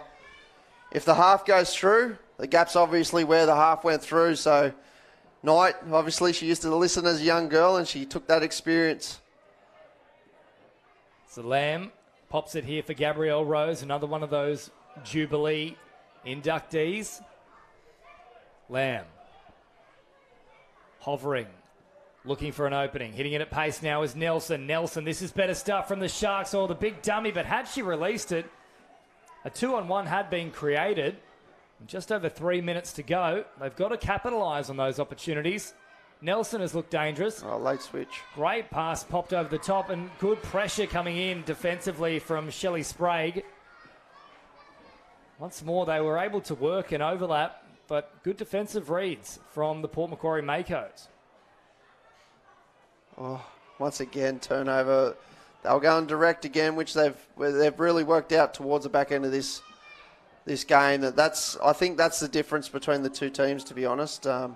They've both not completed a lot, but Port's played a little bit more direct, which has hurt the Sharks, and they've just got a few more little repeat sets on their line.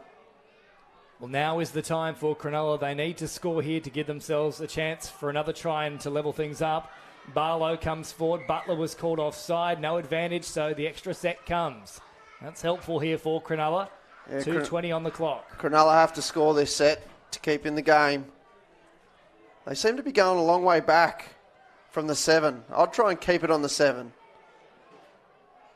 But there's no real threat coming from this far out off the line. Well, now they might be able to launch something. Fitzgerald has a crack at him herself, but she was out of acting half, and all the players were back on side, so that's a really wasted opportunity. Yeah, you got to keep it on the 7 or the 10 around that area. I believe they're coming back too far, and Port, they're just making the touch 10 out, and there's no real attacking threat that far out off the line. They come the Makos operating down a short side.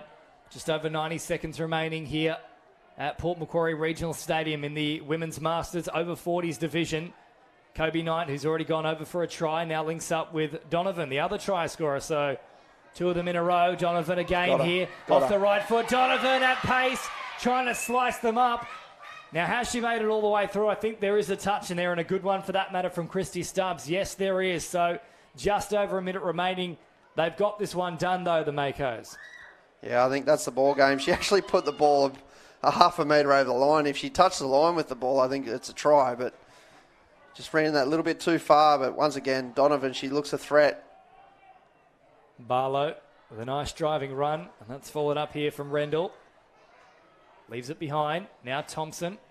Thompson trying to turn players up underneath her. Eventually pops the pass here for Miller Doherty. Thompson. Rendell. Rendell with the big dummy. Now back to Thompson once more. Just over 30 seconds remaining. Can they get a consolation try here? They'll charge hard of the line. Thompson, though, is well marked from Donovan. And it looks like a clean sheet is on the cards for the home side. Yeah, that's well defended there by the Makos, and they'll be very impressed. They're coming into this game. the Cronulla Sharks, they got some big names on paper, and to keep them to 0, that's a massive effort, and well done to both teams. Fortunately, wasn't a lot of completion, which I think both teams will really look back on this game and fix that for the finals. But yeah, the poor Sharks, or poor Makos, they're going to take the W. Well, every win is worth the same, even if it is a bit of a scrappy one, but the home side has got plenty of fans here. You can hear it through the effects microphone. They're very happy. The Makos have claimed the W here. As I mentioned, don't go too far, because in 5 minutes' time we move to the premier division of our competition, the men's Open A's. The Dawson Dragons will take on the West Magpies, with some massive names across these two sides, including the Langbridge boys, the likes of Matalizzo, Masashi. So you don't want to go too far for that one. All the action live, exclusive and free here on New South Wales Touch Football.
Good afternoon and welcome back to the Port Macquarie Regional Stadium with Dawson versus West here as we get to the third last game of the night. We've got Manly and Central Coast, followed by Penrith and Newcastle. Don't touch the sets, don't touch the dials, don't you go anywhere. We've got Dawson tapping off right to left. I'm joined in commentary once again by Jason Stanton. Jason, it's good to have you back. Mate, really excited to be here. Loving being in Port. I just went for a stroll among the trees, saw a couple koalas. I'm pumped. I was going to say, you're that excited, you look like a koala amongst the gum trees. I was going to say that. But I'm also joined here in commentary by the superstar assistant coach of the Central Coast Dolphins men's open side, Mark Tipple. Welcome, Mark. Thank you, Nath. Thanks for the accurate introduction as well. Yeah, I didn't want to give you too much credit. I don't want to take too much away from JD also. So welcome. And we've got an interesting game here. West draw and a loss to Manly, a surprise loss to Manly in the last one. Opens up the door and we've got an intercept and they're away. I think it's Eagleton. He's up over the 10. He's over halfway. Shoots flying. He's going. Shoot the big dive. Whoa. And what a touch.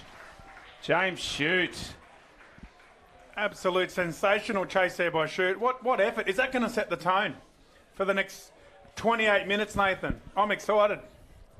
You sound as well, Mark. What do you think about that sort of touch football? Mate, Shooty winding back the clock. Eagleton, the young superstar.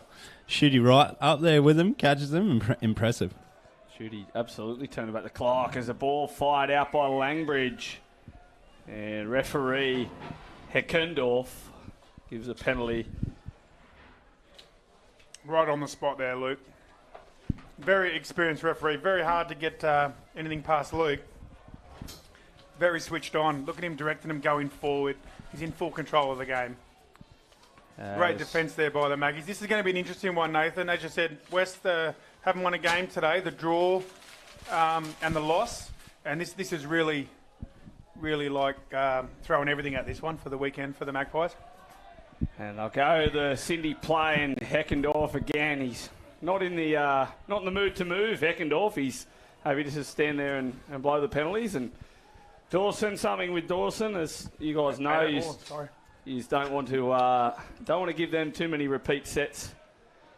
As they go for the line, and you've got Johnson getting the quick at a big dive. I think he got there. Heckendorf and Nomovsky on the spot. And I couldn't agree more with that. Touchdown to Johnson. Dawson take the lead. They'll play from in front today. Riley Johnson actually backing up from Queensland State Cup last weekend playing with Gold Coast. They made the grand final against Rockhampton. He's got an awesome punish slide dive. I think you guys saw it at Country Champs. Putting it on display here early. Yeah, great start there by Dawson. And it's a bit of a shout out to the coaches. It's a bit of a coaching battle here. We've got Carly Banks, who's one of the best coaches in the world at the moment. Then we've got Rob Barakat and Anthony Samuel, up-and-coming coaches in the Premier League world. So this is going to be a bit of a battle between the coaches as well, off the field, as well as the great talent we're seeing on the field. As they go for the line, Kazzy gets it down. They go for the line. He's thrown it out there like a basketball. And Guy Luca Conti doesn't get it. And referee Sam Piper, nicknamed Rowdy Roddy. And they'll tap the ball going forward here through Little. And step off the right, and they'll head to the box side, you think. And they go for the reinforcements. There's Jake Fitzpatrick, an experienced campaigner. And there he is, Eagleton, the young buck, here making his way in this Premier League side. And Dill Thompson's on the field. The Golden Jubilee player at the back, batted on. And the ball to ground. Quick shout out, Nath, to Mitch Wilton. I don't know if you mentioned it earlier, but obviously New South Wales men's open middle that plays for Doyleson. Unfortunately, massive injury just this past week. So thoughts with him. He's in the box with them, and I'm sure he'll still be contributing. Yeah, we don't like any types of injuries. We've seen a few today, and as you said, I know we were talking about Bankstown before. There's a couple of injuries there for those boys as Sam Clune comes cross field and finds Jesse Jenkins. And New South Wales Men's Open representative this year on the wing. Jesse, one of the, I suppose, mainstays here in this Dawson side over a number of years and does a good job. He's got the left wrist strapped, and that's probably one of the worst passes you'll see this weekend from acting half there from Sam Clune. So that'll be deleted from the highlights package, no doubt, as Costello gets the ball and he works up the halfway, and there's Phillips. going over, and Costello with those dinner plates of hands and goes forward, and they give it. Oh, and there's a coach killer. There's Zach Batar. Yeah, a little bit flustered here, Nathan, the Western Suburbs team. But I don't mind the game plan going down the middle, and then those second phase dumps there coming into the line where they look like they're going to do a play for those new to the game, and then they dump again. I think that's probably the way to give them a chance against Dawson here this afternoon. Yeah, so you'd have to say thank you to Adam there for that penalty. It looked like a drop ball to me from up here, but Adam all over it doing his job, and so big thank you to him for doing that. As Simmons hits the half, and you got Lincoln Little, and Thompson picks it up. They go out. There's Rottimer. Rottimer gives it off, and there's Little all juggles and steps and gets touched. West pressing hard here in defence. They're sending up Blackwood, and he's in the middle here. We were speaking that last West game, the draw that they had about Blackwood, usually a link, and he's found his way into the middle, so a little bit of tactics from Western Suburbs. But West in this one, Jace, a lot of young blood here for the men's opens. Yeah, it's a really balanced team. You got some real talent there, like Justin Costello, James Blackwood. Then you got those like Junior Catalano, Jason Kazi, like some real serious talent coming through. And then also some of the young guys pushing through, like the young Barakat boys. So it's a really balanced West team, but they've really got to put it together if they want to compete with Dawson, who really setting the benchmark at the moment in men's touch. And Mark, how are the Dolphins sitting, mate, so far today? How have you both been going? Solid, building pretty well. Had a good first up couple of wins, and a solid win against Beresfield, who are a bit of a bogey team, as we see West attack the line again. Off to a good start, and we'll see them up next. As you said, attacking the line, and the ball's come through, and Heckendorf there throwing out another penalty. I think he mentioned earlier today that he's looking forward to running, and there's not much of that happening at the moment with him blowing the whistle. But as we've said a few times here, the referee's doing a fantastic job this weekend, and Jace has been very pleased, particularly the ones refereeing him. And I think anyone that puts up with Jace on the field's doing a great job and needs commendation. As Kazi, didn't read the matrix there on the outball and puts it down. And West, they're just making some real 1% errors there. And yeah, they haven't quite settled in yet, Nathan. And I have been pleasantly surprised with this tender refereeing, Nathan. So thanks for pointing that out.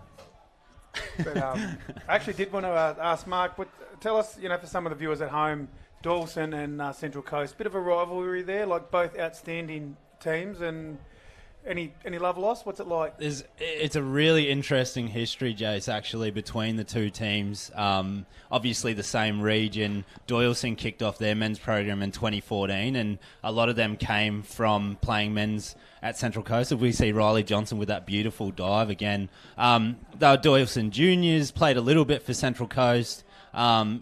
It goes back a long way, and Doyleson, when they were coming through, Wollongong were really hard on them, another country team, and now they're kind of the same as Central Coast. It's Fitzy. I was just going to say before, we'll see conditions come into play here. Not only will the ball be slippery, and that's why we're seeing the drop balls, but, underfoot, we're seeing attackers and defenders alike losing their footing quite often. Yeah, well, I think the field's held up quite well, as I mentioned earlier today.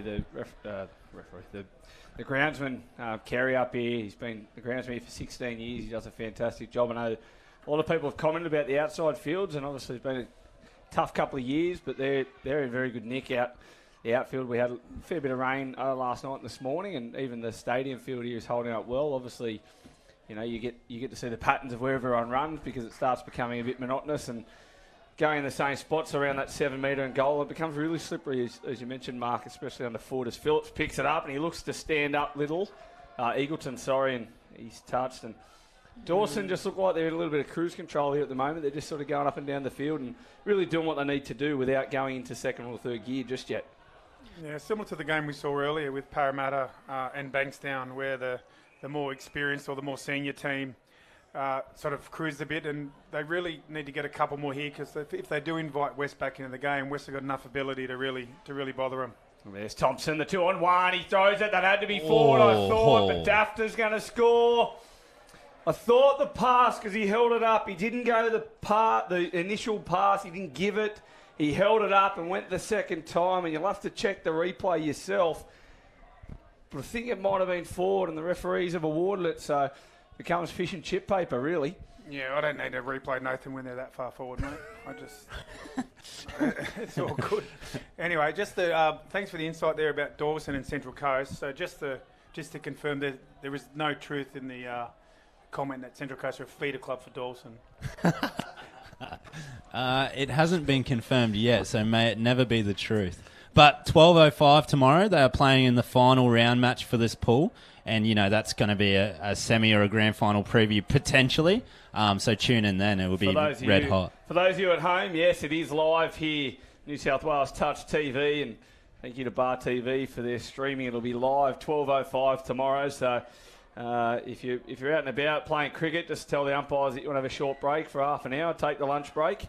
Put the feet up wherever you are across the state, country, or international. I know we get a lot of international viewers, and we have a group of Singaporeans here this weekend who are refereeing and also playing. So as Thompson picks it up, he steps. Blackwood goes out the back. The pep play, that was forward from Simmons. It was forward, the original bat, and Heckendorf's got it. There we go. We'll get the penalty there. Good, very good read there. That could have got a little bit ugly there, but Luke stepped in. Very good assessment of the situation.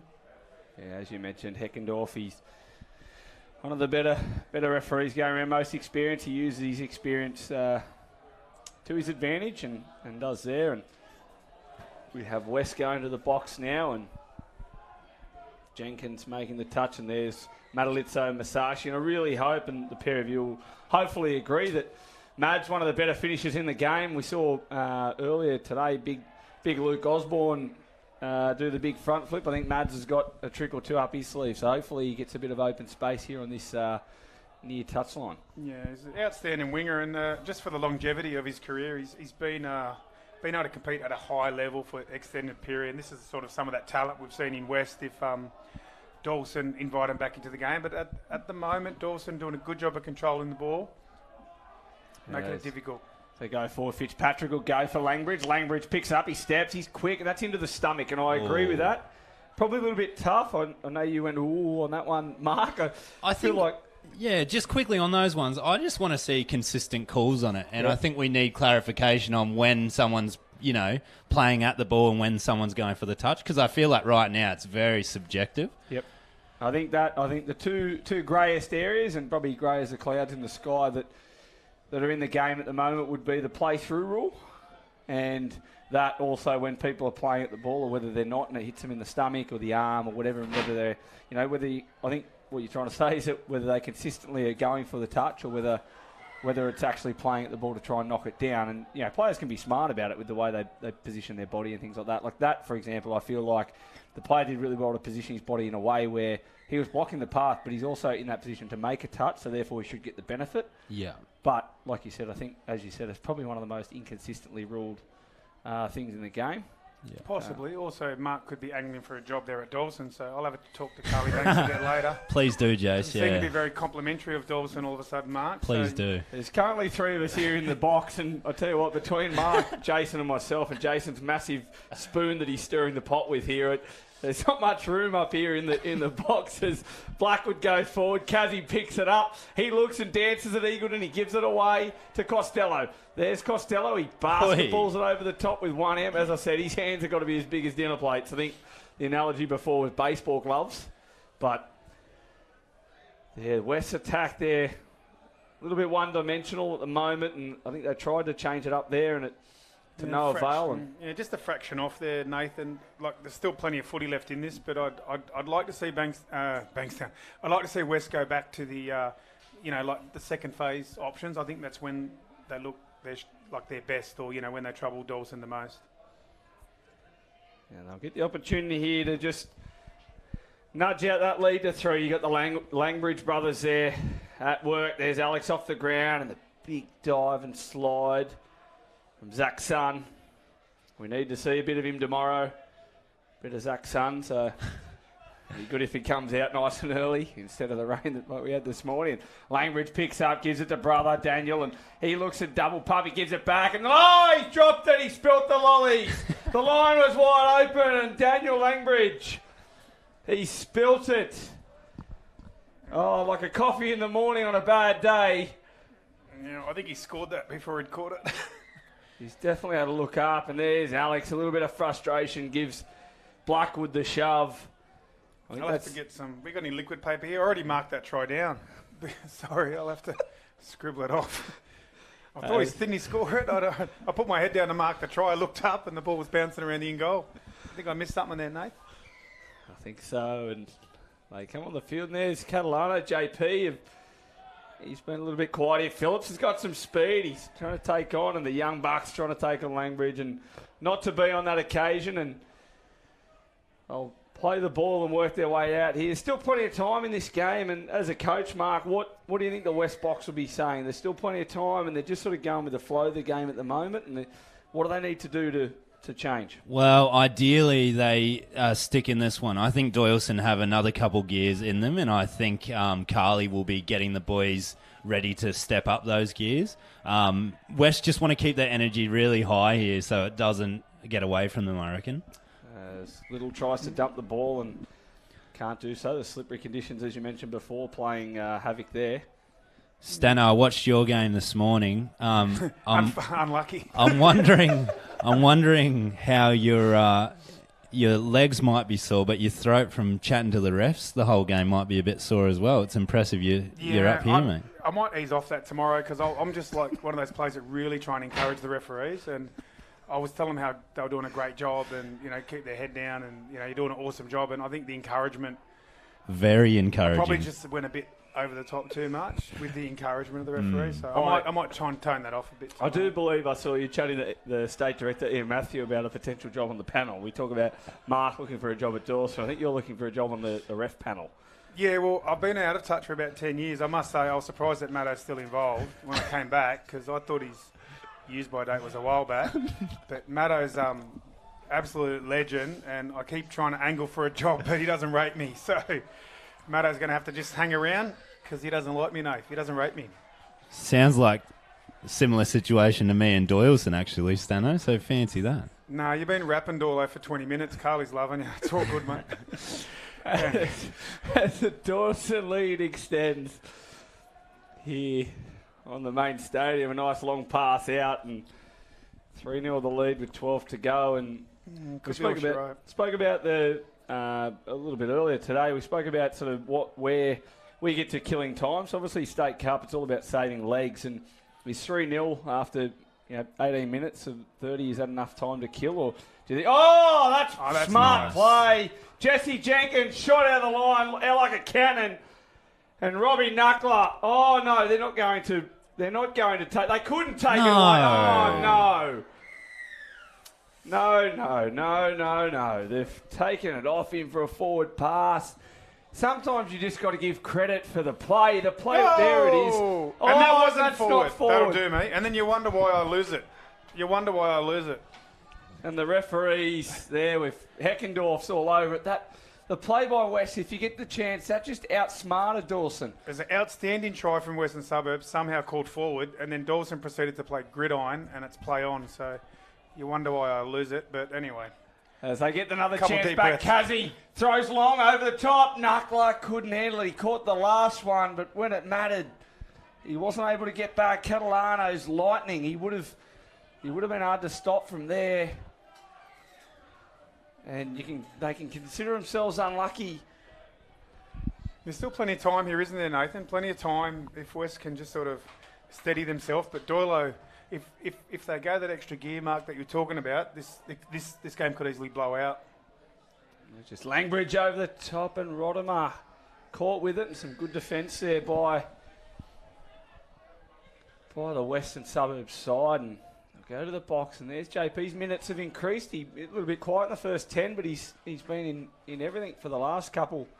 JP Catalano, that's a big hit from Lincoln Little and goes unpenalised as Barracat plays the ball picked up by Junior, and he gives the ball out, picked up. Was that on the half volley? That didn't bounce. What? I'm the refs will have a chat about this one. The referees are a lot closer than us. That was tight. And they say ball down, and I'll tell you what I did like in that play is that Conti, he could sell ice to Eskimos. I'm telling you, he just picked that up and kept going as if Bob is Urani, and away you go. But no, called back by the referees, and yeah, a little bit hard to tell in the box up here on that one. It was really tight without a replay screen. Yeah, it was a hard one, but I was really impressed with the referee there, the way that, because the game's so quick and he's just nice and calm, had a chat with the sideline, got the call right. So outstanding. Like to see more of that. Very good referee in there. Appreciate the encouragement, Stano. And the Central Coast boys taking on Manly. Manly had a good win against the Westies in the last game as Blackwood picks it up and expecting anything special, and shoot, there gives it back on the inside. Some good lines there from West. Expecting anything out of the box, they'll come at you quite hard. Obviously, you know, the year you've had, the country champs runners up and the Vorden Cup runners up, you've got a bit of a target on your body at the moment, so they'll come hard at you, Manly. I think everyone kind of knows what to expect when they're playing the Dolphins boys now. Manly suffered a big loss against Doilo this morning and then semi-upset win against West. So in these conditions, as we're saying, I think it's a bit of an equaliser. But the Dolphins boys, they've had a good year. We're building towards Sunday pretty well, and I think it'll be step by step, pretty simple. We've only got 12 today. We're missing a link in a wing. One of the links being Owen Flaherty. So the boys are doing well to get through the day and are worried about Sunday afternoon. So step by step. Yeah, I think there's every chance it could be a really, really big weekend for Central Coast. Could be a bit of a breakthrough because they're sort of been knocking on the door there. And I think from what I've seen some of the men's games today, there is a lot of talent there, but not necessarily a lot of consistency. The team's still building through the weekend, and I think that sort of 3-day tournament really suits Central Coast. So I think as well when Hornsby lost Dylan, Penrith lost Jake Toby, Doyleson lost Wilton, things like that. That's once again quite an equaliser. So not to say that we're getting our hopes up, but we'll be there or thereabouts if we keep doing what we're doing. Yeah, similar to had a conversation with Paul Sphere, touch football legend and West Women's Opens coach, and he was saying that's the women's Opens division is absolutely crazy with draws and people beating people, and looking at the ladder a little bit earlier today, it seems to be all over the shop and everyone's ball game. So the women's division is just a nine teams, so that's goes into a straight semi-final. So the top four could be very interesting. That one result, the big passing, Rodimer out the back, and that was close to forward, was it? And they'll score in that far corner. Try. And Rodimer, he's come out of he's come out of Hibbert's bowling club there to get the ball there at the passive play. That's an outstanding try there, gentlemen, and that's the sort of try that gets the opposition coaches really, really worried when Doyle executes that way. Really hard to defend on the back of the drive, crisp passing, outstanding touch football. And the try there, I think, on that far side was to Zach Sun. And as you said, fingers crossed that he's here tomorrow.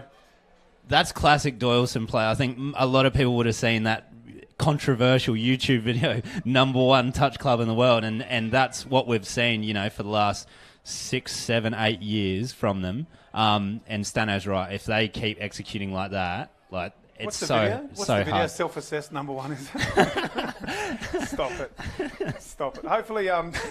Hopefully West can finish this game well. Bit of a shout out to them. Very talented team. It just hasn't gone that well for them today. They've been a fraction off. They could easily have beaten Hornsby. They're probably a little bit inconsistent against Manly, and Dawson probably a little bit too much class in this one. But hopefully they can finish off well, and they've definitely represented the club well today. As Kazzy throws it over the top, and big Tommy Dafter, he stands there at probably 6.5 foot, 7 foot tall, and we've had the last play we had the referee speak to the captain, Robbie Knuckler. I believe he's the captain of the men's side, and I believe it was Nicholas Barracat as well, so giving him a bit of a dressing down, referee Heckendorf, and a little bit of frustration starting to come in for the Westies, and it was a Jake Fitzpatrick there copping one in the lemon spread, and just causing a bit of a stoppage. But we got just over 5 minutes to go, and Thompson on the sweep. But Thompson's got speed, as we know. He throws it. Oh, great hands Tommy Dafter getting down low, and referee Piper gives a penalty, and it's probably a big thing here for West at 4-0. Obviously, the clock becomes their enemy, but they'll need to stay disciplined here in this and be careful not to lose some players near this back end if they lose their cool a little bit. It was a great save out there by Mads, and again, I think Mark mentioned it earlier with some of the consistency. That's a great call by Piper there, where Dorla get to execute, then bring it back for the offside, and I'd like to see more of that as well. Really makes it entertaining to watch. Thompson out ball, they go the phase, and they got room there. Clune, they got the 2-1, but Barakat dives, and that's some great defence, a scrambling defence from Barakat to get across behind them, and that's the sort of stuff you like to see, Mark. There's 4.5 to go. They're down by 4, but that's the sort of desperation you need. Yeah, good fight and that classic West never give up mentality on display. Got the bag, and that's in the head, and this is one we talk about, and it's consistently Wow, applied yeah. there. Yeah, that's fair. He hasn't really played at the ball. He was in a good defensive position, and good call from the ref there. Knocked his hat off, hit him straight in the melon. So that's an interesting one, Mark. If you can, unpack that. Sorry for those at home watching. So he's in a position where if he's not there, it's a try. So whether he plays at it or not, is it 6 again? How do you think the game should be interpreted? And I think some refs are saying, okay, because he was in the lane, then it's 6 again. But I think he should be rewarded, like Lovey was saying. Oh, good long ball. All over the plate. Good running there from Carbon. Steve Tashi, outstanding player there, just a bit unlucky. Sorry, mate. I think he's positioned himself so well that he should be rewarded. If it does get thrown into his head, he can't help that. He hasn't essentially made a play at the ball, and so that's play on. So yeah, I think defenders being rewarded for being in the right spot. Well, there's no reward for good defence. Like, that is good defence. If you can put your body in a position where you like, unless you're blatantly, like if that hits you in the head, for example, there's no way you're playing at it. I think that's where the inconsistency comes. Tough because one, but people will say it hits you in the head, so that's no good. Like, you're not playing at it. But then if it hits you in the stomach and you're in that channel, like Jace was saying, then at times they'll go against you, and that's where the inconsistency is, which they need to go sort of as black and white as they can, which would be 50 Shades of Grey, and say that, okay, if you're in the channel and it's good, if we rule it good defence, then it's a changeover. It's a hard ball one. down. I think the referee's doing a good job, but it is. I think it is a bit challenging, and I think we saw one in the last game with Parramatta where I think Jordan Marshall was running back onside, totally in the way. And then it was ruled that he didn't play at it. Yeah, and I was a bit like, oh. So I think it is a hard one. I think it's a good spot there, Mark, and definitely a bit of a talking point around the touch community at the moment. Stano, Dill Thompson's looking fantastic as usual. He's creeped into his 30s now. You've seen him come through in his career. What's impressed you with him as he takes off from half, passive again? Yeah, I think we might have a try here. No, we don't. Yeah, Dylan's. I've been really impressed. Like, he's always had that speed and talent that often people will refer to. But throughout his career, his composure and reading of the game and really controlling the tempo has really improved. And that's what we're seeing here today with this West game. This could have easily got into an arm wrestle, but just by guiding it, controlling the ball, running the right plays, sequencing different types of plays coming into the line, Dylan's really put his stamp on the game. And it's. Can't sort of, compliment him enough on his career. Just a point with a couple of minutes to go. The last two driving sets, and you mentioned Steve Tashi before, the last two driving sets from West have been their most direct and their most organised in the whole game. And I think if they do watch this back, a lot of the teams will take the opportunity here for the live stream to watch it back. I think they need to look at that point. And if, they're dangerous, you're looking, Catalano on the end of that, there's options. There's split defence when, any team that you've got right on the back foot, except for probably Hornsby, who will roll back to that line. Every team will try and take you on man in that, and someone will try and make the touch. But if you can get the energy like they did in the last literal two sets that they've taken on there, it's been their best driving sets of the game. Yeah, and I think some of the teams tomorrow, while West are probably out of things for this weekend after this result, I wouldn't really want to be playing them tomorrow, because when West knocked down the front door that way and played direct, they've got enough talent through Kazi, Catalano, JP, Blackie to really upset teams. So if you're not switched on and, for example, Central Coast tomorrow, if they're sort of looking for a bit of a rest and West come out and put together some sequences like that, it's going to be, they can really cause a bit of an upset tomorrow, I feel. 100%. Bit of a transition phase for West, and you think with the workers' experience, knowledge that they have, if they had a couple more strike players, like they'd be in and amongst any of these games. But good on them. We'll see them, give it to every team. Like everyone expects a hard game. I think so. Mark's there taking notes. Mark, Kazzie's got 2 Zs, mate. Doyle there trying to get over the top, and Stano never short of a joke, that's for sure, as Harry Cash. Cash money here on the wing. He takes it there, and there's the hooter for us, full time. And Dawson in this one, gents, a little bit too good. And we'll take a short break. A big thanks to Jason, a big thanks to Mark, and Mark will be joining me in the morning. He'll be Thanks, back here. boys. I know he's got to run out to go and get in the box, so make sure you stay dry, Mark. And Will do. Thank you. Jace, thanks for your time today. It's been much appreciated. Look forward to joining you in the box tomorrow as well. Yeah, thanks, guys. Absolute pleasure. We'll be back in a few moments for Central Coast taking on the Manly Seagulls.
Welcome back to Port Macquarie Regional Stadium for the New South Wales Touch Football State Cup 2022. James Preston and David Stone with you for commentary.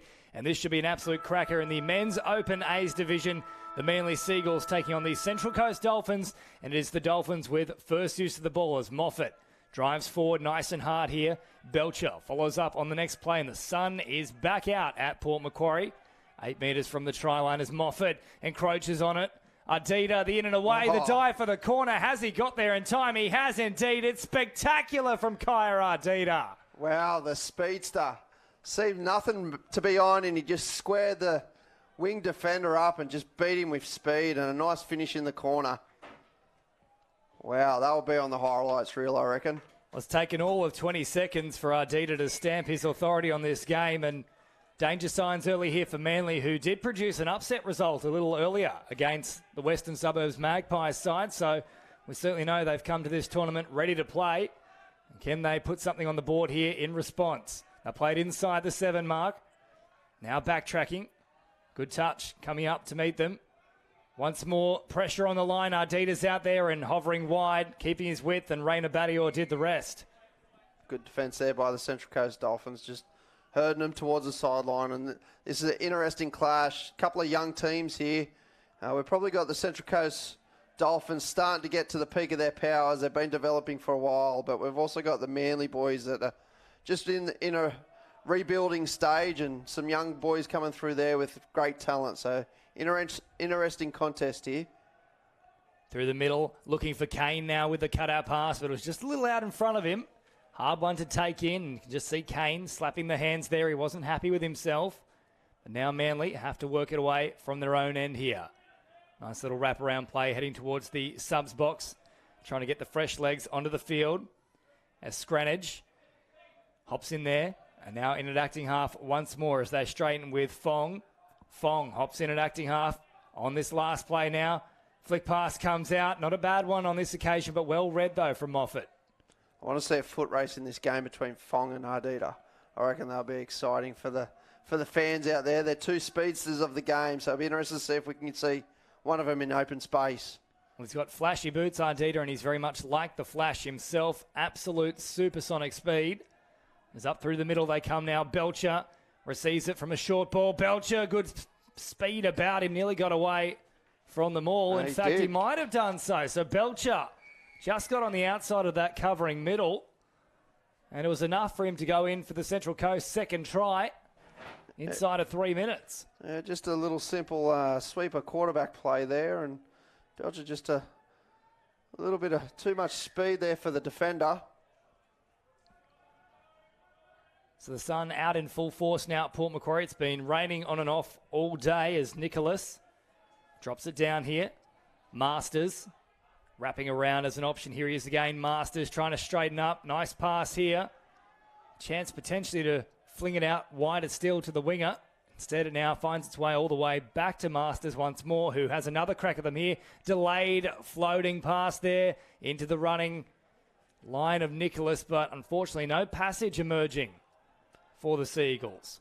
Interesting to see Masters playing in the link. Normally he's a well, I've coached the young boy. He was a winger back then, but he seems like he's transitioned into the link, and that's where Manly's got him playing. It'd be interesting to see how he transitioned, and first time I've ever seen him play that position.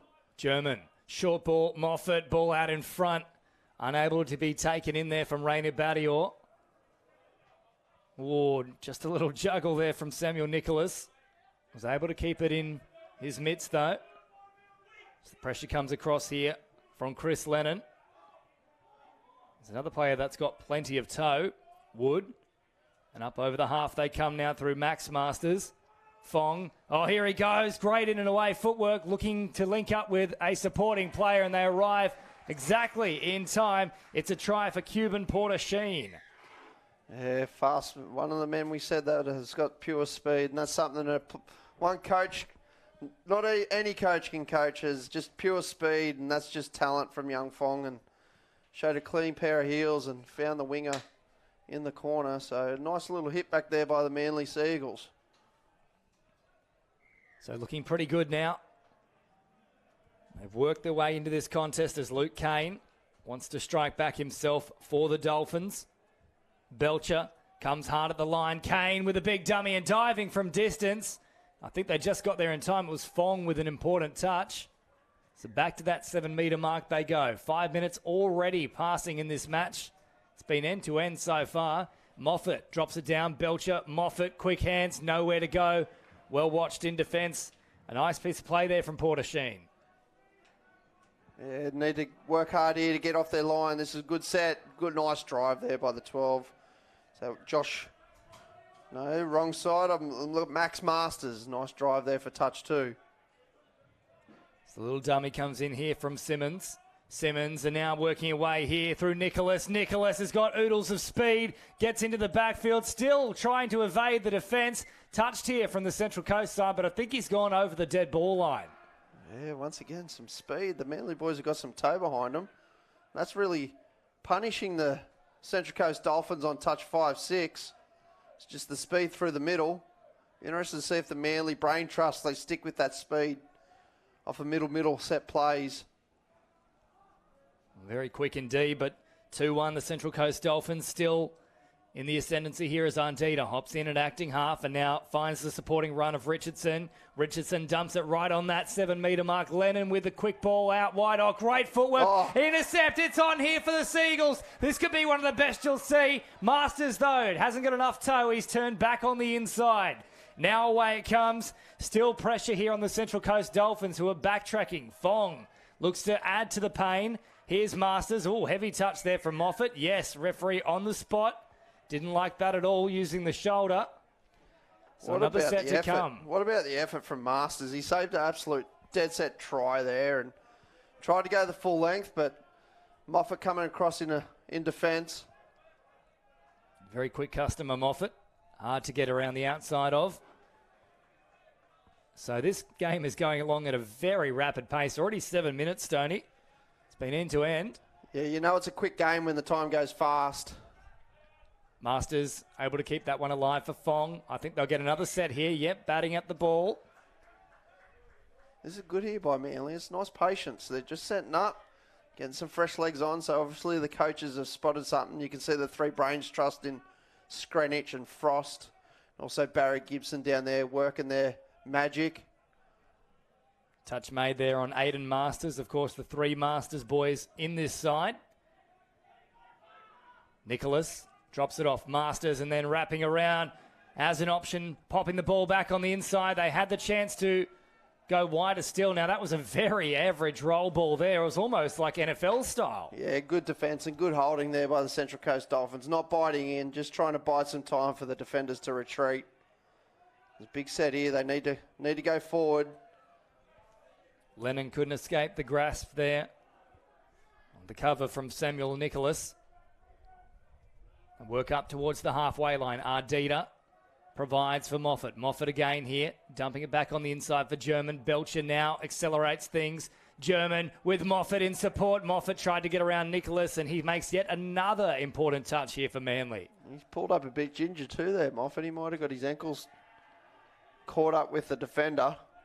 I think every game we've seen him in so far, he's had some sort of little issue with either ankle, hamstring, or in the case of Luke Moffat, the head. He just kept getting hit in the face with the ball. So up over the half now come Manly. And they drive forward through Charlie Nicholas. Nicholas can't get away from a good touch there from German. Here is Josh Moffat. Yeah, old Mama Moffat might have to wrap them boys in some cotton wool tonight and look after them. She's over there in the box as their manager. But a Dankara probably wouldn't go astray either. Belcher turns it back on the inside. Quick roll ball here. Belcher, now they're working with a strike dump. They've got numbers in motion. Touched in flight. It won't matter, though. All the way into the hands of Ollie Jones. And 3 tries to 1. That's clockwork from the Central Coast Dolphins. Yeah, it's just a nice relay passing there by the Central Coast Dolphins. Just using their speed, getting on the outside. And the winger just had to shut down. I thought he probably could have held on his winger, and Masters may have had the covering defence, but winger decided to shut down, and in the corner go the Central Coast Dolphins to lead 3-1. So Tripoli plays it. Now Fong with ball in hand. Masters cuts out Fong on this occasion and goes to Max Masters. Aiden now with it. Aiden Masters, that is. Scranage. Caught on the 7-metre mark. Fong. To Masters.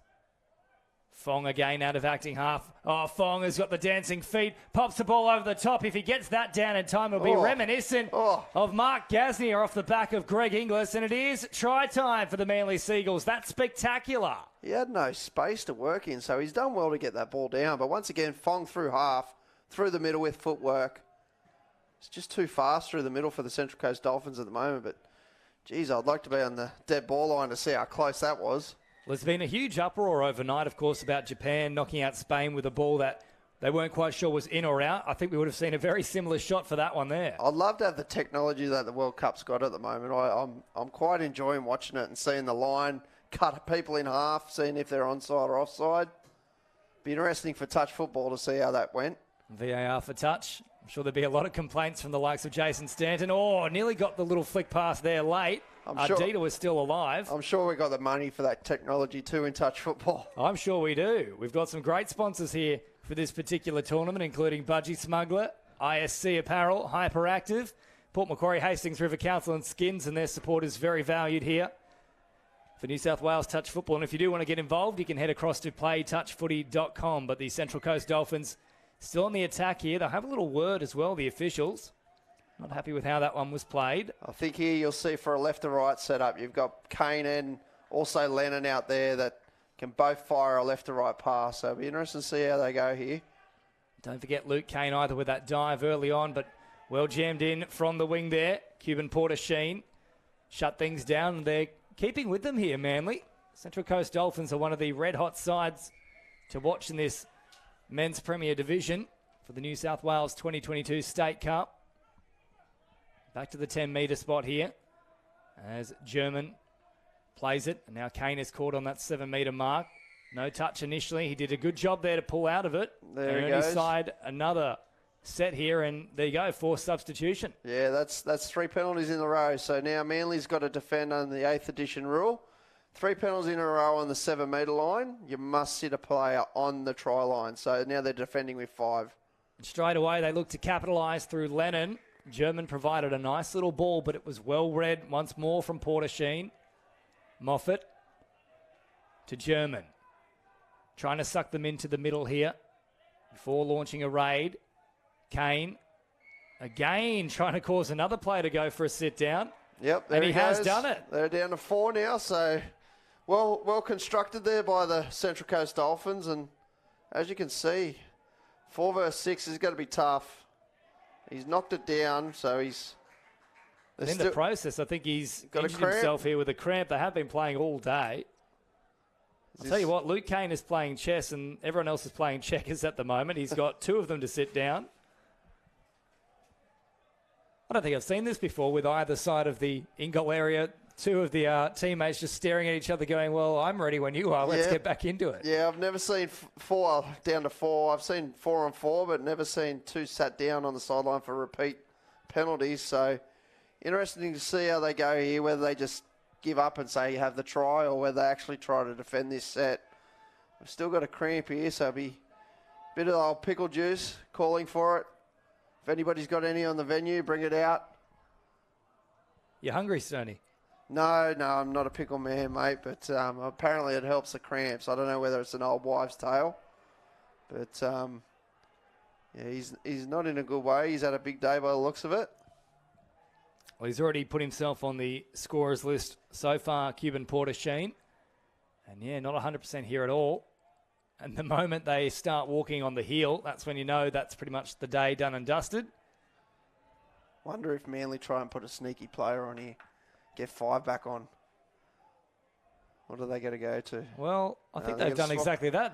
There is now 5 on the field, so they've done it. Have they picked up on it, though, the referees? No, they haven't. They're going to play with 5, so... Well, that is very, very sneaky. Forget the pickle juice. They've picked another player to cup out there. Oh, this is interesting. Just because he's got a cramp doesn't mean they don't sit 4 on 2 on the sideline.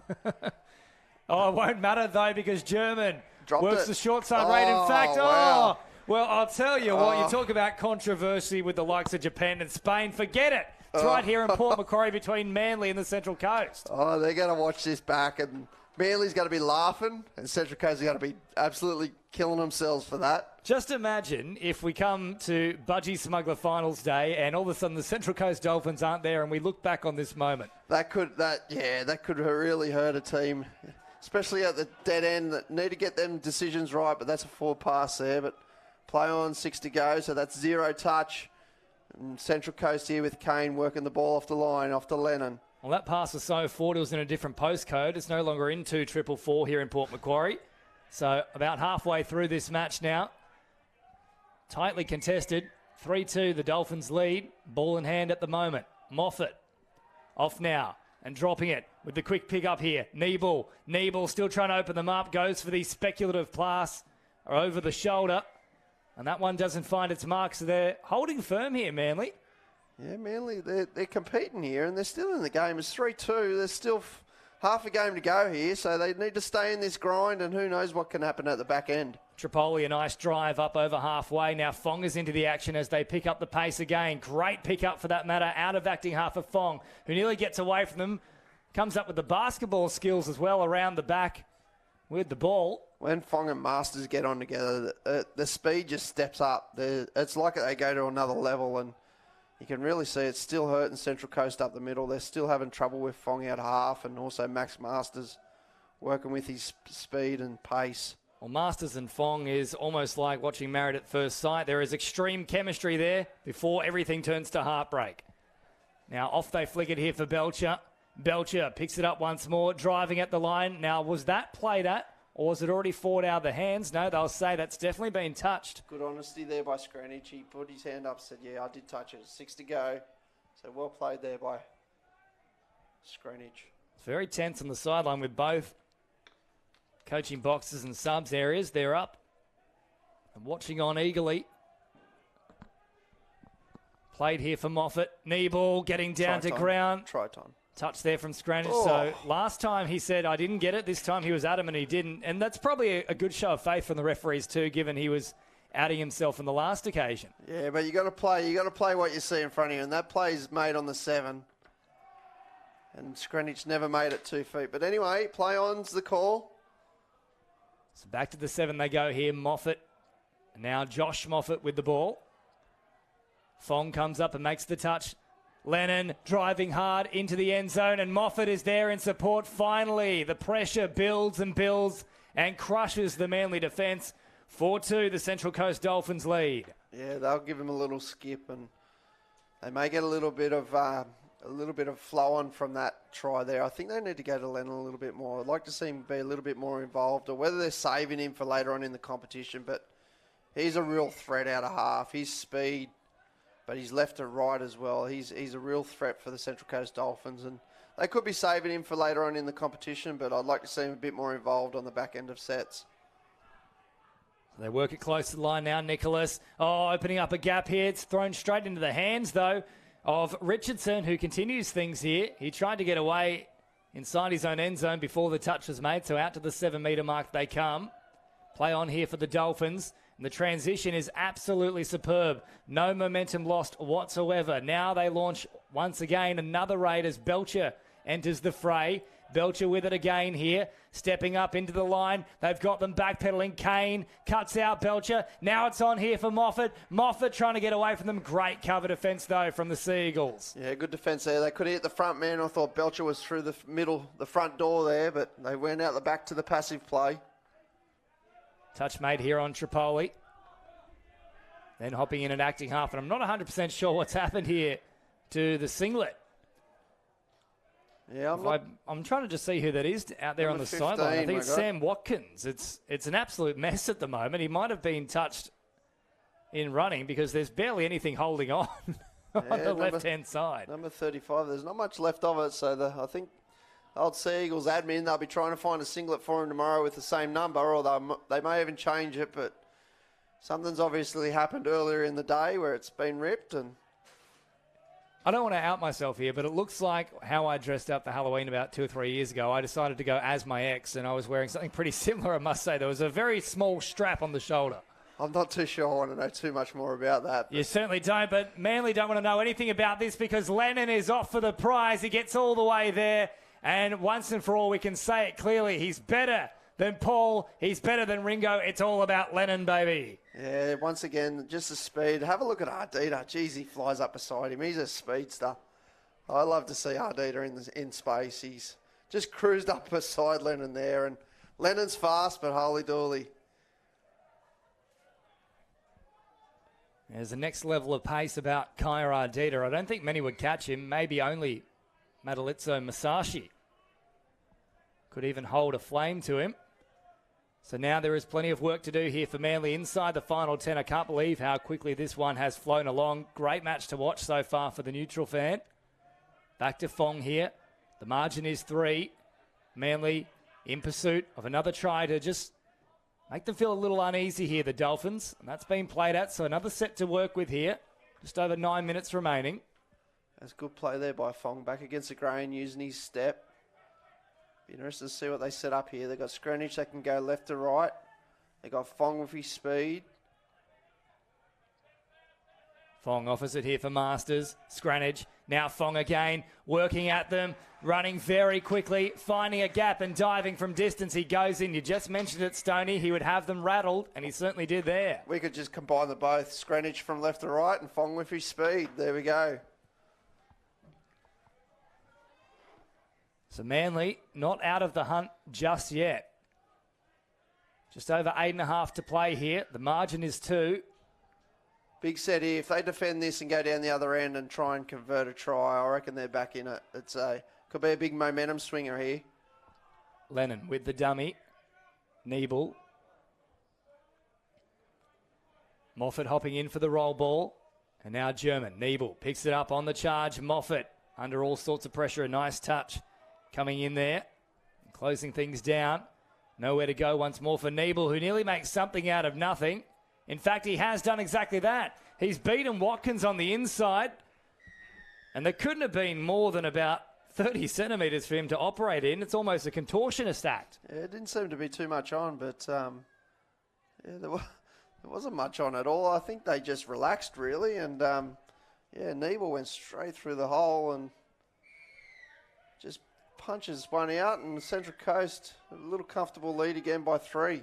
Tell you what, that was a thinner gap than we're seeing on Watkins' left shoulder at the moment in terms of the strap with what's left of the singlet. That was very small to work with. Yeah, he's done well to get through there.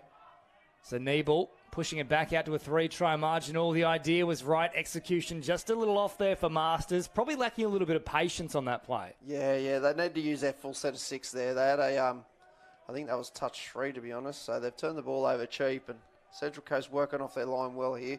This is touch 3 and they're on halfway. Manly's got to stop this roll. They've got to press forward. So Ardita doing the work out of acting half now as Lennon drops it back on the inside. Great little wraparound play here from Moffat. Now Kane. Oh, that was an important play there from Masters. He had to make a touch on it. Yeah, Tour Masters again. He's a tall boy and he used to be a winger, so he's really good at getting reads, and he got his big mitt into that touch again and saved another try because I thought they were at ends there. I thought Central Coast were in for sure. Well, this is crucial now for Manly. They can't afford to concede, but they've done exactly that. Ollie Jones goes in, and now we have a 4-try margin with just over 6.5 remaining. That might be a bridge too far. I think the slippery field helped the Central Coast Dolphins there. The middle, he just had a slip when he went to release, and the old Manly side, they had no choice, but they had to shut down and create that last pass to try and force an error. So just the conditions still playing mishap here with the players, and underfoot still a little bit dewy and a bit slippery from the rain we've had today. So towards the middle now, Manly operating in this central passage. Scranage had a missed opportunity there because a couple of players hit the deck, but he'd already decided to head back towards the middle of the field. Yeah, he could have released Fong there, and Fong could have stepped back and scored. So like to see him condition. They got him on the last try. I'd like to see him stick with that until... Oh, here we go. A chance for Ardita to wind up. Unfortunately, it doesn't come to fruition. We both want to see it here in the box. He can certainly move. Lennon now provides it further on here for Rainer Badior. Ollie Jones. Dropped off now from Richardson.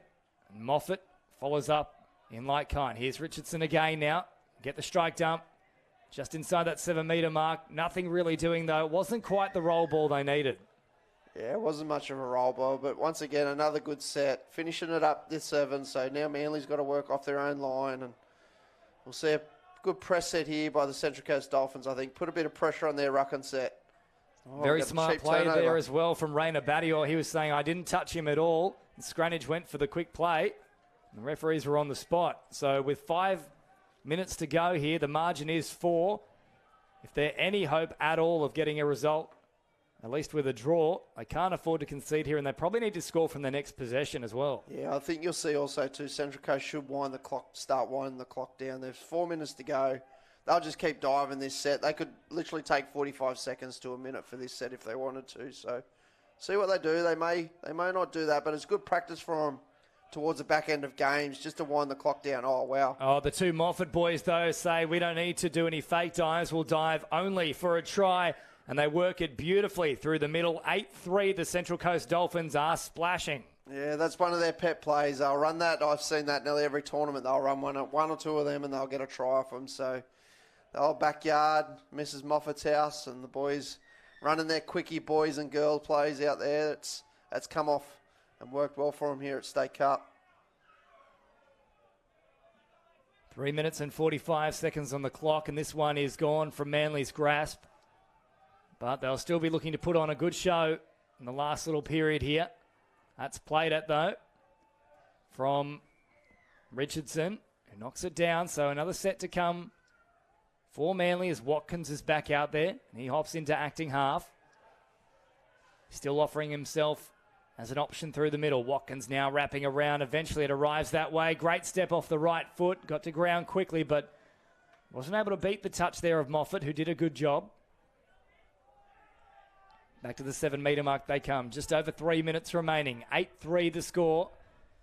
Manly were neck and neck with them for the bulk of this match. 3-2 at one point. It's been a run of 5 straight tries here for the Central Coast Dolphins. Yeah, they've just gotten themselves out of the grind. They were in the grind for 20 minutes or so, and just the last period they've fallen away a little bit, but whether it's just Central Coast, their experience that they're gaining, even though they are a young group, but they've been playing well together and developing really well. So, but Manly, they've got something to look forward to. There's some good talent here in the Manly team, and nice sweeper, 2-step play back awards against the grain with Nebel. So now for Watkins, who straightens things. Masters heads towards the sideline to get those fresh troops back onto the field. Jones steps up and makes the touch. Watkins, nice meterage here. Finding Tripoli. It keeps promoting the footy upfield. Nice driving set here from Manly, but no questions asked at the end of it. Lennon, it's play on for him. Away he goes. Tripoli is chasing, but Lennon's got plenty of pace, and he's made something out of nothing because everybody simply stopped, and now they'll rule it back. Oh, they've just ran 50 metres. Well, Lennon is absolutely spewing. He's also probably spewing for the amount of work he's done in this game. I think it was a late pass, but looks like Manly's going to get a penalty out of this for some. Oh, no, they're not. They've changed their mind again. So it is Central Coast ball. It will be a penalty for a late pass to Central Coast, which I think is the right call. So in the end, the boys get it. That are in the boys in pink. They get the right decision. Let's move on with the game now. There's 6 on at 6. Roll ball. Oh, so obviously it wasn't a late pass. It was just, okay, that's an interesting one, but we'll move on. Very interesting. Unfortunately, we can't live in the past here, and certainly Manly got away with one earlier in the match, that's for sure. So just over a minute remaining. This one's sewn up for the Dolphins. Moffat drives forward. Nebel picks it up. They're all offside. Nebel, great ball over the top. Oh, well defended, though. Is that Porter Sheen back out there? It might well be. Yes, it is. He's recovered from the cramp, and he saved a try there. I'd like to see the Dolphins try and wind the clock down here. Oh, no, that's touch 6, so they made me a liar. I thought they had a couple more touches there. Just for experience for these young kids. We see in big games, they have struggled a little bit to close games out. It would have been good to try and see them get a repeat set or something like that, just to close this game out and have experience on that. So Fong drops it back on the inside. Nice roll ball here for Scranage. Oh, not a great delivery though for Fong. He's low to the ground, but he's not that low. And 15 seconds on the clock. The margin is set to remain at 5. Central Coast Dolphins up 8-3, and they'll get 1, maybe 2 plays left. They head towards the subs box. Ardita hopping in at acting half. This will be the last now for them. Luke Kane trying to find an opening somewhere. He will look to continue things. It comes in the hands of Fong. They're going to play the penalty. The boys want to shake hands, but the referees will make them play the penalty, I believe. Which I always find very funny here. Surely you'd think it's done. Fong's trying to get on with it. He's gone up to greet Moffat. And they'll simply take the quick touch. Ardita pretends that he was going to strip it, and they have a little laugh about it. We could have had a penalty again because they were offside when he tapped it. But anyway, referee said, nah, that's enough. We've had enough. Let's pack our bags and get home for the day and do a bit of recovery. So well played there by the Central Coast Dolphins. But we certainly haven't had enough here. There is still one more match to come your way. Nathan Loveday will bring you all the action between the Penrith Panthers and Newcastle Knights, the last match of day one here for the New South Wales State Cup 2022. And keep it locked here with all the action, live, exclusive and free on New South Wales Touch Football.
was really good. Good evening and welcome back to Prime Time here, live stream, where thanks to Bar TV for New South Wales Touch.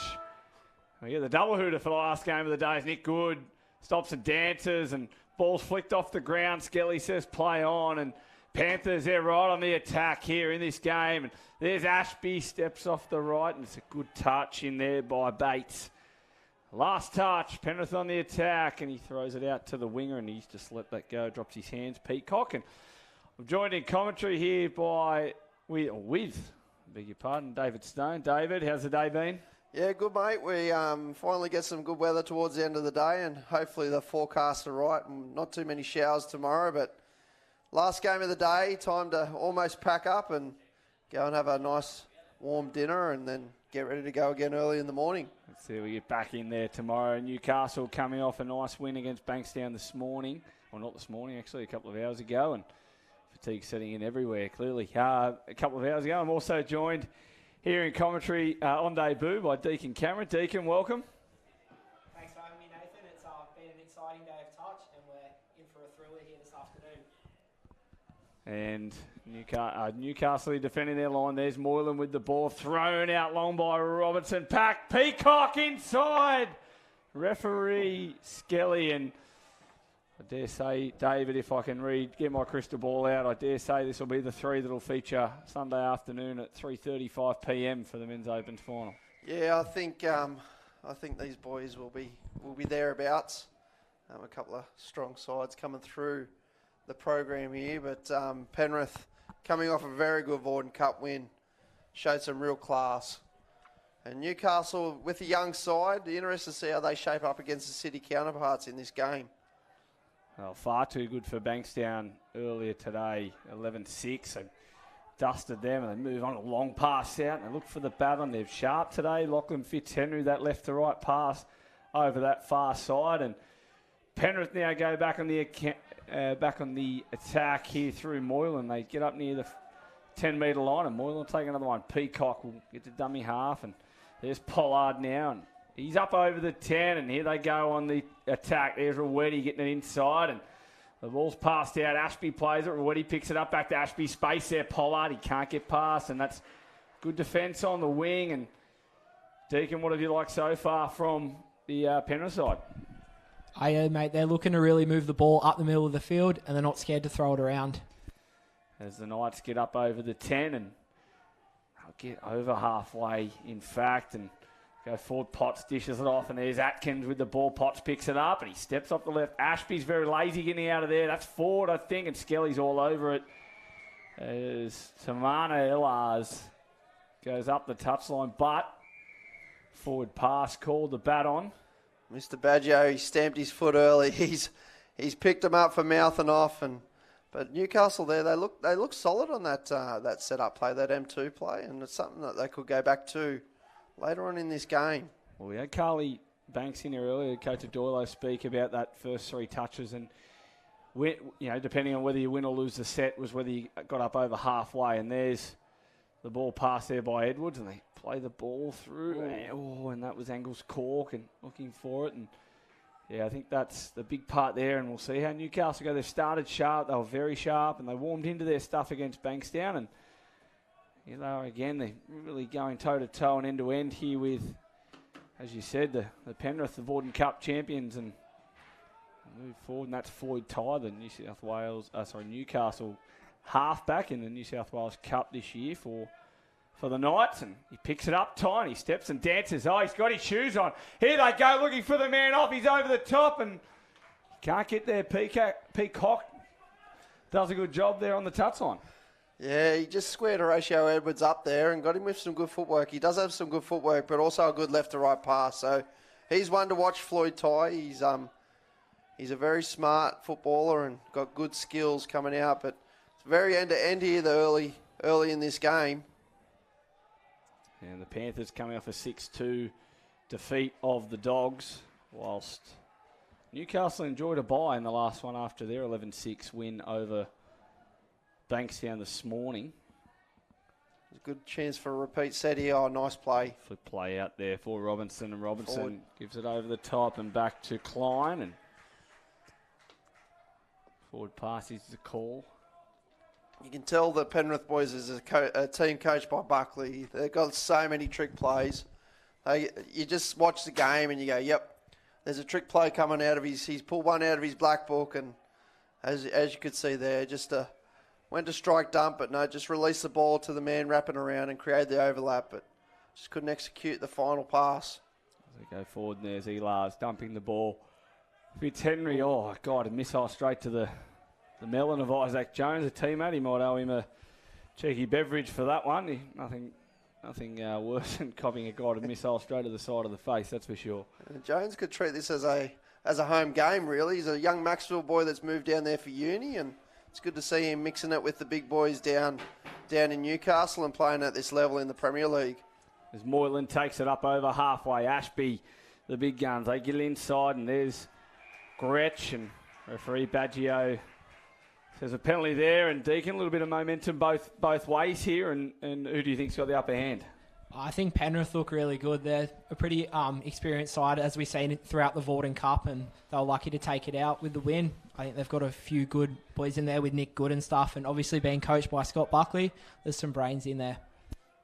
As the Knights go on the attack and looking to go forward, they give the ball back to Potts, the Origin representative. Gretsch makes the touch out 3 metres, and the referee Calabria, Johnny on the spot, and the turn of the shoulder there. Rawetti turns his shoulder and wins the penalty here, and Matt Atkins there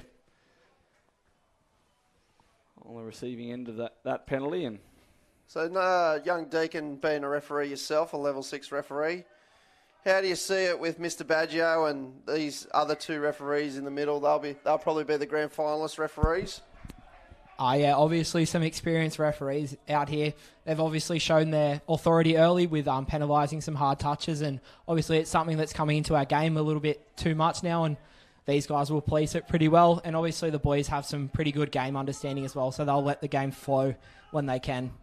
And they couldn't hang on to it. And just a bit of a fanboy question: who out of the 3, who's the one that you looked up to? Who's your favourite out of the 3? I think always coming through as a young kid, Badge was always the one to be, and he's always good with mentoring. He'll always come out and watch your games, and if you've got a call or a question, you can always go and ask him.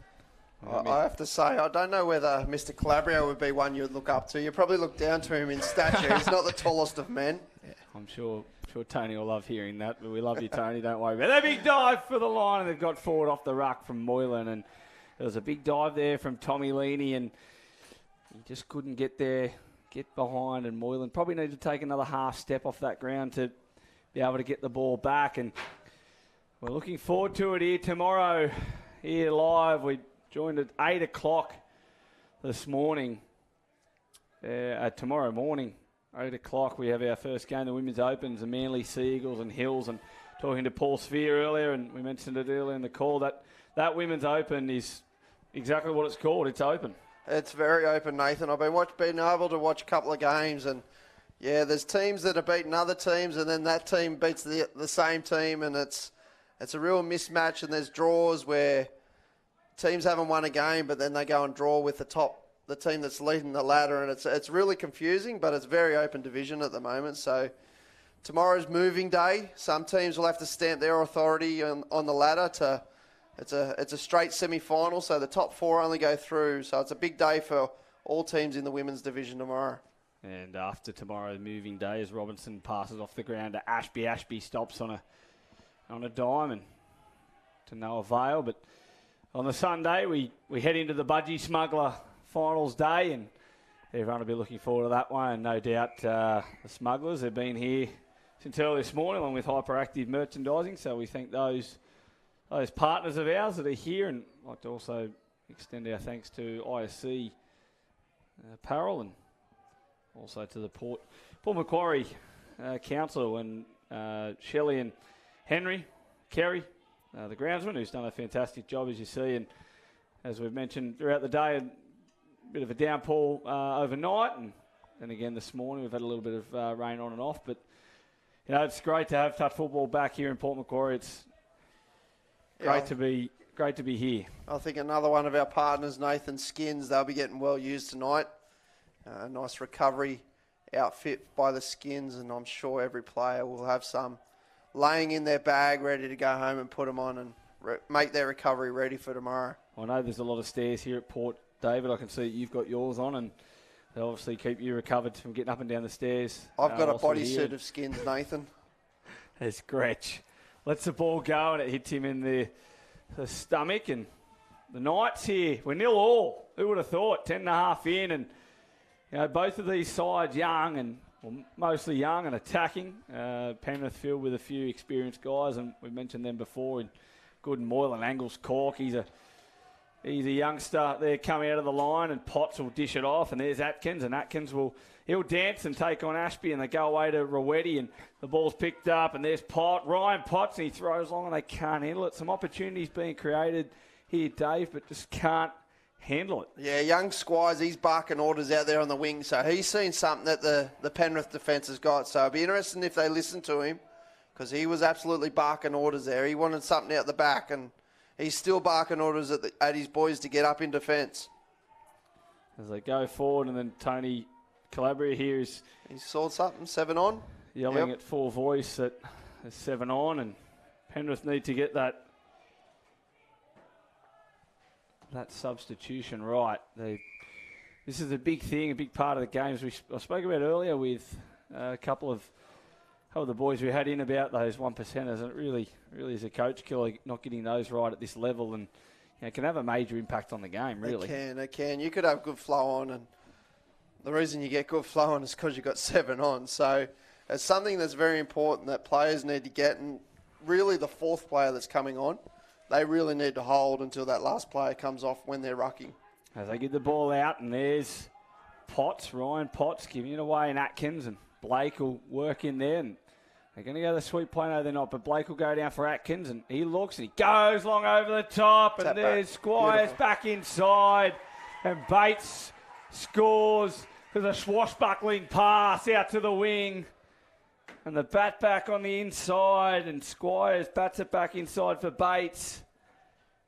Very good setup by the Newcastle Knights, and a beautiful tap back. That ball over his head, catches the ball, taps it back in.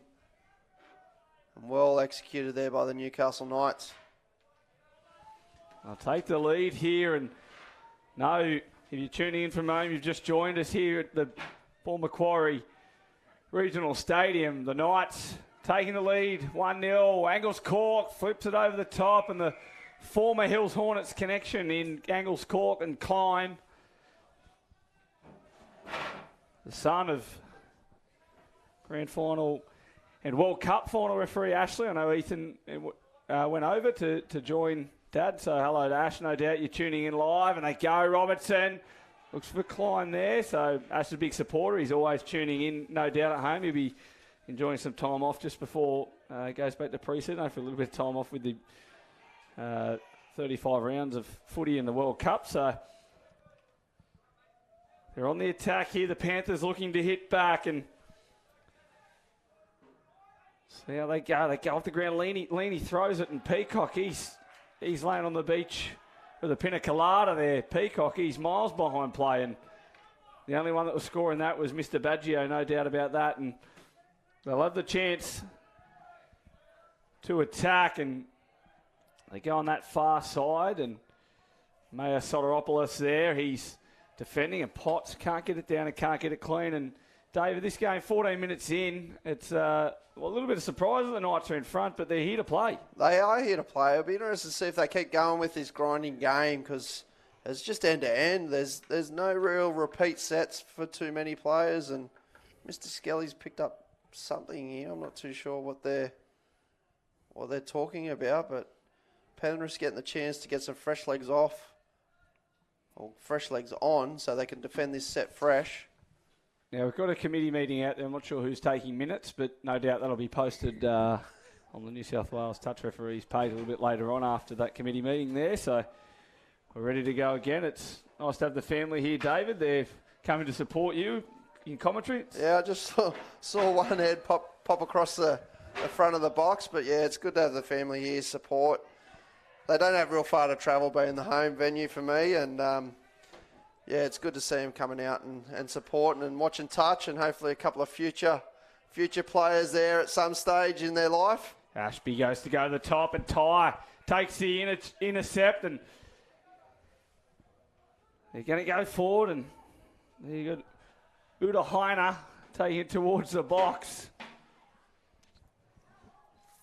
And they'll get up near halfway, and there's the third touch, and go forward, and there's Elars, and get up forward, there's Lars, and the ball's picked up, and he dummies and steps, and there's Mitchell, and there's Elars, and Elars will step and dance, and the touch made by Rowetty, I believe, to Penny Rowetty in jersey 73 for the Panthers, and Potts gets up off the line, and there comes Atkins as well, and I'll tell you what, the intensity here from the Newcastle boys is certainly lifted, Deacon.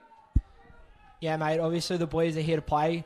That try was well deserved then. Obviously had Squires talking and he knew something was on and they were executing it. They've been defending really well as well. They've been strong in the middle. As Angles Cork picks it up and he looks to do the goosey, and tell you what, the no touch, good. That's experience there. You can't walk into Coles or Woolies.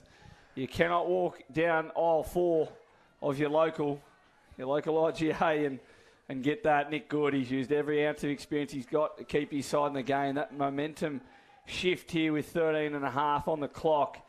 It's anyone's game, and there's Good. Look at him. He's pushing Pollard out. He's trying to get the space. There's Engels Cork. He's dangerous. He gets the link quick. He steps back, and there's got to be a touch there. I think referee Skelly says forward pass off the ruck, and there goes. Oh, that's off the mark. That's the biggest one you'll see this weekend. Good's really stepped up here. He's really taken charge. You can see him really orchestrating the attack. Before that set before, he got both middles up at what he wanted, and then he give it off to Cork, and just that link punish.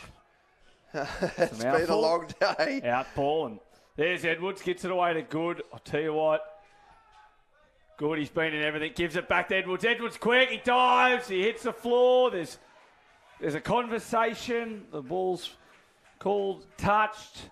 And Good here, he's been in everything. He'll be a part of this. Angles Cork. He plays it for Good. Good looks to give. Oh, he's going absolute gangbusters. Oh, Nick Good. That's probably 3 minutes of the best bit of touch football you'll see from the Australian captain. Oh, Nick Good. He's got his team 2 penalties. He showed the passion. He says, jump on my back, fellas, and follow me. And he gets in, he sets it up, and we're level here at 1-1.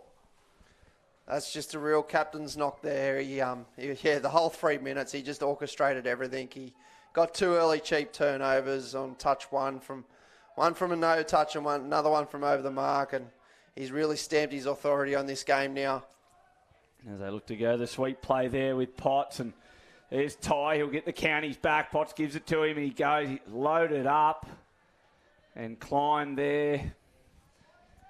Just got his hand in that one, so good chance here for Newcastle to hit back and take the lead again. It'll be interesting to see what they got. They got the 2 Potts boys. They got Ty left to right, and they've also got Atkins there in the middle.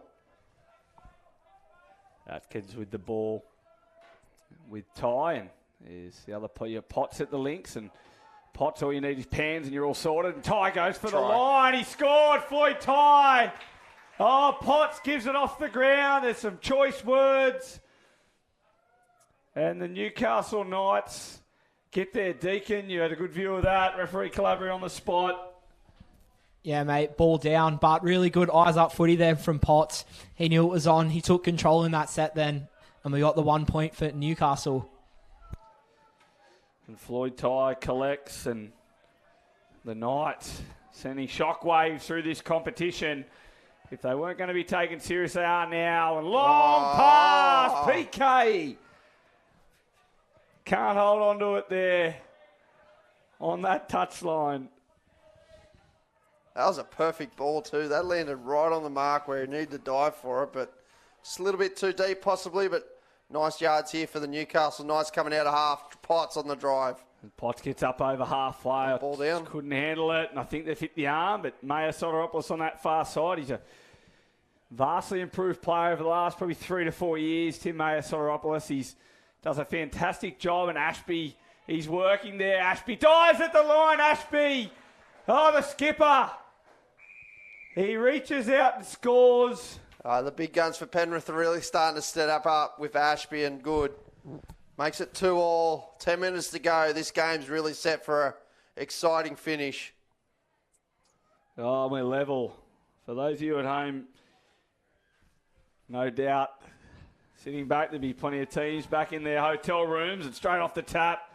They're taking it forward. Isaac Jones. They take it forward, and here they go again. The Knights looking to extend their lead with 9.5 on the clock. They go with Potts and get around, and there's Elars, and he gets touched, and they go again. There's Mitchell, and they go the sweep play, and it stops on a dime. Fitzhenry goes long inside. They've got there the Knights again. Oh, this is classy play. Sam Mitchell scores this one. I'll tell you what, he just cruised on through like he was sitting on a Vespa and gets to the line from that pass back on the inside. And the Knights, we're going to go tit for tat, it seems, for the next few minutes. Yeah, there's a nice sweeper step back, and he just bombed to the winger. And Knights, 3-2. A bit of a shock here. I think this might be the bit of a rev up that Penrith need at the moment. So see if they can hit back here on this set of 6. And on that, you see, as we're talking about Deakin as the resident high-level referee in the office, we have how important is it for the referees to get on their bike on those long passes, especially with the way long by angles, Cork and Peacock can't handle it. But how important is it for the referee to be able to get across on that, to be Johnny on the spot? Yeah, mate, obviously you need to be in the best position. And I was taught as a referee, if the player dove down and could see your socks, they would normally accept your decision, but... Oh, the big shove over. He apologised straight away. That could have got very, very nasty there. He's almost pushed him into the airport, and they picked him up, Tim Mayer-Soropoulos, I think. He's a big man. I wouldn't like to take him on. He's bulked up a bit, the big fella, and he's played the whole game over there, so he's done really well to play on the wing for a full game in the men's prems. And they'll attack the line. Here the ball's picked up, and there's Uda Heiner. Interesting to know if you can Google what nationality that is, or what the heritage of Uda Heiner is. It's an interesting one. They go for the line, and we'll get Stoney onto that. Here is our resident stats man, and they're on the attack here. 3-2 the Knights, looking to go a little bit harder as they look to stand him up and go forward. And Utenheiner's sort of like Lowenbrow. I would have no idea, mate. Panther. Nationalities is not my specialist, to be honest. The Deacons are struggling to type it away, so we might take a rain check. It's definitely we'll not... find out for tomorrow, that one. It's definitely not Irish. He might be enjoying a Guinness at any time tonight with a...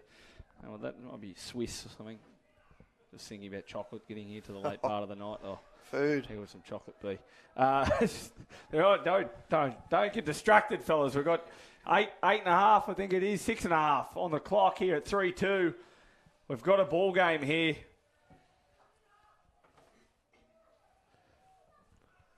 And they're on the attack, the Knights. What can they come up with? The county's play by Ty. Passed out to Mitchell. Here's Elars. Elars will stand. He'll give it back to Mitchell. Mitchell passes away to Ty. They're looking for that nail in the coffin, are they? Gets the ball back. He can't handle it, Ty. No, they just need to come back against the grain again there. It was a bit too side to side for me. I'd like to see him try and maybe run a sweep play or bring something like that into play, because it's just... Oh, he's almost got it. Good. He's a little bit of urgency here if you take it back to the last set. Good. He knows there's time on the clock, and he wants to win everything, Nick Good. He's like a dog with a bone. He needs to win everything. He won't settle for second best, so he's jumped on the ball in the last couple of times. Oh, that's going to help him. And the penalty will help as they'll get up the field. And that was a great defensive set there by the Knights, but, yeah, it was really going to help them there, and unfortunately a coach killer again, get the repeat set. As Pollard takes up this wing with Peacock, and go for there's Ashby looking for Robinson, and I'll work it forward. Ashby and Robinson. Robinson picks it up. They look. Ashby's got space. He gives it back to Robinson in that middle period.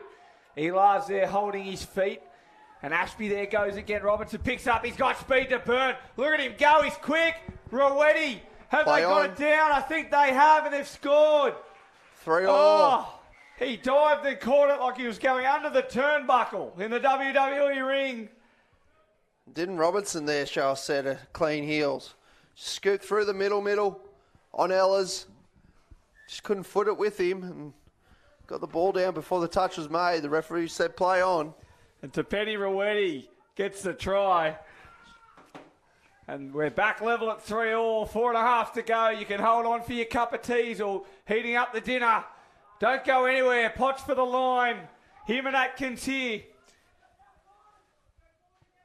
Can they get the Knights back in front with 3-all? It's been a belter of a game as Atkins picks it up. He gives it short. The ball's away. Goods pleading.